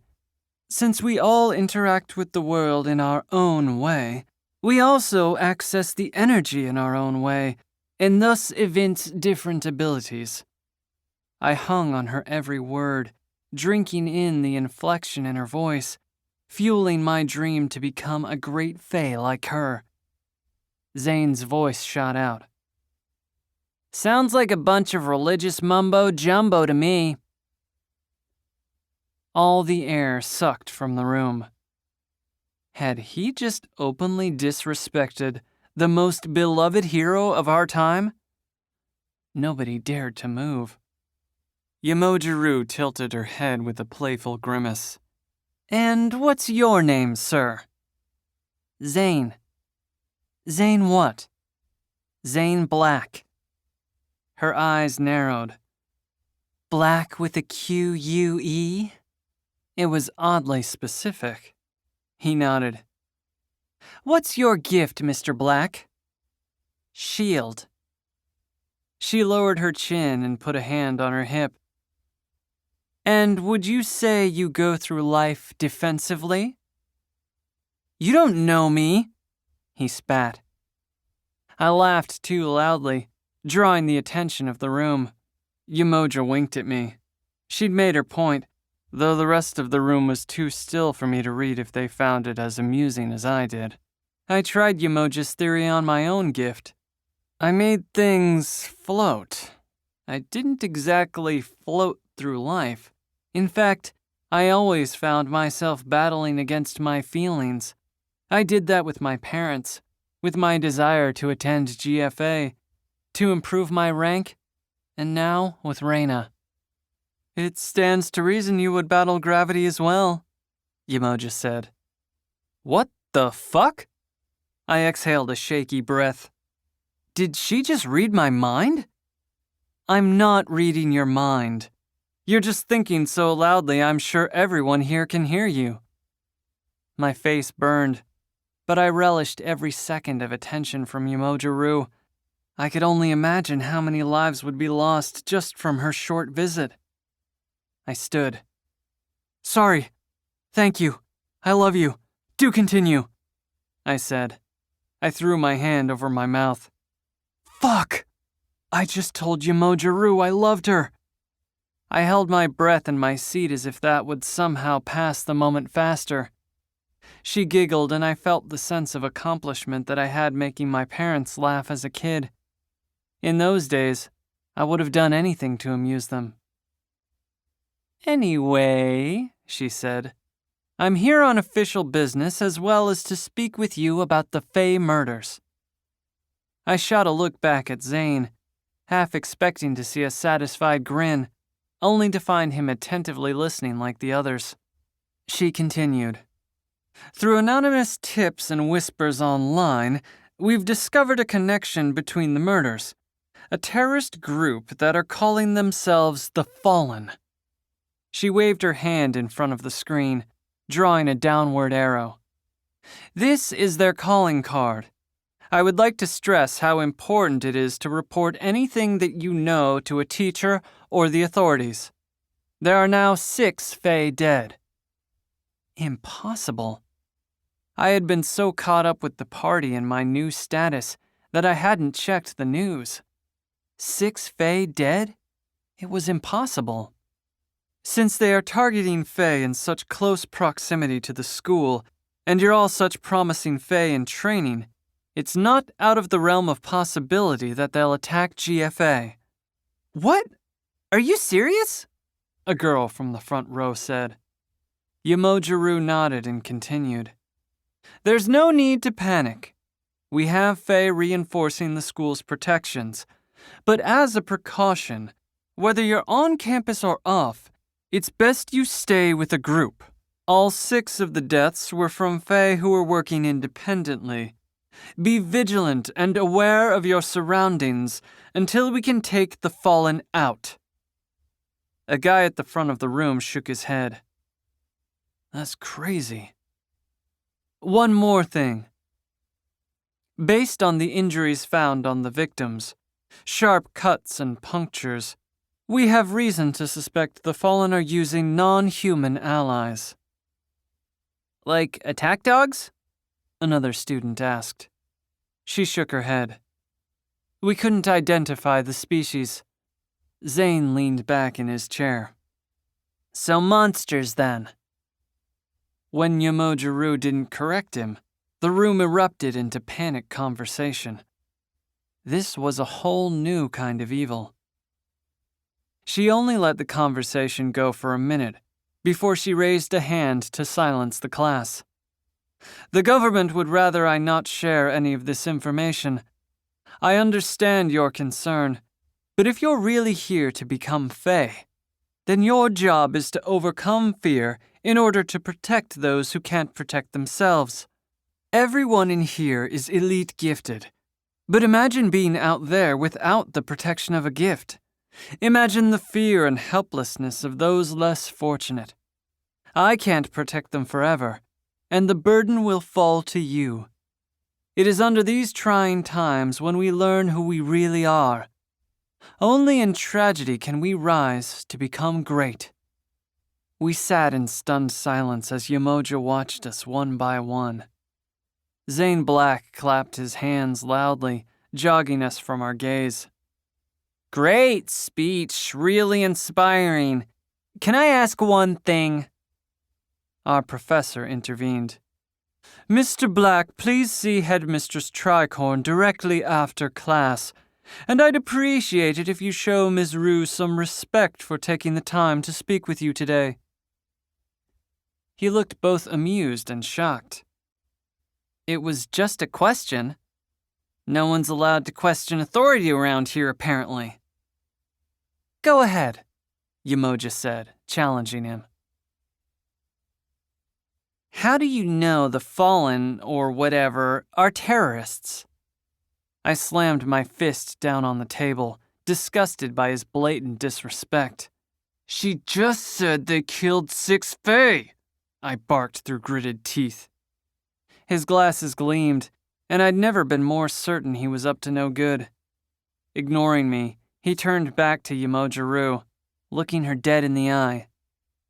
"So, you're saying you've never taken a life?" Silence filled the room. I raised my hand but didn't wait to be called on.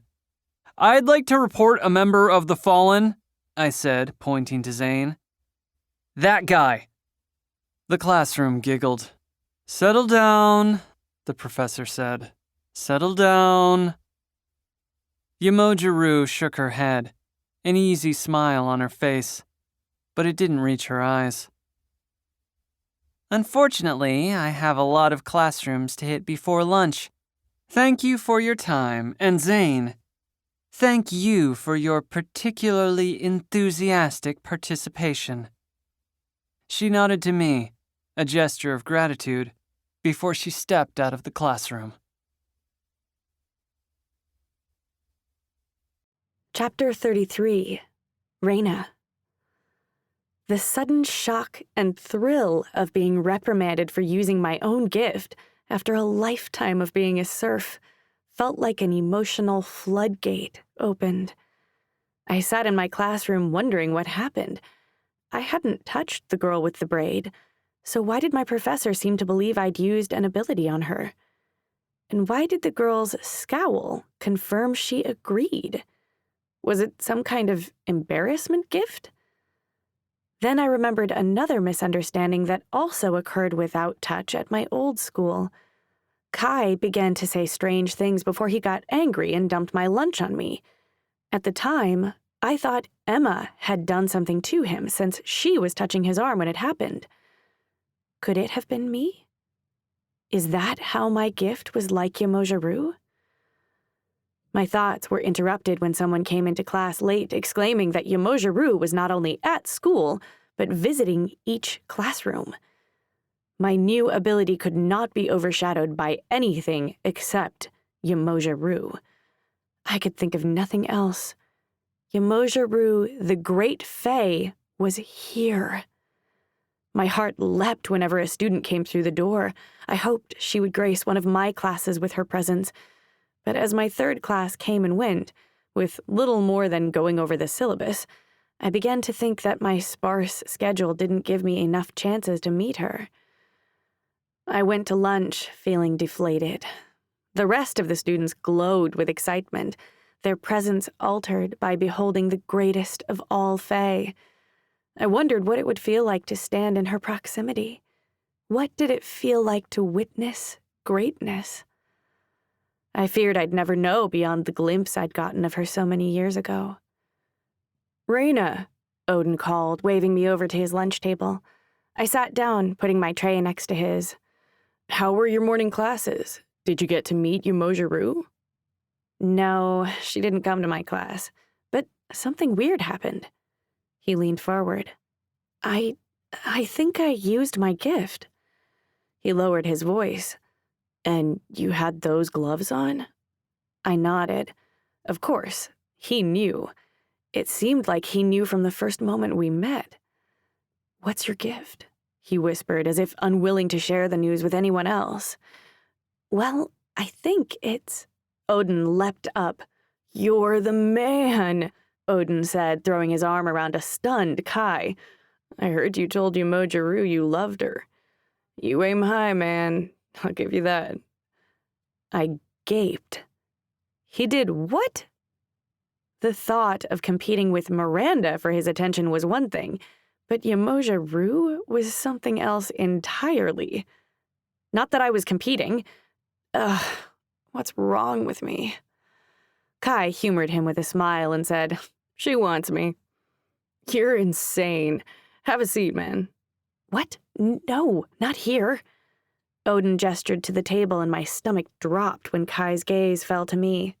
"Hey, Kai," I said sheepishly, but he couldn't have looked more eager to escape, no doubt in search of Miranda. Kai turned back to Odin. "Sorry, guys. I promised my roommate I'd sit with him and stuff. See you around. Phew.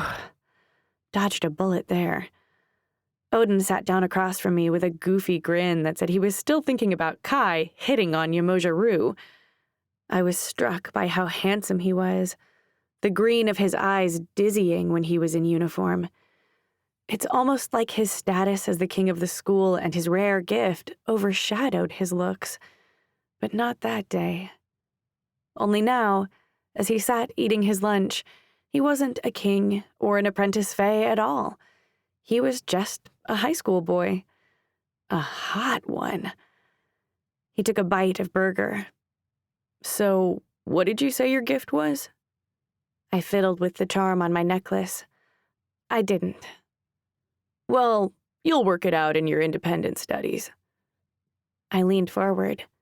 How do you know about those? He lifted an eyebrow with a devious smile that was so alluring. If my virginity had been an object, I would have tossed it at him. Still not talking, huh? I can be bribed. I leaned across the table and kissed him, taking far more delight in his surprised and elated expression than even the kiss itself. He leaned in and groaned, more. I laughed. I wasn't sure how I got so lucky, or how, after so much sadness and grief, I could feel happy and excited for what lay ahead. Either way, if the wheel of fortune was spinning back, I wasn't going to waste it.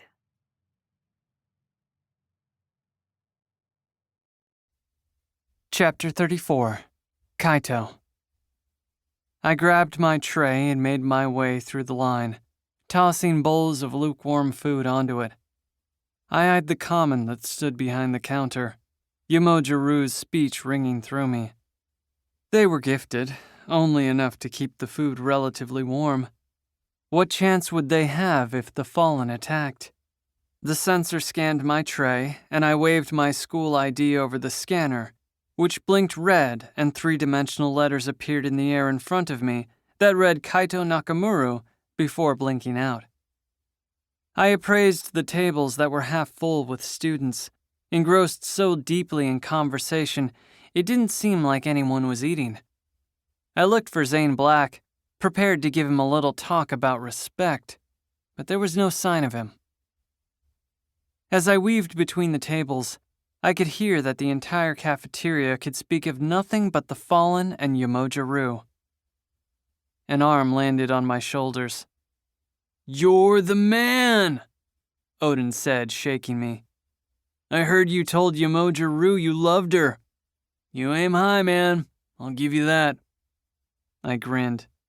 "She wants me." "You're insane. Have a seat, man." He gestured to the table and my stomach dropped when Reina was seated there. "Hey, Kai," she said. The sudden memory of my night with Miranda hit me, followed closely by the memory of Reina's kiss with Odin, and I couldn't offer her so much as a smile. I gulped, doing a quick sweep of the cafeteria, looking for an out. The last thing I wanted was to sit through their little date. I caught a glimpse of Carter. Perfect. "Sorry, guys. I promised my roommate I'd sit with him and stuff. See you around." Before they could protest, I darted through the crowd. Carter's face lit when he saw me. "Good timing, man. I was about to have a seat outside." "It's a little cold, isn't it?" He tossed his blonde curls out of his face. "A little. But that just means we'll have the place to ourselves. Or do you want to look at that?" He nodded, and I turned to see Reina lean in and kiss Odin across the table. I clenched my jaw.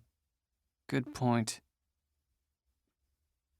We headed outside, and Carter inhaled his burger in no more than 3 bites before he pulled out his guitar and began to play. "Bro," he said, "I hear Zane Black was questioned by the police." "You're kidding. I just had a class with him." I shook my head. "He was rude to Yamoja-Ryu." His brow furrowed. "So she had him arrested?" I shook my head. No, not exactly. He sounded crazy, though. He was supporting these terrorists or whatever. He looked puzzled, so I recounted the conversation as closely as I remembered it. Carter strummed thoughtfully before he spoke. You know, he kinda had a point. What do you mean?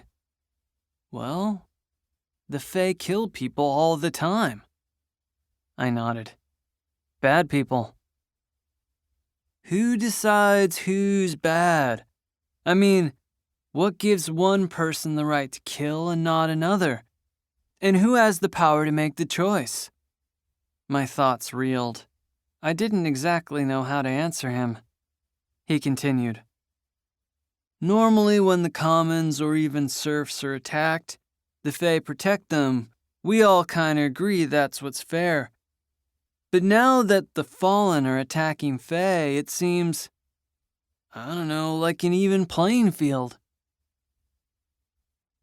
You think Yamoja-Ryu is a bad guy? Of course not. But if you really think about it, without the Fae, the strong would survive, and maybe the weak would die out. But at the end of the day, what's more fair and just than natural selection? I didn't disagree. I couldn't. Carter's soothing melody extinguished any spark of rage or defense that rose. There was something to his theory.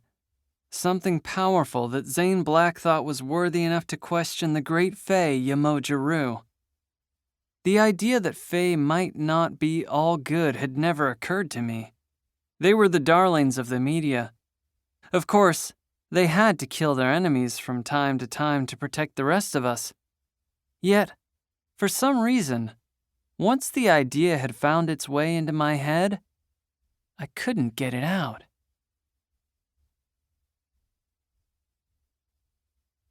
Chapter 35. Raina. I looked down at my afternoon schedule, which was comprised of 3 hour-long independent studies. Well, this was going to be fun. All I could imagine was sitting in a training room, punching a dummy in the hopes that my gift would manifest. On top of that, it seemed like my gift made people say things, personal things. I was sure a dummy wouldn't have much to share. Under the location, it read, Combat Zone 1. I remembered exactly which of the 2 domes the combat zone was in from my tour with Miranda, and also her warning that the moment I stepped in there, I could be attacked by any student. Had that girl with the yellow braid exaggerated? Were there other girls who felt slighted by me spending time with Odin? I reached out to touch the barrier around the dome. It reminded me of the one at the fort, which I'd desperately wanted to touch once it started lighting up the party. This one didn't seem to have as many cool properties, but I was surprised to find the surface ribbed instead of smooth. It took me a moment to realize I was procrastinating going in because I was afraid. I'd been a few days without a beating, and already I'd become soft. I promised myself I'd never let fear stop me, but I stood frozen with my hand on the door. My heart raced. My breath became shallow. What is happening? My legs began to shake and buckle beneath me when I realized I was caught in someone's gift.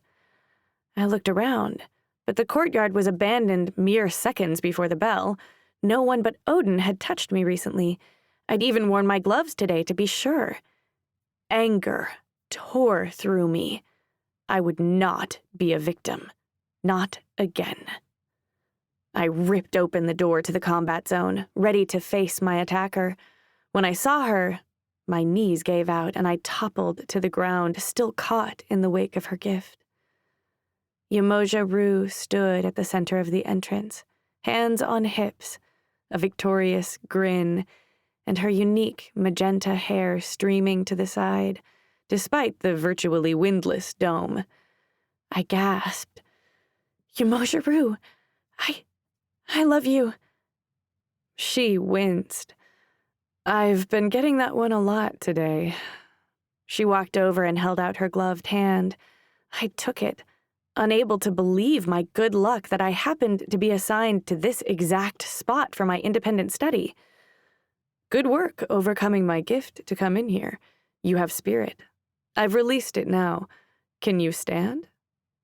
I gawked as I scrambled to get my feet under me. Yamoja Rue, I can't believe it's you. You're Raina Bennett. I shook my head. No, I mean, yes, but it doesn't sound cool like Yamoja Rue. She leaned in and winked. They let you change it when you become Fae. Right, I sputtered. Of course. The bell sounded, and I looked around for Combat Zone 1. It was far to the left, a silver one above a door to a smaller dome that encased some kind of jungle. I'm sorry, I said. I have an independent study that I'm late for. She flipped her gorgeous hair. Class is already in session, honey. My heart stopped in my chest. You're going to teach me? She furrowed her magenta eyebrows. They didn't put my name on your schedule? They probably didn't want this place swarming with curious students. She slapped her hands together, startling me. Anyway, we're wasting time. Tell me about your gift. I gulped, uneager to deliver the bad news. I'm not sure I have one. Well, I made this one girl say weird things, I think. Veranda Yarrow seems to think we have something in common, which is crazy. I mean, obviously I don't have anything in common with you. You're like a goddess, and I was chosen to mentor you for that exact reason. You see, both your gift and mine can be cast without touch. My body numbed. It's probably why you know so little about your ability. Since it works differently than ordinary gifts, casting it by touching someone wouldn't have yielded results. Can you identify what my gift does based on what you felt before you entered? Make people dizzy? Want to try again? I took a deep breath and replayed the moment in my head. I felt weak, uneasy, and ultimately, fear, I said. But your gift can't be fear. I've seen you use it to strike an enemy, even block attacks. You can't block an attack with fear. You'd be surprised how crippling fear can be if you learn to understand and wield it. I nodded. Okay, so how do I get from here to there? She sat down on the ground and patted the spongy turf beside her. I looked around. Here? She closed her eyes. We have the place to ourselves. I sat down, mimicking her posture and closing my eyes. Take a deep breath, she said in a voice that was smooth like a glazed sunrise. Meditation is essential regardless of your gift, but more so for ours. This type of ability requires an understanding of the gift itself in order to control it. I'm off to a great start. Banish those negative thoughts. Now I want you to take 10 deep breaths, and as you do, reach inside and differentiate your body from your gift. How will I know what to look for? You'll find what it is you're searching for. I cursed the school for not letting me get a selfie with Yamoja Rue, like anyone would believe this. Focus, Raina. I wanted to learn from the best, and who would know better about this stuff than Yamoja Rue? I took my first 3 breaths and felt a tingling sensation in my arms and fingertips. I wiggled my toes and took another. That's it, she said. When you find it, assign it a color in your mind. Visualize it spreading through your body. Nothing. That's what I felt, but it didn't matter. I was sitting beside my lifelong hero. I'd gotten into the school of my dreams, and suddenly, everything seemed possible.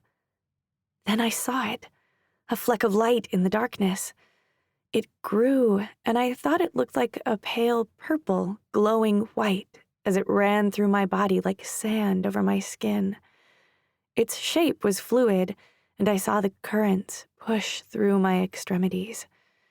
It ran down my neck, shoulders, chest, stomach, legs, then out the bottoms of my feet to the center of the earth, only to swirl back into my body.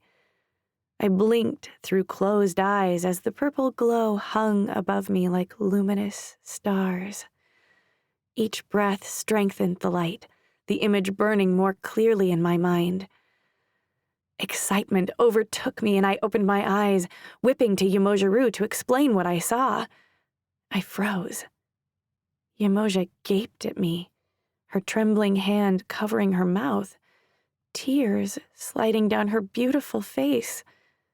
She stood quickly, and I tried to follow, but lost my balance and crashed back to the floor. "What's wrong? What happened?" I asked. "That's enough for today," she said.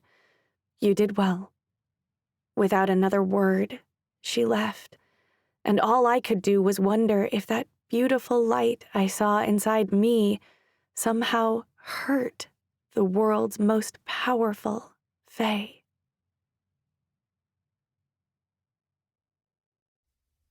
Chapter 36, Kaito. I hung out in the hedge mazes across from the blue house. Every now and then I peeked over a prickly hedge to see Miranda pass far too many times, no doubt hoping to run into me. I owed her an explanation, but that wasn't a conversation I was ready to have. If I was being honest, I wasn't so much as hiding from her as looking for Zane. Unless I'd somehow missed him, he'd been in the headmistress's office all day. The sun began to hang low, giving everything an orange tint and dropping the temperature low enough for me to see my breath. Finally, I saw him headed down the stairs from the front office. No sign in his gait that he'd been the least bit shaken by the interaction. Based on his speed, I calculated how long it would take for him to get to Blue House and timed it so our paths would cross. His glasses glinted as he turned to me, an air of delight in his charmed smile. "I see you didn't get arrested," I said, hoping to purge a real reaction. "No thanks to you," he said, but if he was upset, there was no sign of it on his face. I just said what everyone was thinking. "Look," he said with an easy hand gesture. "You can go and be brainwashed by the media about the Fae or whatever, but don't fault me for criticizing the entire hypocritical system. Why are you here if you don't like or believe in the Fae?" "To change it." I gulped. It reminded me a bit of something Carter had said a few nights ago. He continued, "If the only way to have my voice heard is to become Fae, so be it. I'm just not surprised that someone else discovered a way to do it." Another way to have their voice heard? Is that what he thought these murders were? They're killing Fae. And what do you think will happen to the Fallen if the Fae find them? If. You honestly think the terrorists have a chance? He shrugged.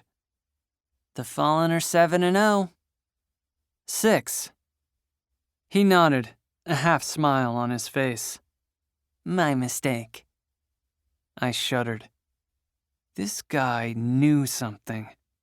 Why then did the headmistress let him off? Surely one of the professors had a gift that could purge it out of him. The seer, perhaps. I shook my head. You're one of them, aren't you? The Fallen. Look, he said. I feel like we got off on the wrong foot. Do you want to grab a coffee at the student center? It's cold as balls out here, and I imagine you've been waiting for me for a while. Damn, I wasn't nearly as slick as I thought. Still, it was a peaceful gesture. It couldn't hurt to hear the guy out. Zane said very little to me on our walk to the student center. It wasn't until we grabbed coffee and took a seat in a corner away from the bulk of the foot traffic that he began to talk.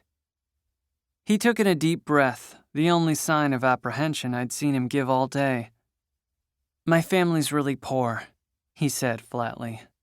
My parents are both commons, and their wages are minuscule. There just aren't any options for the commons or serfs, no opportunity to rise up. The only people who have a shot of making something of themselves are the elites. He exhaled slowly, and I wasn't sure if he was waiting for a response. I sipped my coffee to fill his pause. Somehow, my parents got it in their head that if they had enough kids, eventually one might be born elite and be able to deliver the rest of us out of poverty. Can you imagine? The Fae's pay being so unequal that they lounge in mansions and make their talk show appearances while the rest of us starve. The last word was a hiss through gritted teeth. His free hand balled into a fist on the arm of his chair. I had no response.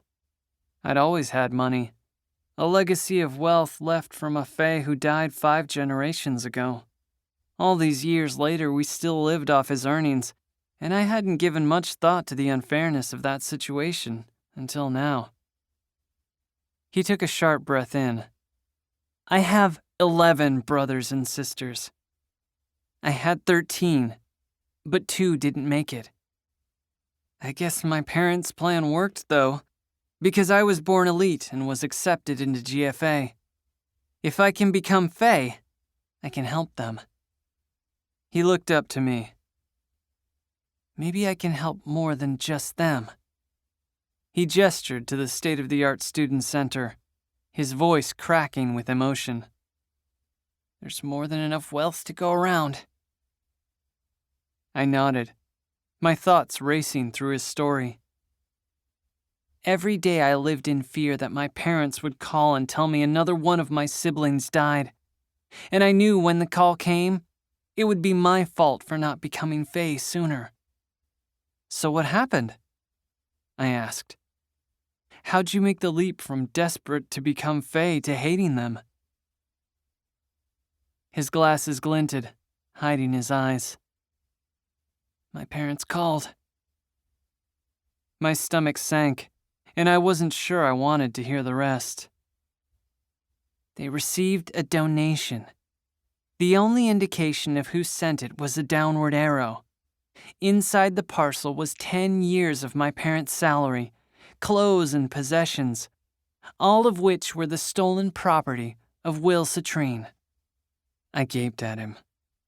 So you're saying the Fallen saved my family, and who knows how many others.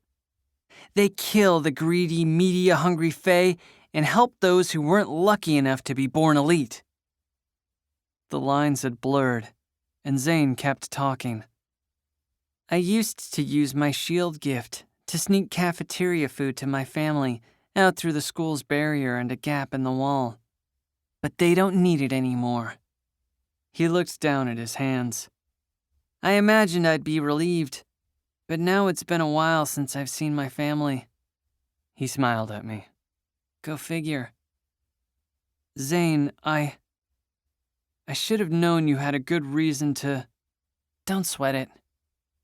Seriously, I misjudged you. He sipped his coffee. Do me a favor and don't spread any of this around. My confrontation with Yamoja Rue has given me a reputation as a badass, and I'd like to, cash in on it for a bit. I held out my fist and he bumped it with his. You got it, man.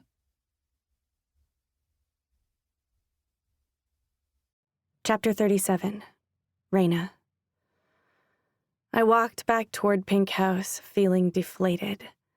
In one day, I'd gone from serf to gifted like Yamoja Rue, and then to someone who unintentionally attacked my most admired idol. Her face was plastered in my head. I hurt her. GFA was so much more intense than I imagined, and after one day of classes, I was drained. But where I expected to be physically exhausted, I found myself emotionally so. I wanted to call my parents, to tell them what happened. I wanted to hear their voices, to listen to their comforting words. The campus seemed deserted, as everyone was still in class. I headed straight to Pink House to my room, with the thought that if I made it there, nothing else could hurt me, and I couldn't hurt anyone else. When I awoke, the sunlight that was streaming in when I'd fallen asleep was replaced with the dark of night. I was confused and disoriented, unsure how long I'd been asleep. Briara's bed was empty, but I saw a piece of paper on my desk that told me she had been to our room at some point during my nap. Her note read, "I didn't want to wake you, but I went to the library, Ray." My stomach twisted. Ugh, I missed dinner. I couldn't think of anything worse, but then my mind drifted back to my afternoon with Yamoja Rue. How was I supposed to use my gift after that? I sighed and pulled myself out of bed and headed to the student center to see if I could grab something before the cafeteria closed. The outside air bit my skin through my blazer. I'd vastly underestimated how cold it was. Why couldn't the rest of the campus always be warm like the fort? The student center had groups of students clumped together. One group was playing cards and laughing so loudly that I couldn't help but smile as I passed. I spotted the fishbowl, the glass cafeteria that had a few scattered students hunched over books, half the lights on that it normally did, and no obvious staff. I walked to the buffet line and was relieved to find a few leftover burgers wrapped up like they were from a fast food restaurant. I took 2 and eyed the third one that was left over in the heated tray. Yep, doing this. I grabbed the burger and had to balance it against my chest on the other 2. When I got to the scanner, I couldn't reach my student ID. I heard a laugh behind me. Tough day? My gaze snapped up to Kai, who reached for the ID card that hung from the lanyard around my neck and held it to the scanner. Thanks, I said shyly. He took a burger and led me to a table. I wasn't following him, I was following my burger, and I didn't give much thought to him as he took a seat beside me. Do you want to talk about it? I unwrapped the paper around my first burger and took a huge bite. I didn't even wait to swallow it before the words flew out between chews. There was this terrible girl, and she was being mean and stuff, and all of a sudden she started saying weird stuff. I took another bite, and Kai flashed an amused smirk. And then the teacher was mad that I used my gift on her. He leaned forward. So you do have a gift. It makes people weird. Nice. I shook my head. It's not nice, because I was sad I didn't see Yamoja Rue, and then she was my mentor, and my gift was purple, and she told me to use it, and she cried. That barely made any sense at all. Wait, what? You made Yamoja Rue cry? And now I don't want to use my gift ever again, because I can't get her face out of my head. He reached out and rubbed my back. Don't feel bad. It's not like Yamoja Rue is a saint or anything. What do you mean? I asked, polishing off my first burger and unwrapping my second. I mean, she has hurt plenty of people in her time, not to mention she's the richest person in the world. What did that have to do with anything? I wanted to argue or at least ask what the connection was, but I didn't want him to stop rubbing my back with those calming circles. I've missed you, Ray, he said, and I froze mid-bite. He raised his hands defensively. I know you're with Odin and stuff, but does it mean that we can't hang out from time to time? Isn't that going to freak your girlfriend out?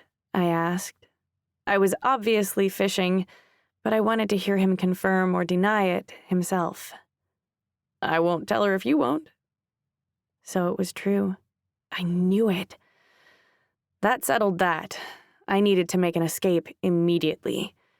Kai leaned in, and his devilish smile brought me right back to our kiss in the courtyard. My budding romance with Odin was a spark, but whether from years of suppressed feelings or shared history, my feelings for Kaito were a raging inferno. I was a moth to the flame, and I always got burned. I felt dizzy. So dizzy that I put down my burger and stared into Kai's dark eyes. Maybe if he wasn't so messed up, maybe in a different life we could... My thoughts were cut short as Kai put his forehead to mine. Reina, he whispered, I can't seem to... Kaito! A voice called from across the fishbowl. We looked up to see a blue-haired boy waving him over. Are you ready? The boy called. Is that Zane Black? I asked. He nodded, his gaze dropping back to me. Yes. Why are you hanging out with him? I asked. Didn't you say he was somehow connected to Raphael Mazarin's death? Kai said, I should go. See you around? I nodded, and to my dismay, he grabbed my third burger off the table before following his new friend out of the cafeteria.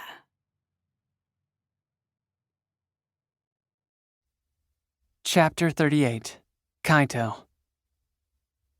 I leaned back in my chair, pulling on my hair in hopes that the pain might drown out the sound of Quan bouncing a tennis ball off the wall, or of Enzo trying to snatch it between bounces by running across the room at super speed. I groaned, turning to Finn. Why does Odin even call these meetings if he never shows up? Finn grinned. Give him a break, Ace. He's super into his new girlfriend. They're not, like, official or anything, I said. Quan interrupted. They looked pretty official to me the other night at the fort. I shot him a glare, but he seemed not to be bothered by it. Enzo shot into my line of sight. But let's not forget about your night with Miranda. I shook my head. How do you even know about that? Quan said, I snuck her out, remember? Plus, she told everyone, and by the way, I can't believe you lied to me about zero gravity. I put my palm to my face, letting out an exasperated sigh. I should talk to her. Enzo zipped over to me, his hand held up for me to high five. Yeah, you should. Not what I meant. Odin rushed in the door, half out of breath. His face was red, his shirt misbuttoned, and his lips smudged in the corners. Sorry I'm late, guys. I was with Rain. We know where you were, Finn said, cutting him off. I shot him a thank you with a glance. His Royal Highness wasn't as bad as I thought. Of the other nobles, I'd expected to like him the least, but it was the opposite. Unlike Quan and Enzo, he sort of kept to himself. He extinguished conflict, and he seemed to communicate on my non-verbal frequency. As for Odin, I thought that guy was a dick. Green-Eyed Devil was right. He just took whatever he wanted. Somebody had to teach that guy a lesson. I stood. Actually, I was just saying to the guys that I owed Miranda a little chat. He nodded. Yikes. Do you mind if I meet up with you later? Odin said. I just got here, man. I've been here for an hour. It's not me that's been absent lately, bro. Finn stood. Odin, he's right. Just let him go. He'll meet us later. Odin stepped aside and I made my escape. I headed down the hall toward the exit where I ran into Carter.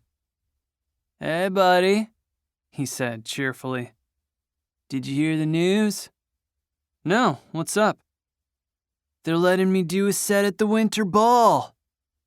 I patted his back. Well done, man, congrats.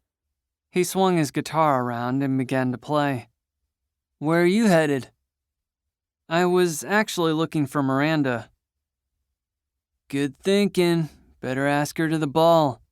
All the hot girls get asked first. I just saw her in the cafe. I nodded my thanks and headed to find her. When I entered the cafeteria and saw a swarm of girls hanging on her every word, I knew exactly what they were talking about. Heat burned my face as I stormed over. Miranda? Hey, sweetie, she said. Can I talk to you? I scanned her captivated audience. Alone? She followed me across the cafe. I stopped just outside of earshot of her little crew. I need you to stop this. Stop telling people we hooked up. You're a beautiful girl and everything, I'm just... I stopped as Miranda began to laugh, her eyebrows raised with pity. She bit her bottom lip. You don't remember that this was your plan? What do you mean? You were upset about Reyna, and I was upset about Odin, and we decided to date to make them jealous. That's ridiculous. I would never agree to it. She shrugged. How else would I know how into her you are? I'm not into her. She pressed her lips together, stifling a smile. We didn't plan to hook up or anything. We just drank a little too much, I guess. I mean, you're hot, and I wouldn't be opposed to another night with you at Blue House. But did you really think I liked you for your personality? No offense, but next to Odin, you're just... Whatever, I said to shut her up. Each word was colder than the last. It wasn't that I cared what she thought. It was that some of those sentiments kept me awake at night for the last few years. I don't care about what I said when I was drunk. It stops here. I turned to leave. Too bad, it was working. I stopped. Why do you say that? Well, Odin has asked me about our relationship. Has Raina asked you? Has she mentioned me in conversation to see your reaction? Actually, there was last night in the cafe. She'd asked me if my girlfriend would mind us hanging out. Miranda leered at me, analyzing my reaction, and when she found what she was looking for, she tossed her ponytail over her shoulder and said, But if you want to stop, that's your call. Wait, I said without thinking. What do I have to do? Take me to the winter ball. It was a trap. Scheming wasn't going to win Raina. Nice try, Miranda. You'll have to find someone else. Besides, I don't think this Odin and Raina thing is going to last. The ball is 2 months away. I'd rather be there alone just in case. I left the cafe while Miranda headed back to her table of friends. But instead of relief, I left the conversation feeling dejected. Miranda was the most awful girl I'd ever met, and even she thought I was a monster.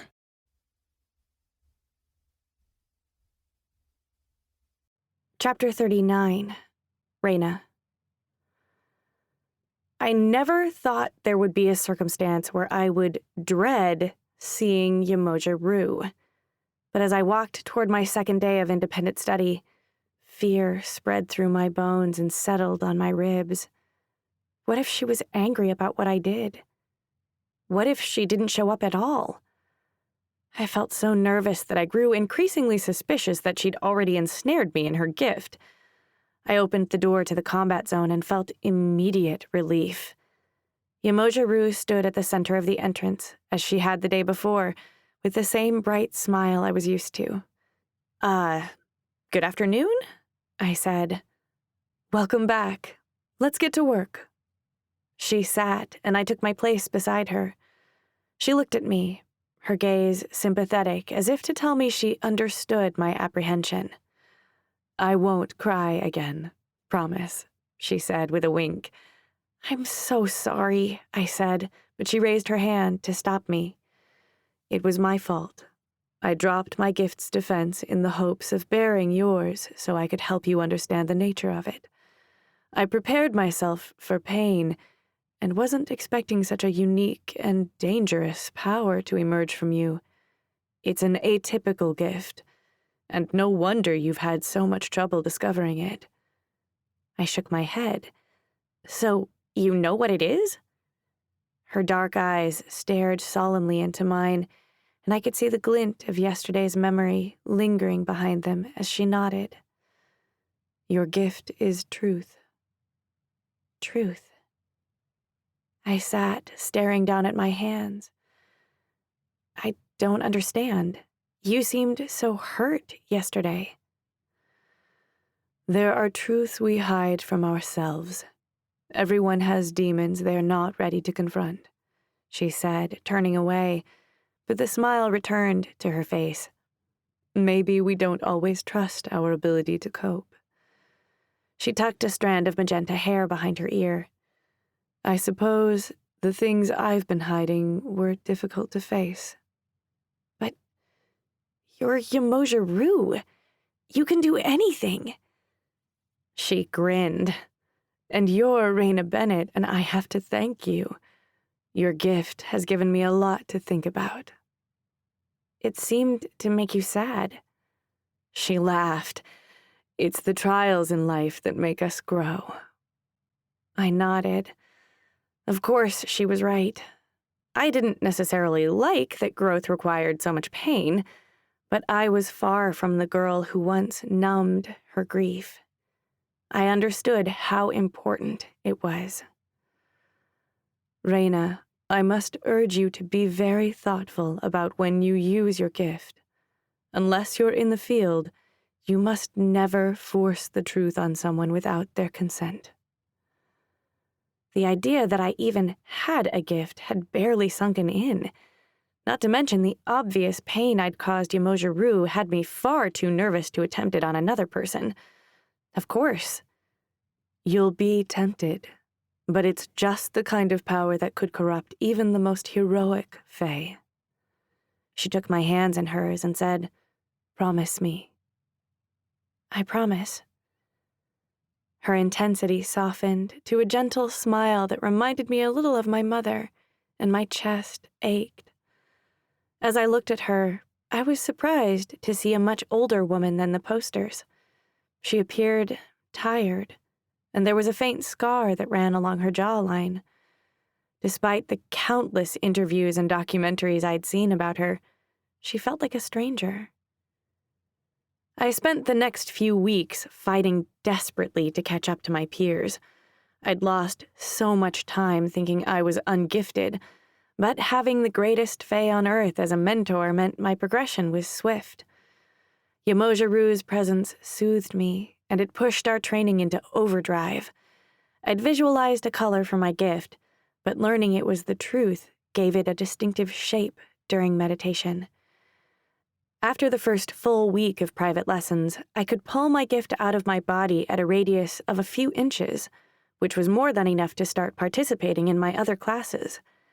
After several failed attempts in Professor Green's class, I successfully infused a bit of truth in a confection, but the taste was so bitter he spat it out before my gift could take effect.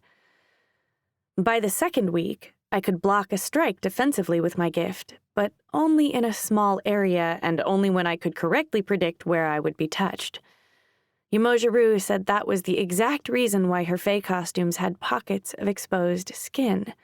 Her enemies always went for those areas, so they were easiest to defend. In a way, she lured them into attacking her where she wanted. If I had 1,000 lifetimes to absorb all of Yamojiru's knowledge, it wouldn't be enough time. But I only had the luxury of training with her at my scheduled times. A minute passed, and she'd jet back to her patrol like Cinderella from the ball. By the third week, I began to understand the corruption Yamojiro had warned me about. Before I went to sleep, I imagined things. Dark things. Sometimes I imagined using my gift to purge the truth from my wicked orphanage guardian, Ms. Vivian. Why had she tortured me and the other orphans without remorse? Was there more to that story? I daydreamed her responses, but in my imagination, she wasn't my only victim. I wanted to know the truth of how Kai felt about me, if for nothing else then so I could put my feelings for him to rest once and for all, and fully give my heart to Odin, like I wanted. Especially since things were heating up with him. One weekend we were tucked away in one of the dark corners of the fort. A late-night picnic turned into a heavy makeout session. The friction of his jeans against mine sent chills through my body. We were both caked in sweat, our mouths unwilling to part even to breathe. Odin grabbed a handful of my shirt in frustration as I wrapped my legs tighter around him. We separated only long enough for him to move his mouth to my neck, and I strained for release. "Just tell me when to stop," he whispered, sliding his hand under my shirt. "Don't stop," I said in a stupor. He froze. "What? Really? You want to have sex? Are you sure?" His questions sobered my daze, but I still felt a tickle at the back of my neck that radiated down my whole body. I had no reason to hesitate. I really liked him. He was good for me. I could see myself falling in love with him. I wanted to fall in love with him, and I was sure these makeout sessions were starting to frustrate him as they were me. Sensing my hesitation, he pulled me in for a hug. "Don't worry, there's no rush," he said, taking my hand in his. "But I want to, it's just, I've never—" He leaned in and kissed me. "I know, Miranda told me. Or was it Kai? That's why I wanted to make it special for you." The mention of Kai was unwelcome. Why the hell did that guy walk around telling people about my sex life anyway? I felt a pang of guilt for being here with Odin, while my thoughts still lingered on Kai. Odin and I were dating. Kai was nothing. Why couldn't I get that through my head? I just needed more time with Odin. I'd known Kai since middle school. That history was already being overshadowed by my new relationship. I felt my gift press against that thought. "Any time with you will be special," I said, and his green gaze made me melt back into his arms. "What about the winter ball?" "What do you mean?" He looked up at me shyly, a foreign expression to his usually confident face. "Will you go with me?" "Of course. I've never been to a dance before." "Then maybe we can plan something special for after, if you're ready." I grabbed his shoulders and shook him. "But it's 2 months away." "I know," he groaned with a smile. He kissed me softly.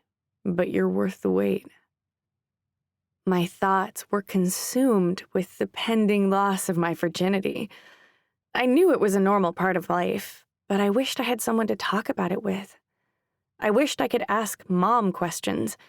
I didn't know why, but I wanted permission. I'd begun to grow closer to Briara, but that only meant I was aware that girl talk for her mostly consisted of seances with spirits and Ouija board chats. We chatted about crushes a little, but when the conversation got a little more personal, she always changed the subject.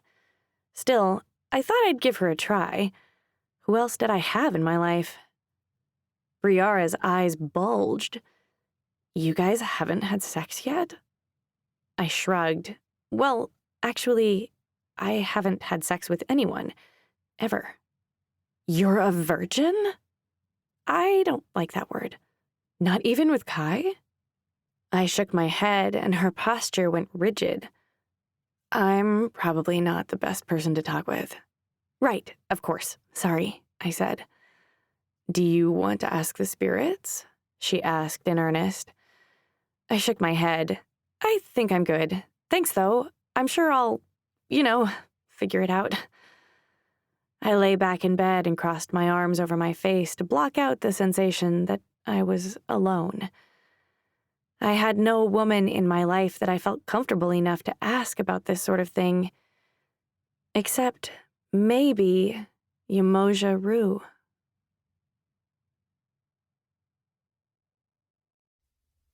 Chapter 40. Kaito.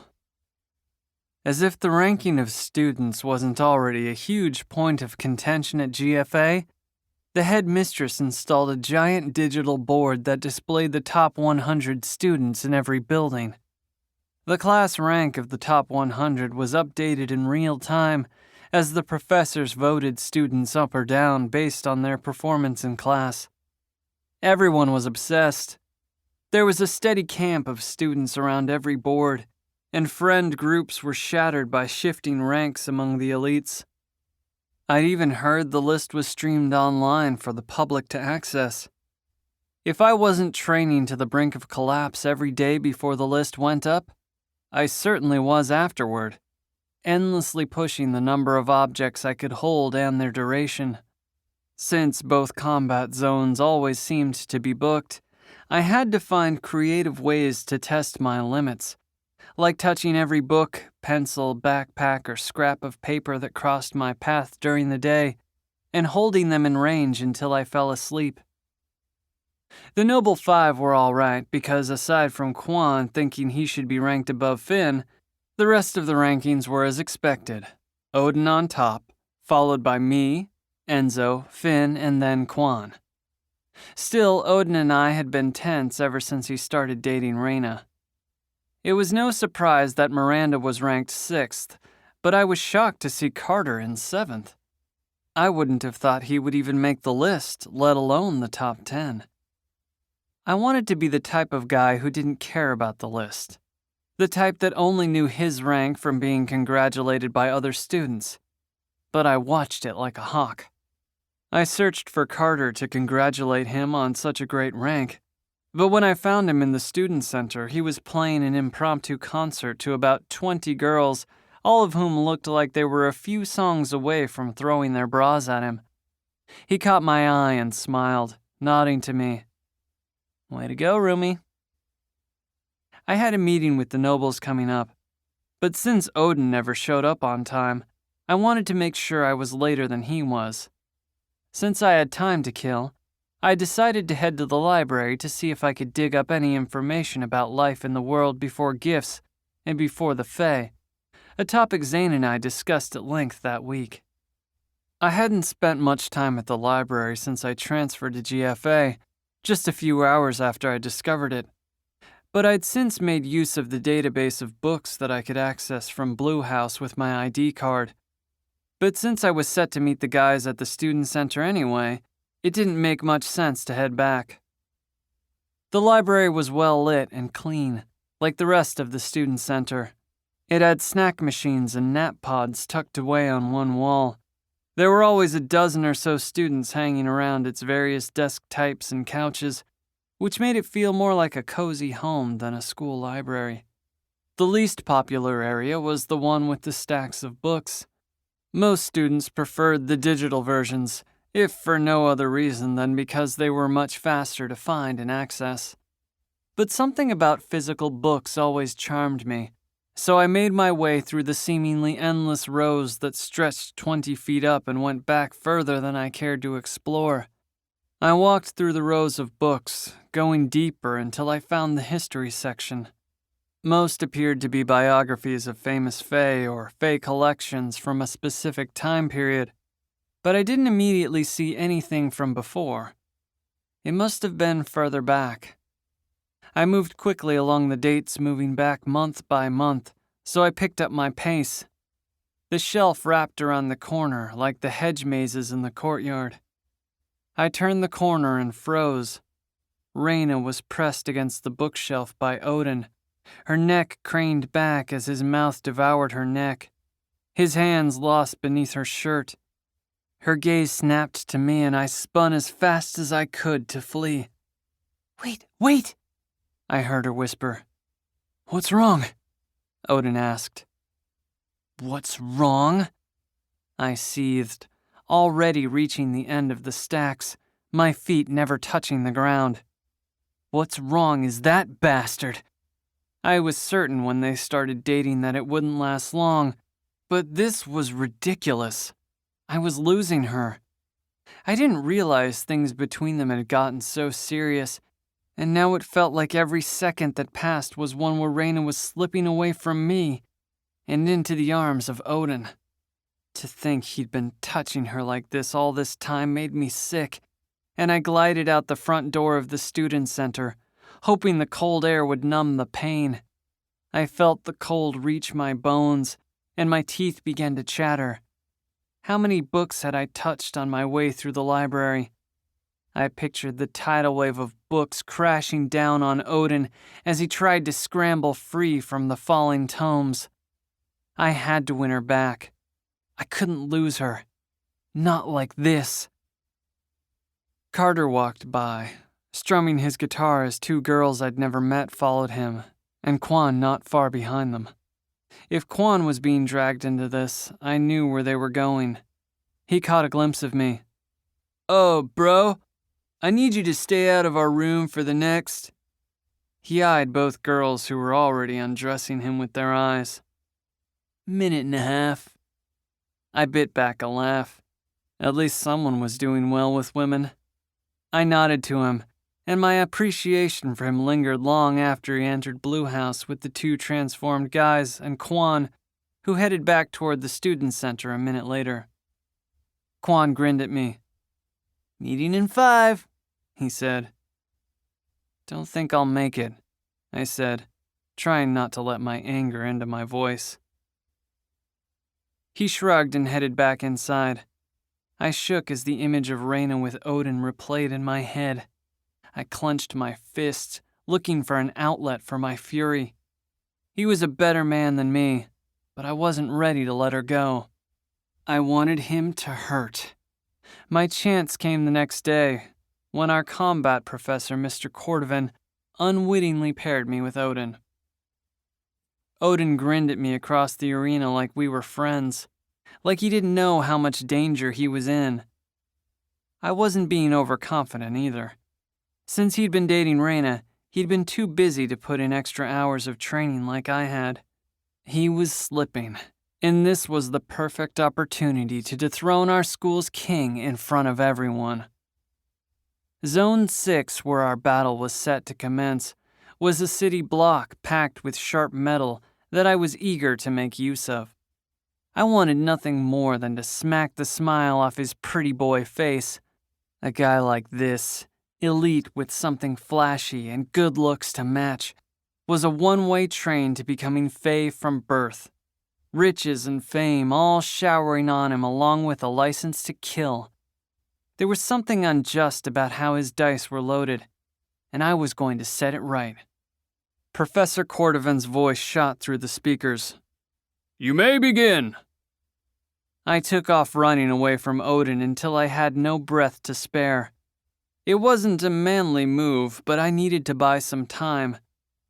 I leapt into the air and let my gift carry me. I slipped in and out of vacant buildings until I was sure he didn't know where I was. A crash rattled my bones as Odin smashed the glass on a building he thought I was occupying. I used every second to touch loose objects on the ground. A steel pipe, a plank of wood, anything that my gift could pull free as Odin mindlessly created more debris. One building after the next, I clouded my gift with all manner of objects which I left undisturbed in their various locations in the arena. When I was nearing my limit, I closed my eyes to catalog my haul. It was the largest number I'd ever captured, and I felt the strain of every one. It was time to make my move. "Don't be a coward, Kaito!" "Now!" I propelled a shard of glass from the far side of the zone at the sound of his voice. He deflected it with ease. "Good! I was worried you weren't even going to put up a fight today," he said. "Look, man, I didn't know how much you liked Reyna, but I like her too. I'm not going to mess it up." I seethed. "No one is forcing her to be with me. We just like each other." I stepped out into the street, and he turned to me to finish his speech. "Can't you accept that?" I chuckled. He smiled. "What's funny?" "What's funny is you're out here lecturing me like some arrogant prick, and I've already won." With a clap of my outstretched hands, I hurled every object ensnared in my gift at him. But instead of striking, I swept them into a whirlwind around him and watched as one of the pipes scraped him. I spun 1,000 objects into a tornado, with him at the center. He crouched using his gift to shield himself from the blows. The objects that struck him bounced off, and it took almost no effort to yank them back to the cyclone and tighten its twirl.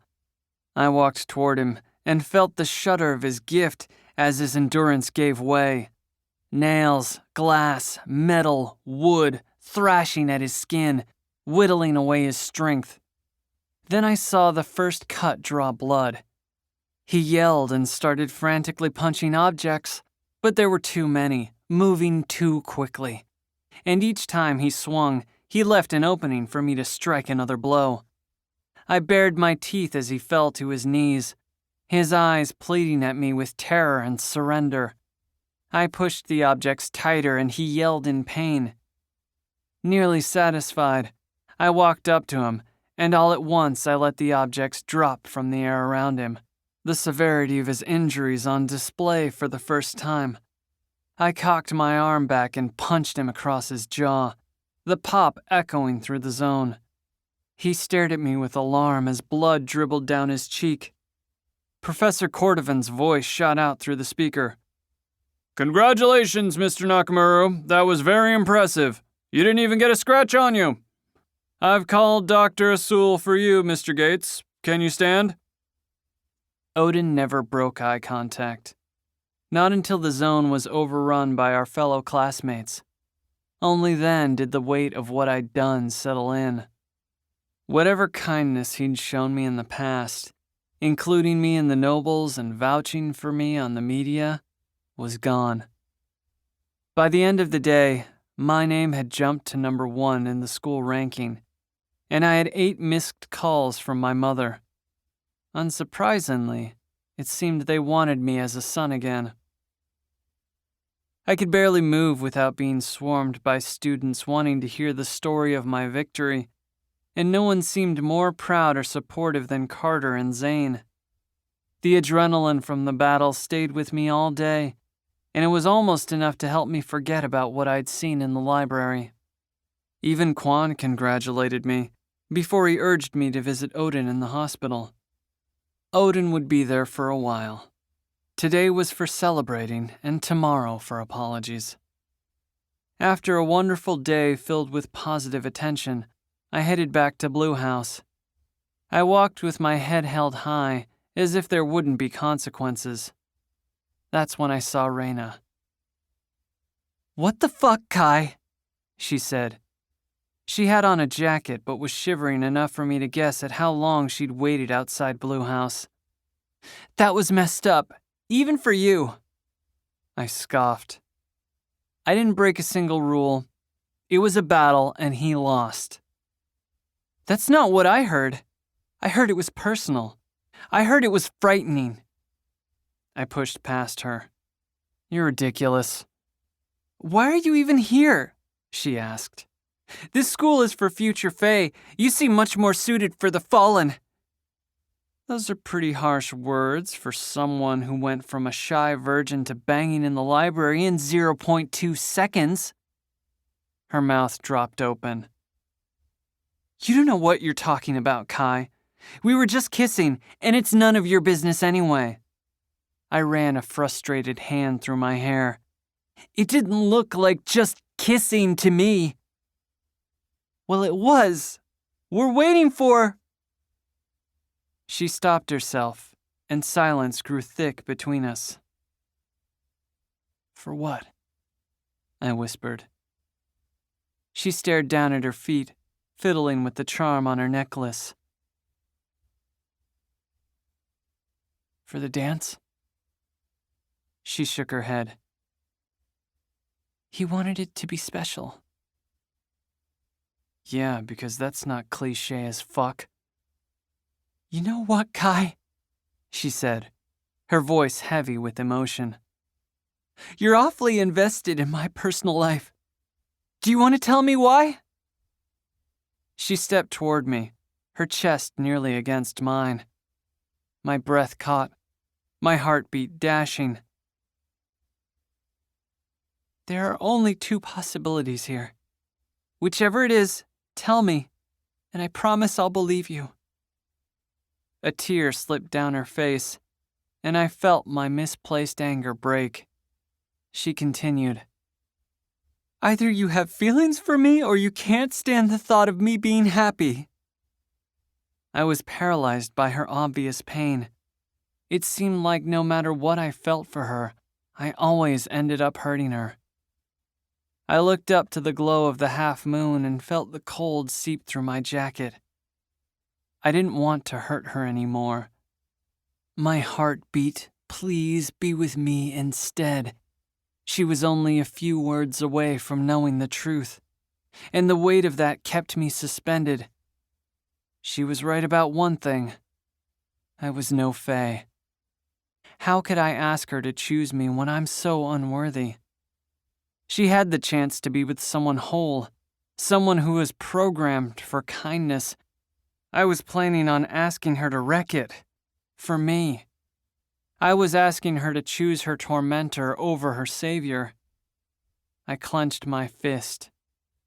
Reyna, I promise this is the last time. You're right, I said. I don't want you to be happy. I can't stand the thought of a serf like you sailing through life. You're lying, she said, tears pouring down her cheeks. Tell the truth. Her eyes turned angry as her gift struck me. I saw a purple glow in them and on the tips of her fingers. We hadn't even touched, yet I felt the truth surge to my lips. She was strong, and everything I couldn't say to her was desperate for release. I don't think I'm good enough for you. You're the only one who understands. Please don't go. Don't give up on me. I love you, Reyna. The urge to say the words was intolerable, but I fought it, leaning on my own gift as my final line of defense. I was losing. Tears pricked my eyes as my will gave way. Desperate for a way out, I bit down on my bottom lip hard until it split, blood running down my chin. I must have been a sight, because Reyna cupped her hands over her mouth in fear. Her gift let me go. Then, as if resigned, she wiped her face. I swallowed hard, and she shook her head, her gaze slipping between sad and angry. Okay, Kai. Message received. Chapter 41. Reyna. I never told Yamojiru that I used my gift on Kai.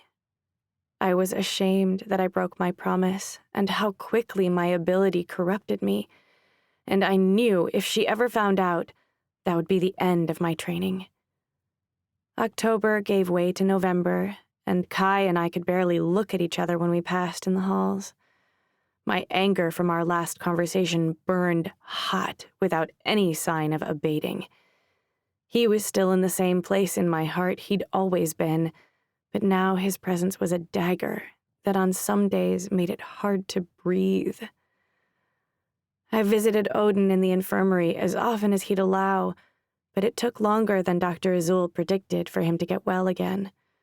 It was as if losing his rank had broken his spirit, and I missed his sunny disposition.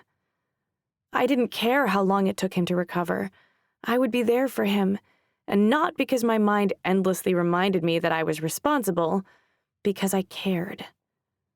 He was surprised when I first came to see him and seemed to think that his rank had anything to do with how I felt about him. Like I'd jump ship to Kai now that he was the new top student. But even the thought of Kai made me sick. I wanted nothing to do with him. By mid-November, Yamojiru had me in decent fighting shape. Defense was well enough, but the day she taught me to use my gift offensively, I finally felt like I could become Faye. Concentrate on your arm, she urged. Let the truth swallow it. As the purple shade of my gift engulfed my arm, I was alarmed to discover that it felt heavy, like it was encased in metal. Good. Now sharpen it, Yamojiru said, pacing around me. I visualized its edges coming to a point. With just a few swipes of my arm, my muscles grew fatigued, but I pushed through. I slashed at the practice dummy and felt delighted when the edge of my blade sliced into it. Losing my concentration, I gaped at my ordinary hand. My troubles with Kai felt minuscule compared to the satisfaction of raw power. I whipped back to Yamojiru. Let's try it again. She smiled at me proudly. I reveled in the chance to show her my progress, or even talk about life. In a short time, she became a fixture in my life, something I hadn't had in some time.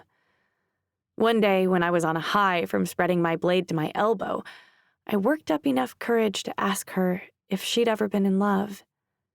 Her eyebrows rose in surprise, but her expression softened, and her voice came out as a whisper. Yes, I have, once.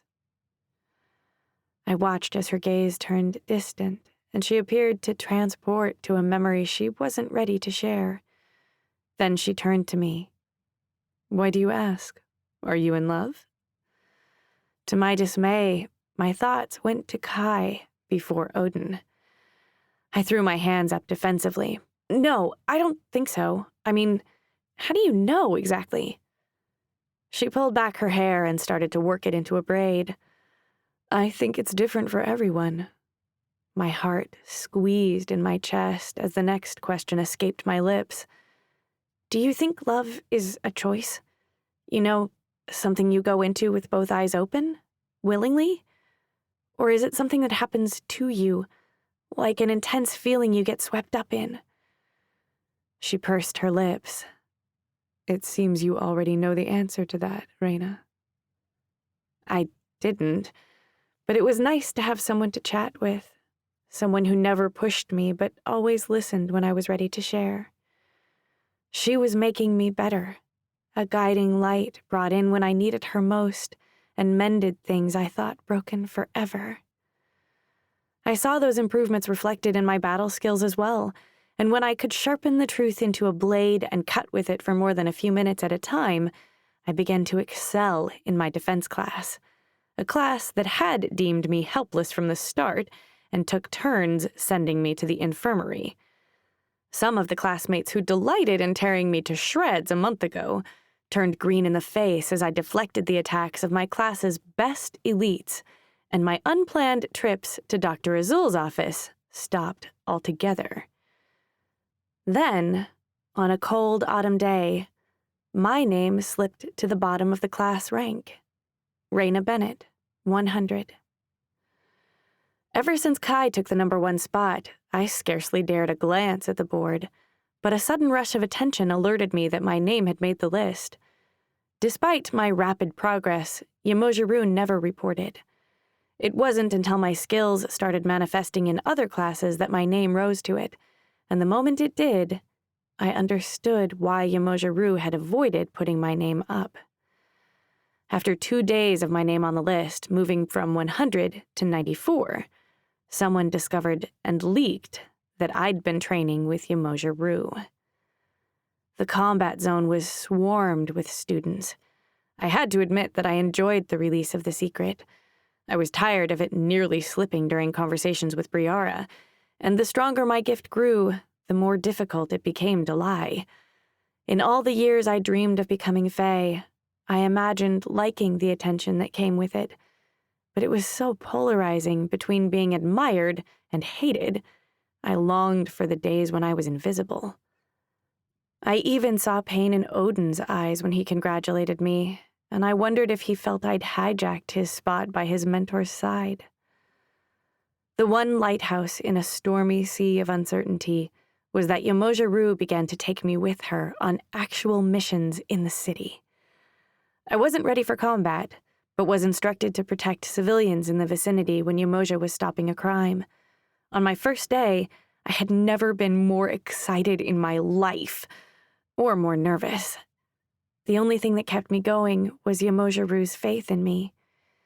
Even if all I was allowed to do was guard civilians while Yamojiru handled anything dangerous, this was Fae work. As it turned out, I was born for it, enamored by the whole process.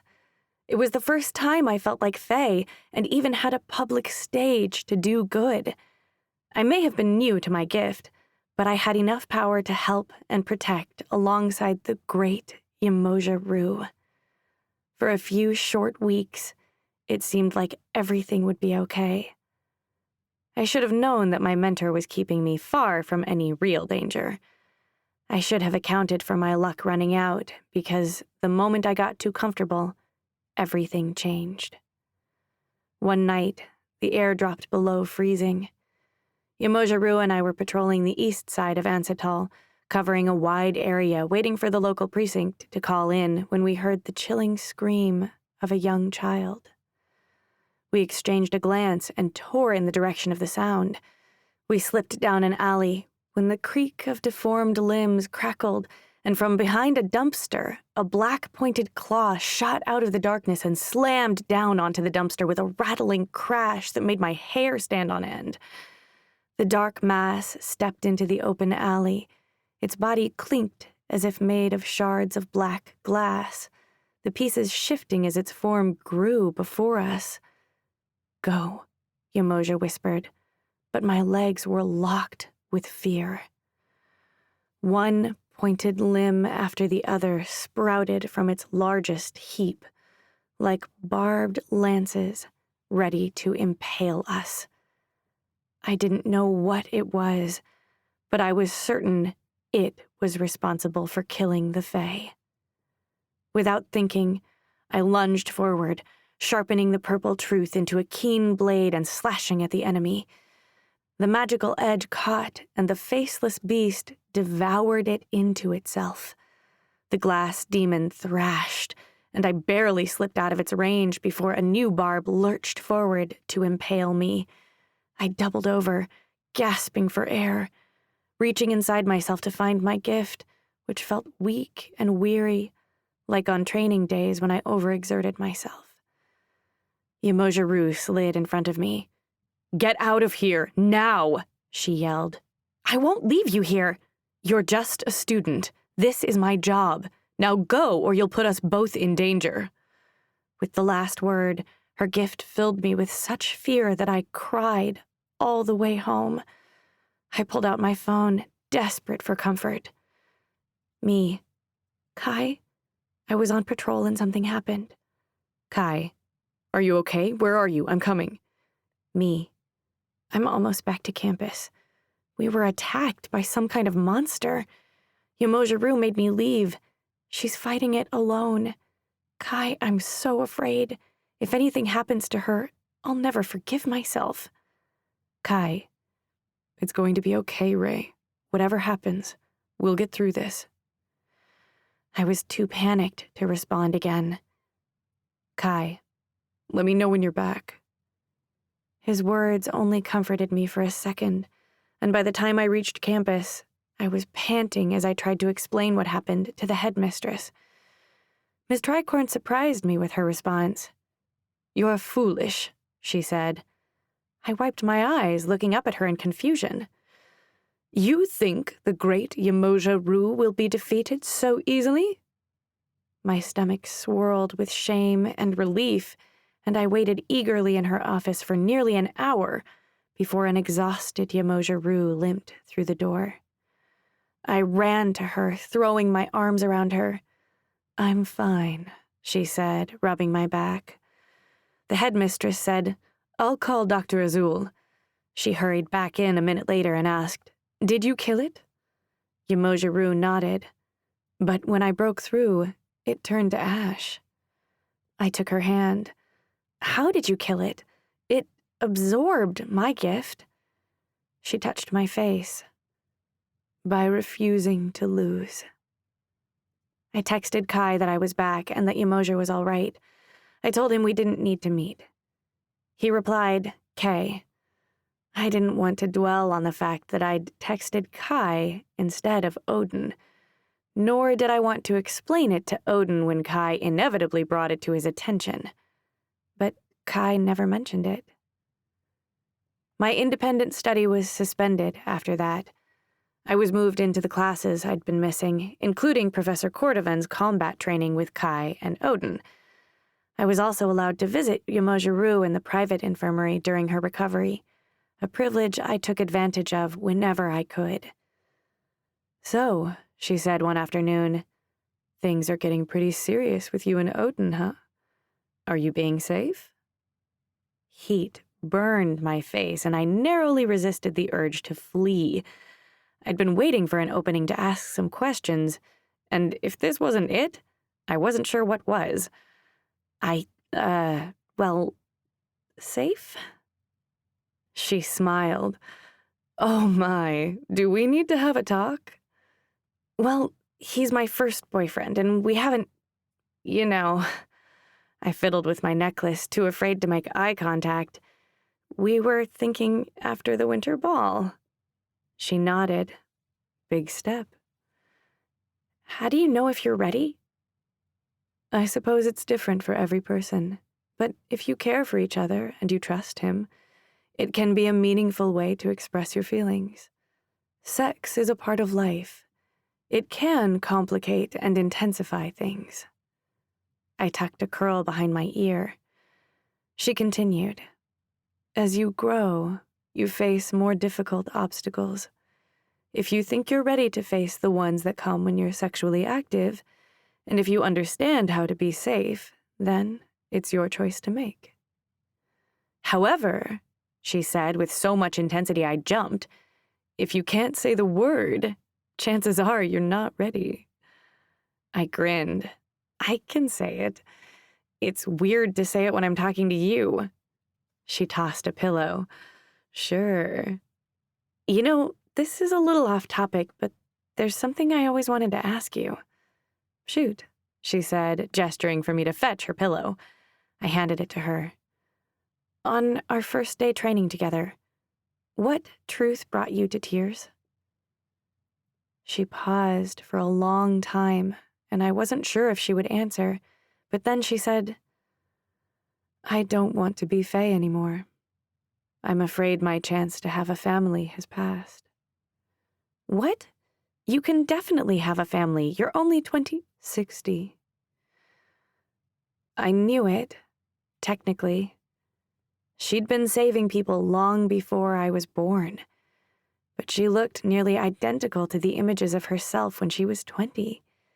She was so strong and youthful, it was hard to think of her as old or ready for retirement. Being Faye means putting others before yourself.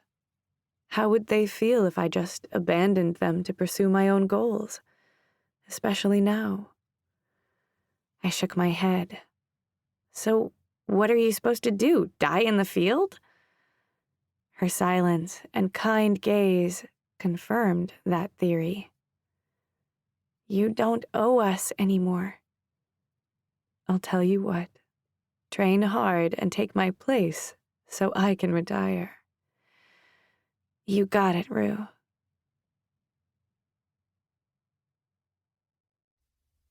Chapter 42. Kaito.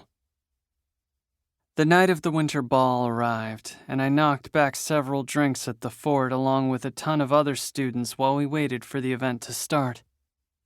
I looked for Reina, but she wasn't at the pre-party. Many of the girls were still getting ready while the guys drank and bragged about their dates. However, Miranda was there, strutting around in a pink skin-tight gown that trailed behind her and left nothing to the imagination. There was some kind of furry dead animal draped over her shoulders, and her expression was pleased as she drew the lust-filled gazes of every guy there. Quan looked like he might spontaneously combust. You all right, buddy? I asked. She's a goddess, I say. A real live goddess. I patted his back and took a swig from my cup.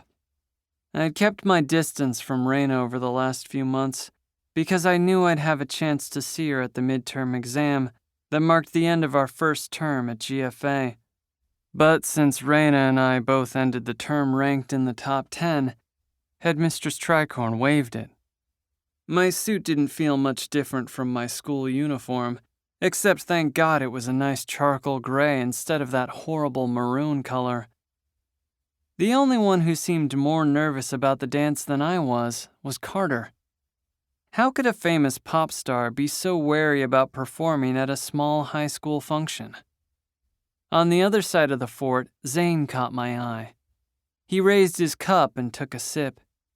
He was a good guy, and I felt guilty for being virtually a shut-in this past month while I tried to let go of Reina.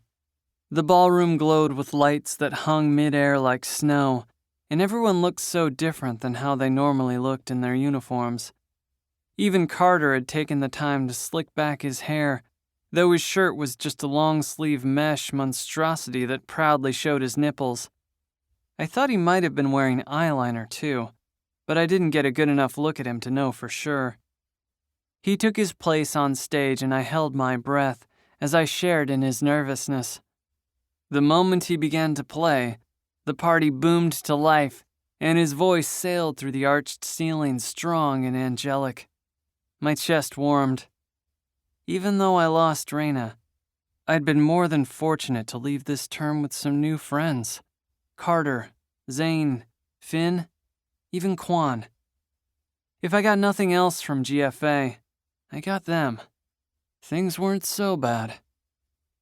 When Raina arrived at the top of the stairs, my breath caught and my mouth fell open as she glided down the steps in a dress that glimmered the same iridescent purple that I saw when she used her gift.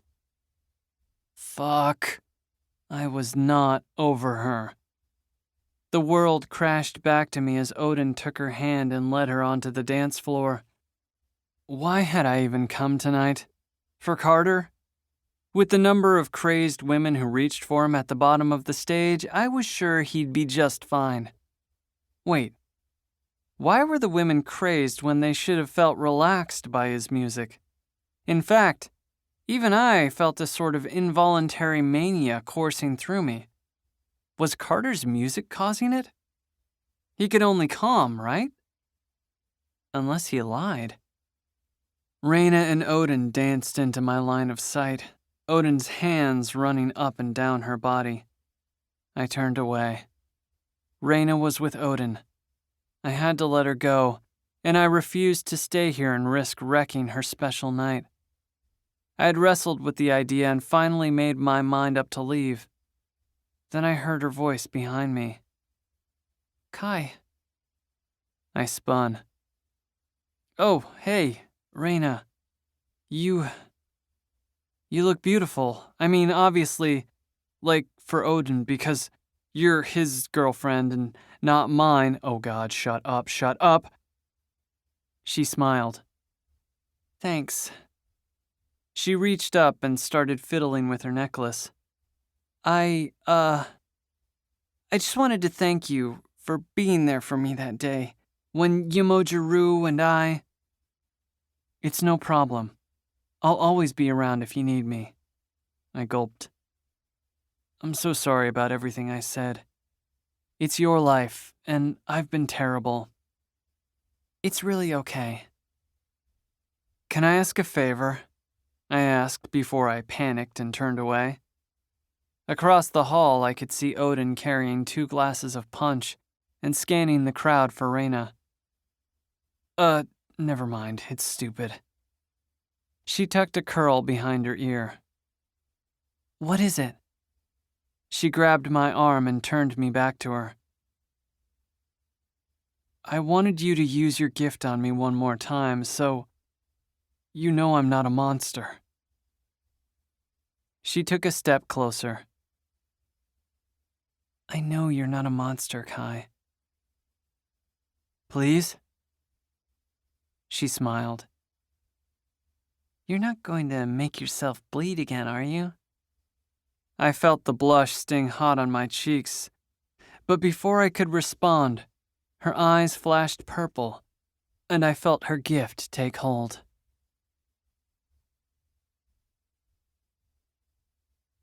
Chapter 43. Raina.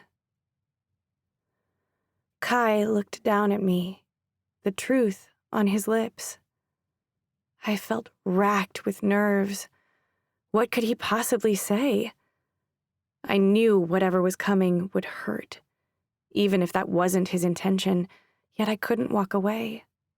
I was sure Odin would be looking for me now, but when I saw Kai across the dance floor, alone, I knew the least I could do was come over to thank him.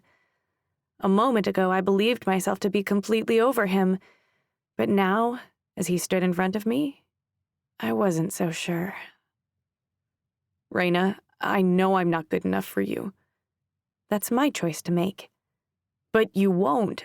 You never do. No matter how I hurt you, you always end up back here. Choose better. I mess up everything in your life, and most days I can't see any good in myself. I'm afraid I'll never meet anyone else who can believe in me like you do. But you're wrong about me. His eyes began to tear, and mine mirrored them. I think I might be in love with you, which is why I'm going to let you go be happy, even if that means being with Odin. My heart raced, and I wanted nothing more than to touch him, but I didn't. Kai, A shrill scream filled the air as the glass walls separating the ballroom from the balcony shattered and rained down on us all. My gaze snapped up and 3 shadowy figures crept into the room. Glass demons. The students scattered into a panic. A sharp whistle shot out, and in an instant, Odin, Enzo, Quan, and Finn were assembled in formation. "Run, Reyna," Kai said, and he dashed to Odin's side. Oh, fuck no! I sprang into action behind the guys, taking licks at the creature from a safe distance as the guys tried wounding it from close range. Behind me, Professor Green and Professor Cordovan took on a glass demon of their own, its barbs shooting out and retracting with no predictable pattern. The shrill screech of glass on glass echoed through the ballroom, while most of the students sprinted for the exit. The 3rd demon was headed for Carter, whose expression showed no trace of fear as he strummed his guitar, no doubt lending his assistance in our battle. Kai shot audio equipment from the stage at the demon, and it seemed to hardly affect the faceless creature at all. Odin was slower than usual, no doubt from his injuries, but still kept his body in front of his team as they slung their attacks futilely at the monster. But the demon absorbed Odin's punches, and his fists had already begun to bleed. He slipped. A barb flew toward him. I slashed at the monster to deter it, but it was no use. Quan leapt between Odin and the glass demon, only to be run through his chest with black, demonic glass.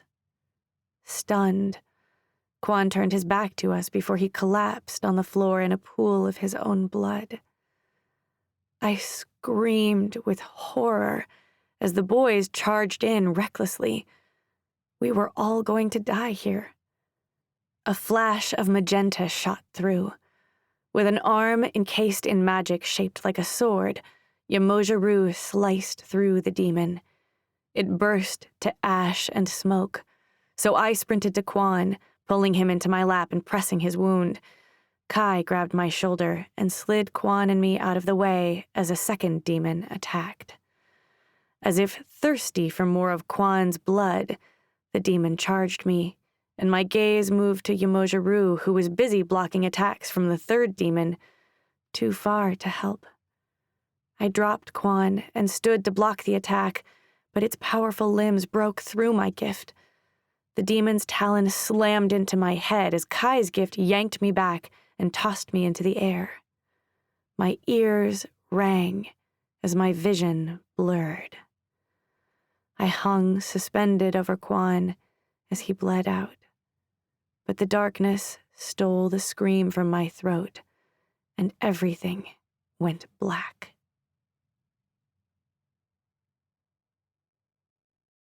Chapter 44. Reyna. I awoke in a haze, feeling the warmth and familiarity of Kai's gift wrapped around me. It had been some time since I was held by him, like this. The memory of the attack on the school dance slammed into me, jogging me fully into consciousness. Suspended above the shattered ballroom, I resisted my urge to scream. Below, I saw Yamoja-Ru, Headmistress Tricorn, Veranda Yarrow, and some police officers standing around a body-shaped lump under a black blanket. They whispered sharply, and their voices carried just enough for me to catch bits of their conversation. Ms. Tricorn said, "I understand, Yamoja, but a student is dead." Yamoja-Ru shook her head. "I know how it looks. I just think we should take a moment to consider other possibilities." Veranda Yarrow held out a large screen, but the headmistress blocked my view of it.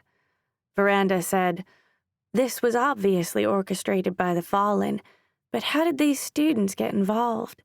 And what was their endgame?" Yamoja shook her head. "If he wanted to betray us, why did he try and rescue Reyna? Why is he still holding her? The three turned, noticing that I was awake. Yamoja walked over, and I felt her gift slip between me and Kai's gift. It broke, and she caught me like I weighed nothing at all. "Are you okay?" she asked, and she reached out and touched my forehead where a sharp sting flared beneath her touch. "We'll get you to Dr. Azul," she said. I looked at the lump on the floor, tears springing to my eyes. "Is that Quan?"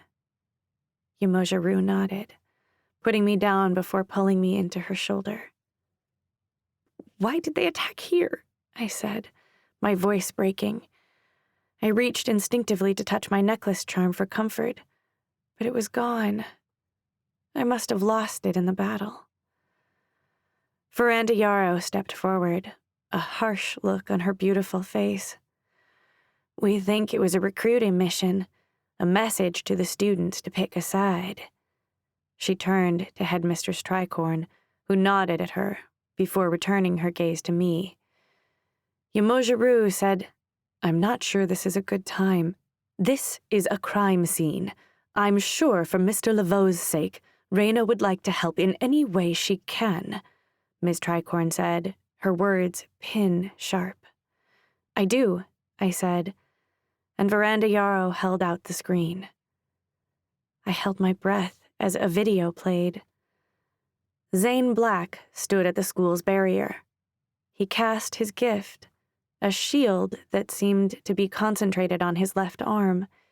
He reached out and held it to the barrier, the glossy wall bending around his gift like a crowd of serfs around an elite. My pulse rose as one demon creature after another crept through the gate. "Oh my God. Zane Black let them in," I said. Veranda Yarrow said, "Just wait." She swept her finger over the screen and the video sped up. She slowed it as two figures approached Zane's gap in the wall. My heart stopped as Carter walked cheerfully toward Zane, his ever-present guitar slung on his back. Beside him was Kai. My Kai. The guy who had apparently saved my life. No. It was impossible. Kai didn't have anything to do with it. He and Carter fought with us. Carter stepped through the barrier, and Kai looked back at the school dance as if reconsidering his choice. Then, of his own free will, he walked through the gap in the barrier, and Zane followed before closing it for good. "It's a mistake," I said. "Kai isn't involved." "You never saw him spend time with Carter or Zane?" I mean, of course, Carter was his roommate." "And Zane?" the headmistress asked. My breath skipped as I exhaled. "He's not involved." Kai seemed to become more unhinged these last few months. Was it possible I'd missed the signs? Was I so blinded by our history and his pretty words to know he was saying goodbye? No, I knew him. I balled my hands into fists, grinding my teeth. I knew with certainty that someone had set Kai up. The evidence was damning, which left me with only one option: find him and clear his name. There was no one left to believe in Kaito Nakamaru but me. Preview: The Brave and the Broken, Gifted Fae Academy, Year 2. Reyna. Lightning crackled through the courtyard as the last of the students filed into the auditorium. Though midday, the clouds blocked the sun's rays and threatened rain like a knife at our throats. The thick, mossy smell of the impending storm filled my nose as I stepped out of the cool air and into the auditorium, only to regret it a moment later. The sobs of the broken-hearted students echoed through the domed ceilings, and the air was so thick it was as if we might all suffocate in each other's grief. Dressed in black attire, the room was guarded by a catalog of Fae, ready to jump into action at a moment's notice. We were no longer safe. The walls of Gifted Fae Academy had been breached, and with them fell our most beloved student. I took my seat beside Briara, my head pounding from a night spent crying, but unlike her, I had no more tears to shed. It was as if I'd cried myself dry. My roommate, however, seemed she'd never dry out. I wanted to reach out and hold her hand, but she was so fragile, I worried she'd shatter at my touch. I traced her gaze past the rows of students to the stage where there was a large portrait of Quan Laveau, grinning brightly. Bree choked on her tears, and I turned my face away, clenching my jaw to endure the sound of her agony. I reached for the owl charm on my necklace, only to remember that it, too, was gone. There was nothing as senseless as a murdered kid. And at a school filled with aspiring Fae, we all felt responsible for his death. As I replayed the night of the winter ball in my head, I came back to the same thought. What was all this training for if I couldn't even save a friend?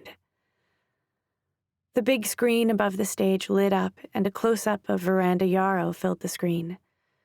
Although I could see her on stage just fine, the live feed let me see her expression more clearly.